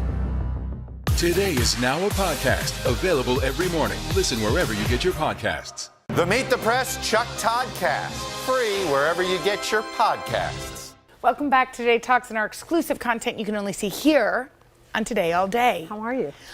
I'm feeling good. I'm just feeling a little warm. Because this is a very thick bodysuit. These are sweater pants. Okay. And I'm also wearing you got a turtleneck. It's a turtleneck. That's a bodysuit. It's a warm coat, but You know what? You know what's so funny? Because you didn't appear. Some people appear when they're warm, like to be flustered. When I was in local news, I had a real problem because I got so nervous all the time, like you. I would literally pit out in blazers. So every day before the show, 6 o'clock, it happened. It never stopped happening until menopause. So I literally took tissues every time. Yes. And put them under the arms. Put them under. And if I didn't have them, I was panicking. And the whole time during the show, I remembered thinking, oh my God, Please what's don't let it happening? tissue. Because, or don't let it, because it's like a panicky thing. Or you've ever been at an event or talking to somebody at a party and you're like, am I pitting out? Yes. One time I was giving a speech, I'll never forget it. It was something, and my sister was in the audience, and she was like this to me. And I'm not kidding. She looked at me and she was like this. I was like this.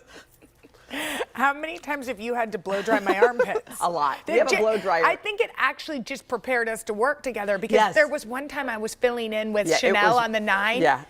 And Soaking they had wet. put a maxi pad under my Yeah, that arm. worked. That's a trick another they have trick. around here. And it fell out of my shirt. no. And Chanel was like, Horrified. on the desk. Luckily, she's lovely and kind, but I was like, that was from my armpit. And don't forget, it gets too slippery. and It can't here's the- stick. Wait, speaking of maxis, this is a great hack. And you've tried this and it does work. So, when you've been wearing shoes all day and your feet are killing you? Yes. You could die. Yes. So someone told me this and it works. Go to the Duane Reade, the drugstore, because you have to go to an event or you have to go out to dinner with your in-laws or whatever. Stop in, buy a small package of maxi pads. Take your shoe off, put it right here, put it down. It's so basic. Put it on. But it's like a little pillow It's like for a your pillow. foot. It work, and I'm not kidding. It does work, and it'll save you. And I've done it whenever I have a late You do event. it always? Oh, yeah. I still do it. Depends on what shoes I'm wearing. If I have comfy shoes on that I like, I don't. Well, I don't know, but all I have to say Try is, it. in this type of hot, I'm not nervous that some sweat's going to pour Yeah. out like we normally. Right. You and I both can't wear Yeah, silk we shirts. can't. A silk shirt would give me more anxiety. I just feel like my body temperature is as hot as the chicken that Lydia Bastianich cooked. I feel like a stuffed chicken. But how do you feel this outfit? Is something you would wear normally? I like it. Yeah, looks cute. But I think I'm hot. Allie's really. You look cool. Allie's got kind of a good look because you know how we all get in our ruts of what Yeah. we wear. Not ruts, but like this is my thing. This is what I wear. These are the kind of things I wear. Well, Allie, one of the things that I think is cool about style that I'm not sure if you and I have, I think probably we do, but my sister has it, like a look. Allie has a look. Right, And she you know when always she's sort coming. of falls into that category, Right. you know? It's somewhere in there. Cool boots, Yeah. cool jeans, And cool. sometimes, I mean, I would wear this. What is your look? If you were someone were to describe I your think more style. structured than this. Structured? What do you mean? Like pants that are not tight, but more fitted. More More structured. fitted. I don't Yeah, know what more structured even. structured. You know what I mean? Yeah, And I kind yeah. of think you fall in that category too. I need to change it up, man. I've worn the same things. And you know, and I've had the same hair since everything's the same. Honestly, since the 80s. I'm happy I bought those 2 blazers because you've gotten a lot of wear out of them. Oh, the pink one I wore the other day. And the white one. And the white one, thank you. No, I'm happy. All right, well, that's it. That was a great episode of Today Talks. Keep watching if you choose to for more of Today All Day. Bye-bye. Maxi pads in your shoes.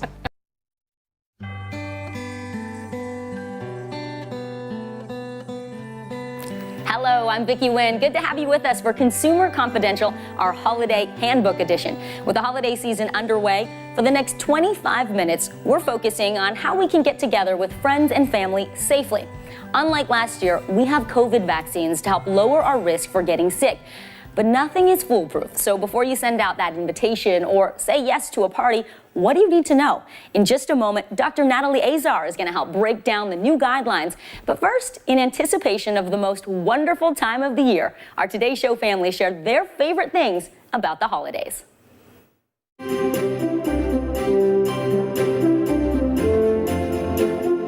I love Christmas. It was so important in my family. It was my dad's favorite holiday, and it was his birthday, and there was always something so magical about that day. And I love recreating that magic for my kids, and I hope that they carry Christmas in their heart just like I always have.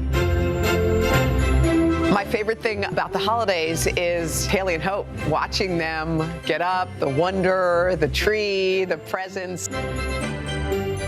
It's the feeling that I get. It's being around my family. I am blessed to have my grandparents, my kids to have their great-grandparents, and it is not lost on me. One of my favorite things about the holidays, well, it's a chance for all of my kids to be together. I love that. Watching the kids on Christmas morning open their gifts from Santa. That's the highlight. I also enjoy, surprisingly perhaps, wearing the matching pajamas that my wife picks out every year. I mean, I'm sure a lot of people are talking about it's so much fun to watch the kids, but that's okay. But it's really more for me. I mean, I finally get some time off of work. Finally, I can string like 3 days in a row where I don't have to do radio or do the Today Show or do the voice. Daddy gets a little time off. Favorite traditions and things to eat? Well, I love, of course, having macaroni and cheese, my mother's favorite, the sweet potato poon. We've started making Roker sweet potato poon in our house, so I enjoy some of the poon. There's also the ham that Roker sends. I enjoy the Roker ham. I guess my traditions are our Roker's traditions on Christmas morning. I love being with you. We make it simple because we want to have fun to be with each other. Our kids are early risers, so one of our favorite things is to get up and just, open the presents and have a beautiful morning. I love to overeat on Christmas. I think there's nothing better than a Christmas Eve Mexican food tradition. I grew up in the Southwest. I love that. All the things my grandmother makes. She makes these homemade cinnamon rolls, and even things that you don't think of as Christmas, right? Like salmon croquettes or green bean casserole. It's great that the family can all be together. And some of our favorite traditions are, just eating and drinking way too much, staying up too late, getting ready for the big meal. We make a drunken mashed potatoes with gin my mom used to make. Christmas is a fantastic time of the year. Does that not get you ready for the holidays or what? All right, well, this year the CDC has released a new set of holiday celebration guidelines. Here with what you need to know is Dr. Natalie Azar. Good morning, Dr. Azar. Thanks for joining us. Okay, so break it down for us. If we are getting together this year, what are the things we need to keep in mind? So, Vicki, it's definitely not a one-size-fits-all, but I think that you can break it down into 6 components. And if you do a little bit of all of these things, you're going to keep yourself and your family safe. Number 1 is vaccine. Vaccination is still going to be the best protection for the holidays, and especially making sure that you're vaccinating all the people around your family for those people in the family who are not yet eligible for vaccination. Then we talk about masking. If you're unvaccinated, you're still pretty much masking everywhere you go.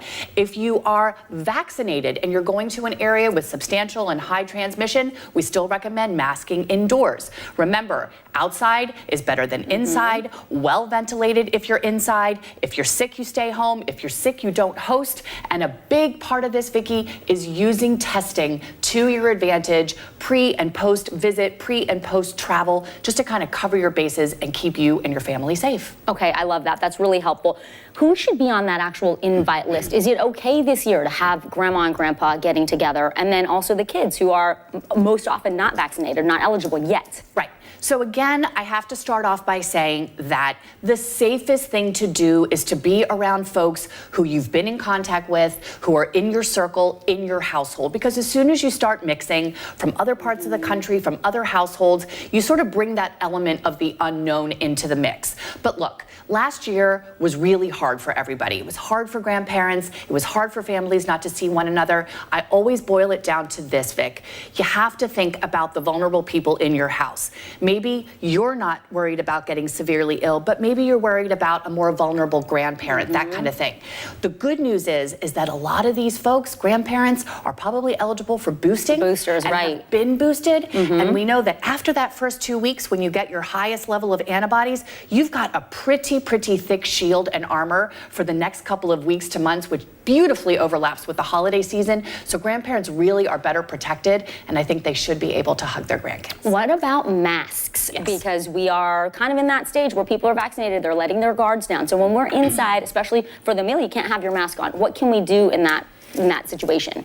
If you're indoors, and again, a lot of the country is going to be indoors for the holidays, keep the windows open and you have space heaters. Obviously, nobody's eating with masks on. But again, the good news is that if you look at the map, the areas that are substantial and high transmission right now, they're getting lower and lower and lower. Yeah. So look, realistically, there's going to be a mix of folks, probably vaccinated and unvaccinated in your household. You keep the meal time to a sort of like a smaller, period of the evening. So not some long, leisurely, we're going to pull this out for 3 hours. Let's just eat and put the mask back on inside. And numbers matter, right? If you have a small dinner party as opposed to a big one, but remember, to the degree that you can, keep it ventilated and keep it outdoors. Keep the windows open, maybe instruct people to wear layers because it's going to be a little colder. Absolutely. I mean, look, space heaters, I know patio heaters were a big sell last year. I don't know what their numbers are doing right now, but these are the kinds of things that you can do. It just adds that extra layer of reassurance as well as safety. And finally, just anything you can do to protect the younger kids. Are there any precautions we should be considering? Look, we know that in all likelihood the vaccine is going to be approved for that younger age group, and there will be probably a quarter of the kids are going to be fully vaccinated by the time the holidays come around in December, but that leaves a significant number who are not.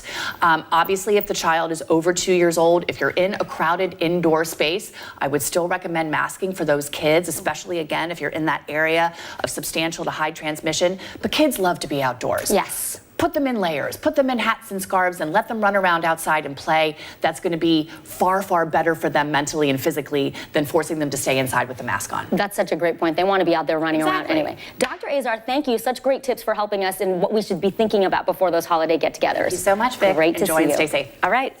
Well, after missing out on the holidays last year, some people really are determined to get together, and that means they'll be hitting the roads, the rails, or even flying. Joining me now is travel writer Chris Elliott. He's going to talk about what you need to know before you make that big trip. Hey, Chris, thank you for joining us.